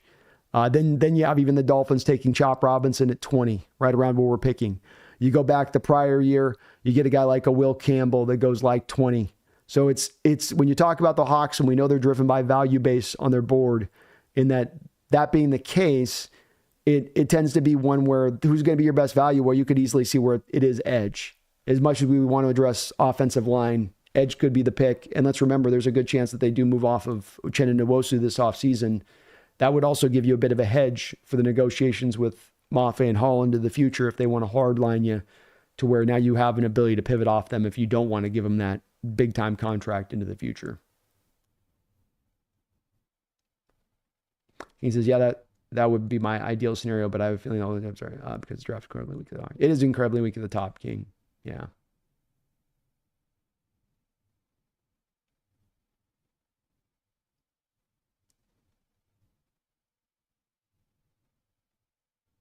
Big Calm, who the F idea was Matt Flynn, by the way. I think it was probably Schneider's idea, Big Calm. I don't know for sure, but former Packer, you wonder on that one. We never got much confirmation on who was the driver on that one. King says, yeah, I feel like Campbell's a guard, but I think he's going to be drafted as a tackle. Drafting a tackle that can also play guard would be good. True positional value is really, really hard to justify a team that did make the playoffs to take a nose tackle in the top half of the first round, except Seattle OFC. It might be hard for him too, King Bomber, because you have put a second and a first round pick to the defensive tackle position in just the last 2 years as well. But who knows? Maybe as well, it's a former Michigan guy, King. Let's also remember that McDonald's got those connections to the Michigan program. That might be a bit of a factor within that. And Campbell's hard to pin down, King. Some of it's going to be, I think, on the arm measurement stuff, because there is some worry that he might have shorter arms. He's also like a 20, 21-year-old kid. So it's going to have that whole young prospect, but probably when those guys are that young coming in the draft, teams tend to look at him as guys with the real high upside, the high ceilings. I think he ends up going top 10 kind of for that reason. I think you're right. Some team probably ends up trying to at least reclimate him over to be a right tackle, where they'll try him there initially, and then if he fails out, they'll kick him into guard. I do think you're probably right where guard might be his best landing space when it's all said and done. But he gets a little bit of like the Micah Becton treatment. And we're learning about Micah Becton that he's best as a guard rather than being drafted as a tackle like he was by the Jets. Might be kind of a similar thing there with Will Campbell. King, I think Starks and Warren are for sure gone. Good possibility. Good possibility, King Bomber. The only thing holding me back with them on is not even their talent, is just as much of the positional value thing, where teams just don't tend to take those guys that high unless you really have that defining talent trait to draw it to happen, which they may both have that. They may both have that. But that's just the only thing that gets me a little bit hesitant. It's a little bit hesitant. Abdul Carter's definitely a top 3 pick, King. He's got an outside chance to be the number 1 overall selection, quite frankly. because I think Tennessee's picking and they could use another edge.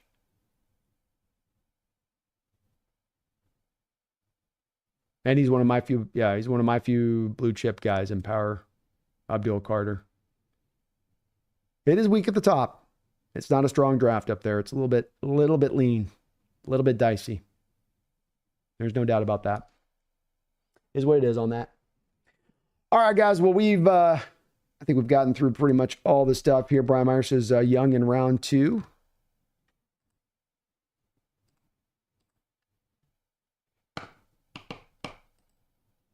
Which one's Young right tackle?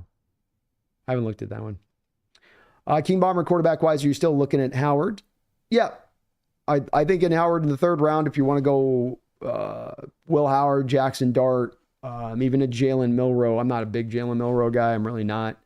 But if you're talking about mid to late 3rd round, taking a flyer on one of these 3 guys, I think all 3 of them have some interesting upside to them. They're good 3rd round talents.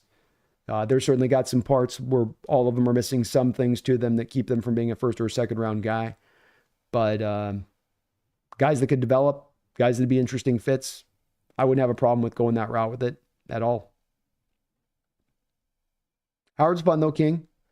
I think it's just slightly better than average arm strength for a quarterback prospect. Good long mobility, good speed, not short. He's not going to be a real twitchy guy in short spaces. Pretty clean delivery, pretty quick delivery, fairly accurate, throws with relative anticipation. Ball placement's in a good spot with him while still having a little bit of that velocity behind it, where a guy like Carson Beck, for instance, can put no velocity behind any of his ball placement. Howard would be my favorite of the 3rd round options. I think I like him a little bit more than Jackson Dart by about that much, King. He says, I think Milroe throwing the combine is going to determine whether he's a 2nd rounder or a 6th rounder. It might. He gets me nervous, man. But there's a track record of teams looking at a guy like Jalen Hurts getting to the conference championship. And that kind of story as a success story is going to help a Jalen Milroe. We're like, well, look, Eagles worked around it. They worked around those limitations and able to find a lot of success with it. So why can't we with this guy? But he's a guy that for the same reasons I don't like Hurts, I don't want a quarterback that's a running back playing quarterback. I want a quarterback who's playing quarterback. I want you to play the position as it's meant to be played. And Jalen is definitely one of those blacksmith type quarterbacks in how he plays it. The mock's a good one, King Bomber, to check out on PFF. I'm already running some of mine through on that. Taking a look with them.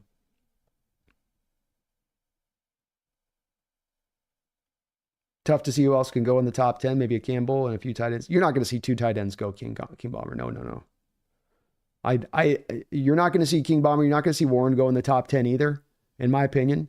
He's not the freak show talent that Pitts was a couple of years ago, which is what it takes to be a tight end taken up in the top of the draft.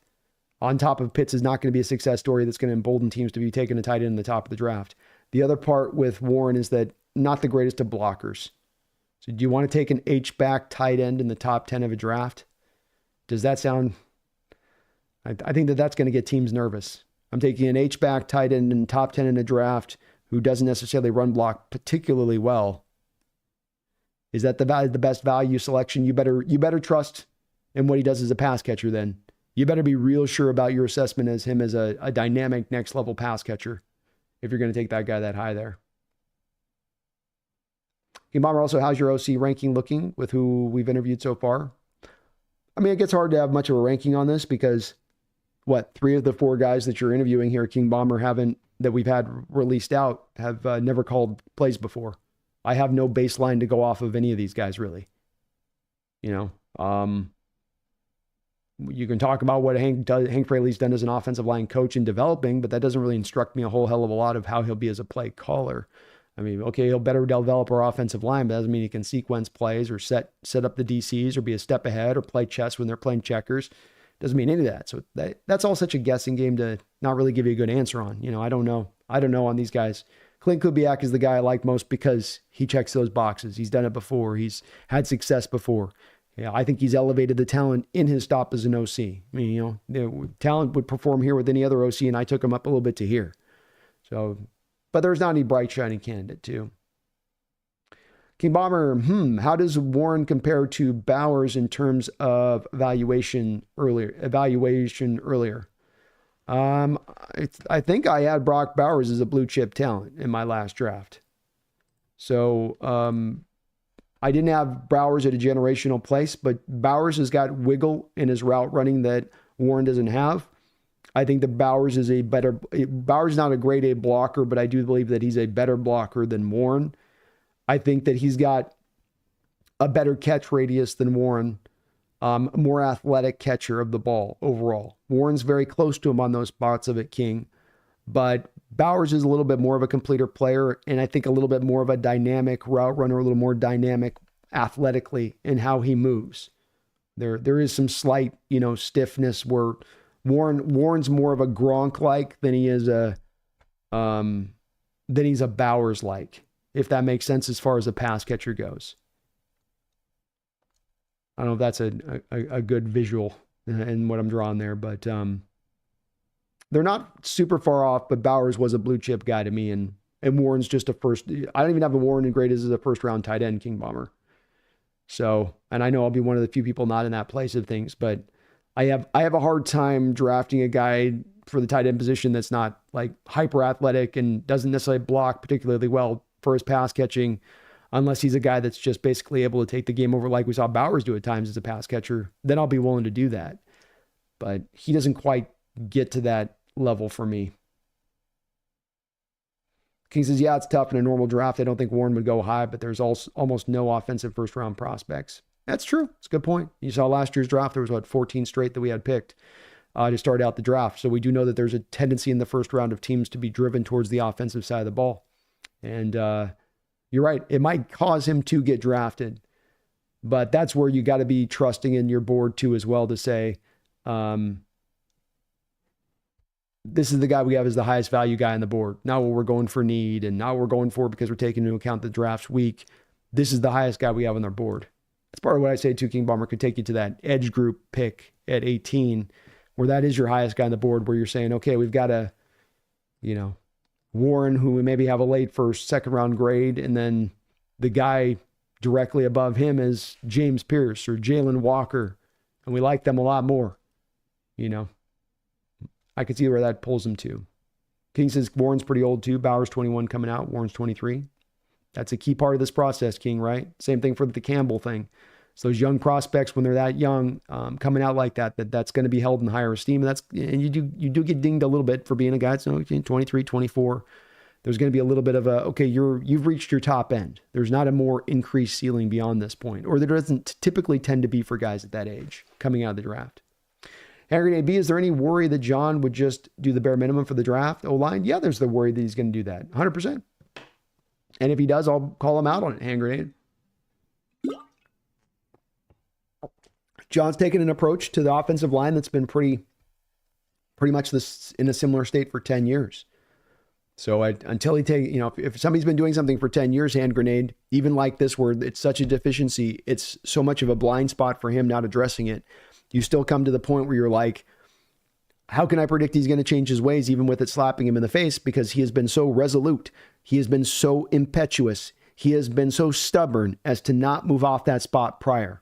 So I'm hoping he does, but to anticipate that he will, I think he will, but I can't say with certainty. I don't say it with a ton of confidence.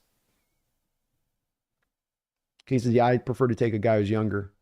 You have some good confidence to say that you've shown tape on gets you drafted, and 3 years into your career, always potential to continue to develop. Yep. And those guys do tend to get like JSN. JSN had the little bit of rough rookie year, and it turned on this year, and a younger guy coming out. There's a reason that these do tend to be the rule of thumbs with these players on that age front, King Bomber, and going for the younger guys, is that they tend to fit out to that way of it. All right, we'll get the last just couple comments in here. I know you guys keep going, but I'm 7.5 hours in here today, King. So I've got to kind of I'm going to kind of put a button on this because I'm getting hungry, and 7.5 hours is good. We've covered it at that point pretty much end to end.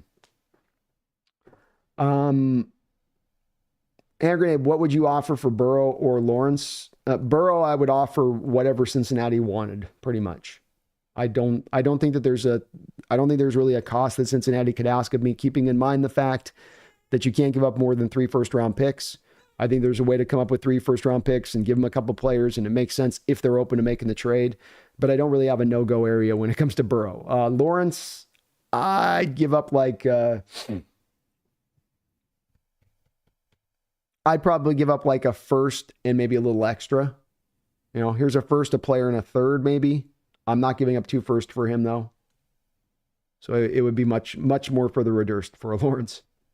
Rand, if John does what he normally does, it'll be the last draw. Our team is an O-line away from contending. Big Cat won his games by himself. Agreed, man. It would be the last draw for me, too, on this, Rand. I'm certainly not going to let him have a free pass on it, but if we're going to talk about anticipating what John will or will not do, the man does not trade for offensive linemen. The man does not sign offensive linemen in free agency of any good value.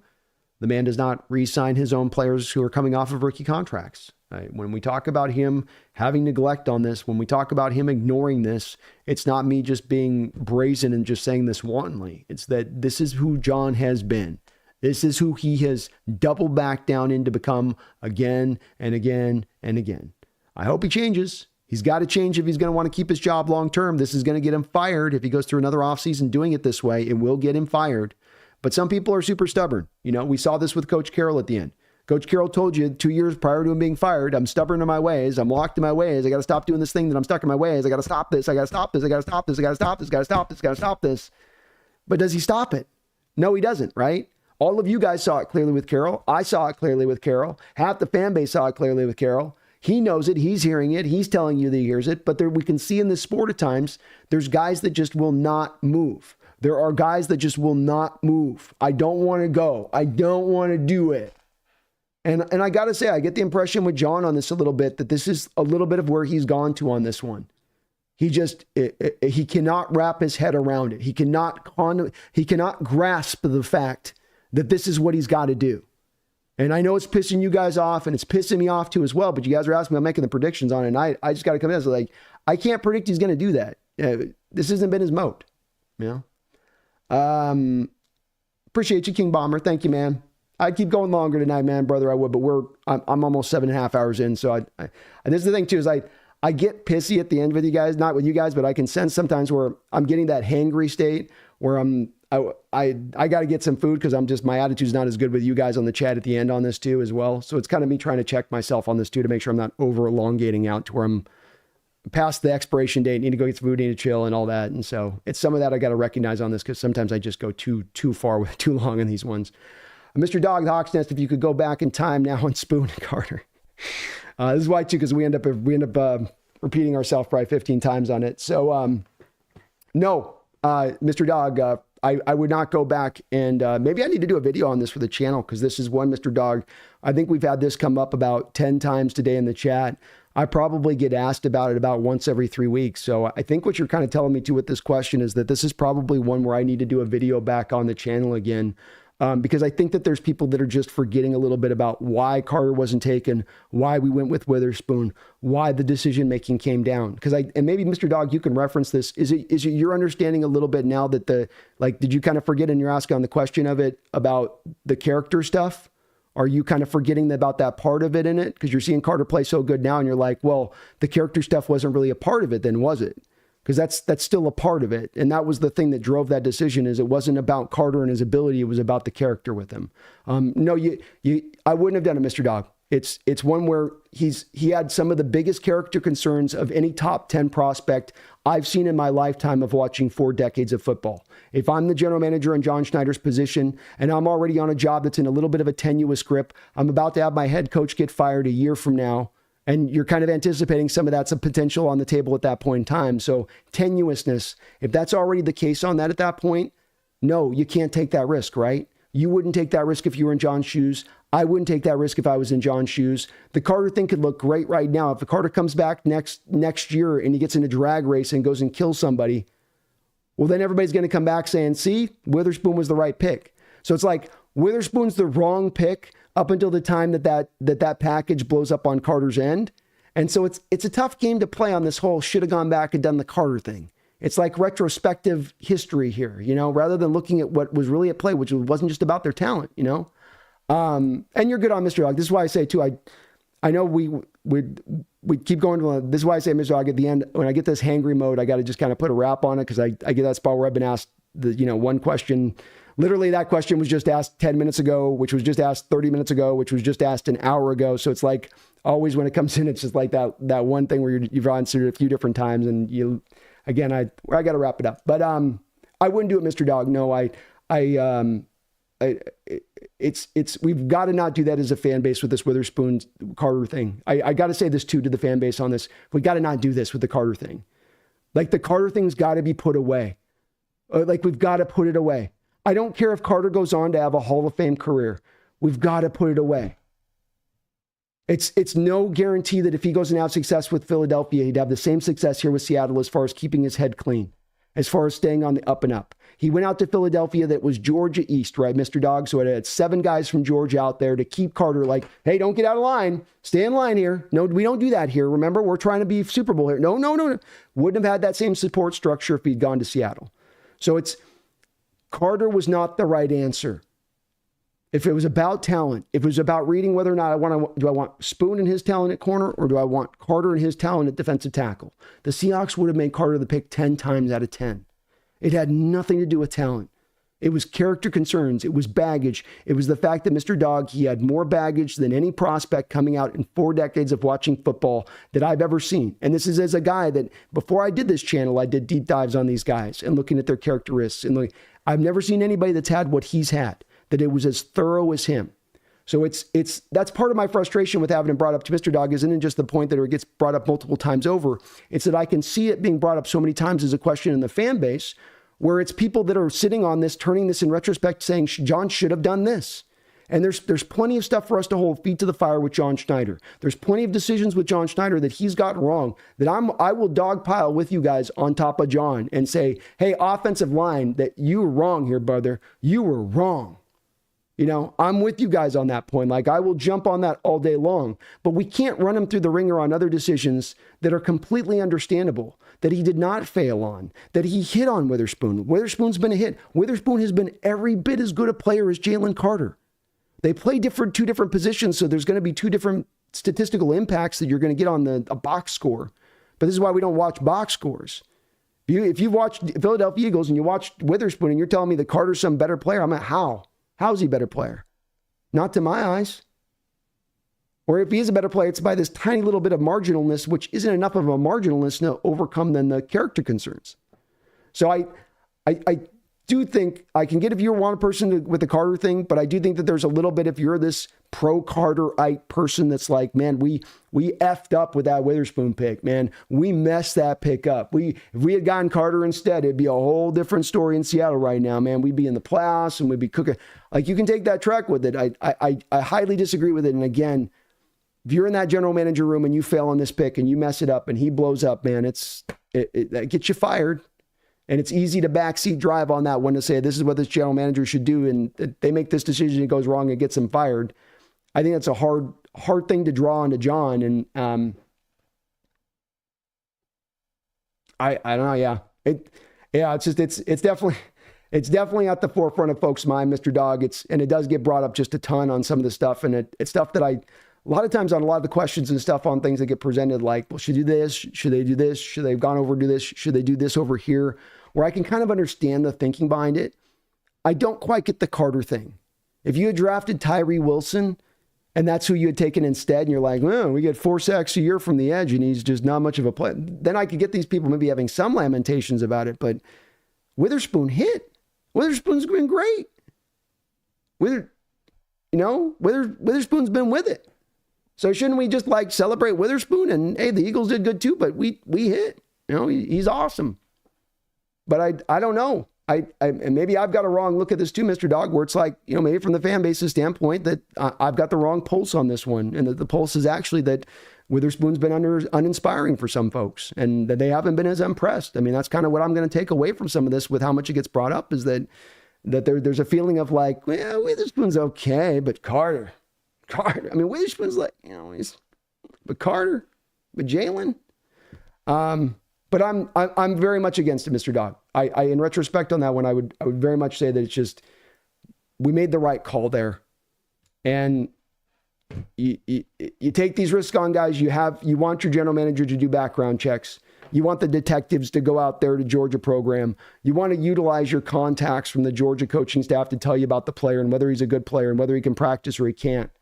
But it has surprised me to watch a fan base completely space out that whole character risk stuff. Because it's every time Carter gets brought up about the Carter Witherspoon stuff, I never see a kind of an italics of, should we do the Carter and Witherspoon? And, oh yeah, by the way, I know he had the character stuff, but he's been such a good player. It's just kind of like, I feel like the character stuff has gotten kind of forgotten in the wash on this one a little bit, Mr. Dog. And that's the part that I guess kind of for me is such a question of not understanding from the 12s where they're coming from on this one of how do you forget that character stuff when that was such a big part of this? When it was such an overriding part of it.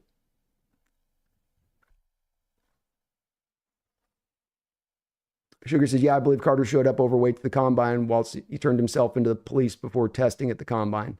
Yeah, he shows up overweight at the combine, doesn't do any testing at the combine, Sugar. Then he goes to his pro day and he quits his pro day halfway through.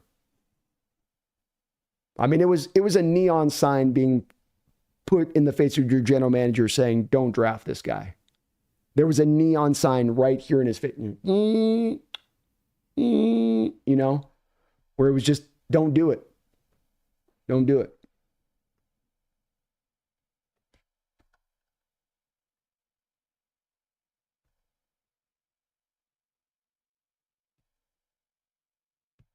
Because what is Spoon turns into a consistent all-pro as one of them guys. And never forget, go Hawks, go Bucks tomorrow. Go Bucks tomorrow. Carter played great. And I think that's a big part of what's being brought up right now, John, why he's a little bit is that he played so good in this game and he was such a difference maker for the Eagles in this one. And I can get that to a degree. The thing, like I say, though, is this wasn't the first day that this has been brought up.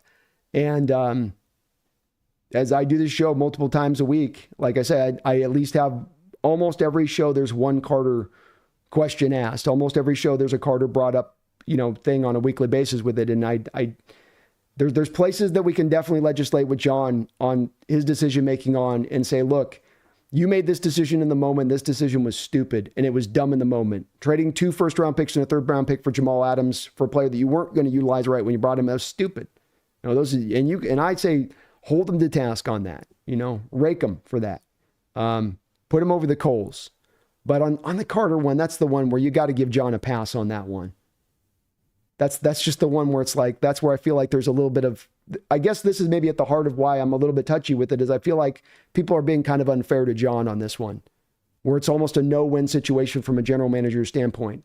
Because I take that risk, it fails, I lose my job. I don't take that risk and get a player that's about at the equivalent level but a different position, and people are still mad at me a couple of years later about not taking the Carter pick. That's the one where I'm like, man, that feels like a no-win there for John on that particular avenue of that, that specific one. But I appreciate the question to Mr. Dog, and always feel free to ask in here on it. I just, on that one, I'm not always understanding with that one. Some of the topics on the channel with it, on some of the questions with it, where I get confused with them. Carter's great, but it could blow up at any time there. King Bomber says, just signed Trey Smith, draft Savanea, Booker, Gross, Lucas Olu, take some time, step forward, and you give Gino a good OC, and we're getting a first round bye. Booker, Brandon. Well, I love it, King Bomber. I love it, man. And thank you, man, for all the good chat in here from you. Mr. Dog, appreciate you as well. Sugar, be calm, see clearly, feed more Seahawks. You guys are amazing as ever. I'm getting into my hangry mode. I need a Stickers bar or get something to eat here. So I appreciate you guys on the great chat today. We had an awesome day of watching football today. Appreciate you guys all hanging with me throughout the day as you guys do. We will be back next week on Sunday. We'll do an all-dayer again next Sunday as well. So strap on in, folks. We'll go keep this cooking, keep this rolling. And yeah, I appreciate all of you guys for checking out the channel and the show today. I really do. Great questions as well. Great discussions. So, Big Calm, think about this, Brendan. Besides Dixon, GSN, Big Cat, only player jersey I want is Spoon. Spoon be a good pick. Spoon's a good jersey to get. I think that might be one I eventually get here at this point. Have a good night, Bomber. Appreciate you, man. Thank you guys for watching tonight. I appreciate you on that. And again, we'll be back this week. We're coming back tomorrow if you're a member of the channel. So Mr. Dog, into the rest in there. Be calm. We got tomorrow, 3 o'clock. We'll be doing a members stream, looking at just a couple of these prospects in this draft. So we'll be looking at Tyler Warren. We'll be looking at Tyler Booker. I'll be doing some draft breakdowns of you guys. I'll be showing you a little bit of my process and how I evaluate these guys and take a look at their seasons and kind of show you a little bit of the work we do on, kind of scouting these guys. So you can get a little bit into my process a bit, but we can also maybe get a little bit of some more common ground is looking at these prospects too, as far as what we're seeing from them. So, CD Wood says, keep in mind this Carter stud was right after what happened with Ruggs. It's another good point, that this happened is right at the end of what happened with Ruggs. And you had literally with Carter, a guy that had was part of a drag race that had a couple people killed, right? So it's again, that baggage thing is not to be undersold. And I talked to Randy Mueller about this, former Seahawks general manager, this offseason, in an interview with him. We're asking about Randy Moss, because I think for a lot of you guys that have that Jalen Carter love and want for him, I think he's your generation's Randy Moss a little bit, where when I was growing up, I saw Randy Moss's talent in Marshall. I went, this guy's amazing. This guy's going to be great. We got to pick this guy. He's going to drop in the first round. We got to go pick this guy. And we didn't. And I, for years, was like, why did we miss on that? And you watch him go crazy to the Vikings, and you're like, man, he would have been awesome here. But you go back to Randy Mueller, and I finally got to ask Randy Mueller, 20 years later, maybe eventually we'll be able to ask John the same kind of thing, where you go, was the baggage that bad, Randy? Was it that heavy? Was it that, he was such a talent. How could you overlook that, Randy? This is Randy Moss, Randy Mueller. How do you overlook that? And he he said the baggage was incredible. I said, well, like it was worse than even like a Warren Sapp. And he's like, yeah, Warren's was you could mitigate Warren Sapp's. That wasn't bad. We could get around that. That was just some, pot stuff basically. But he said with Randy, it was a whole nother thing. It was an overarching amount of baggage there. And this is, I think, the same thing that we're going to come to find with Carter and what we were going to hear about with him coming out too. But I get it. I get it. He's a hell of a player. And that was an insane game that he just had there against the Rams. He, in many ways, helped them win the game, especially that fumble of Kyron Williams there at the end. And so definitely a guy all pro. He's going to be probably pushing for defensive players of the year into the future too. So, but he's got to keep it on the up and up. Megan says, bring on the roundtable B. I feel a gloating dono incoming as I get paid tomorrow, and Jake needs to hear it. Well, sounds good, Megan. I appreciate you for doing that. And just an FYI on that too, by the way, the donos don't necessarily come to me on that, Megan. We get paid for the appearances on the show there with it, but the donos do go back to me and to the main channel on that with that. So just as an FYI on that is. All right. Well, I appreciate you guys tonight. Thank you for all of the great discussion. I really appreciate you for that. And we'll be back here soon. So thank you to everybody on that. Mr. Dog, you still in the house, man? Mr. Dog, type in if you're still in the house, bro. Hope you don't feel like I wasn't trying to be short with you on that. So I hope you're okay on that. I was not trying to jump on you about the Carter thing if I did. So sorry if I did on that, my man. No, I'm just letting you know, Megan. Just letting you know on that. All right. See if Mr. Dog's in here. I don't feel, make sure I didn't snapping at you, buddy. Not trying to if I did. So always want you to ask any questions you come in here. I won't go long if I can't handle it. All right. Have a good one, guys. We'll be back soon. A couple days. Tomorrow, members of the channel, keep an eye on your community post. We will, I'll be posting up in there. So keep an eye on the community post for the member channel. I got it already put it out there. Keep an eye over there, but we'll be back 3 o'clock tomorrow. And then we got the roundtable on Tuesday. So thank you guys for watching. Back next week, back this week, back with more content. Try to get some more uploads here for the channel done for you guys on that side. Maybe a mock draft this week if we can pull it off. But until next time, please don't you ever forget. Go Hawks.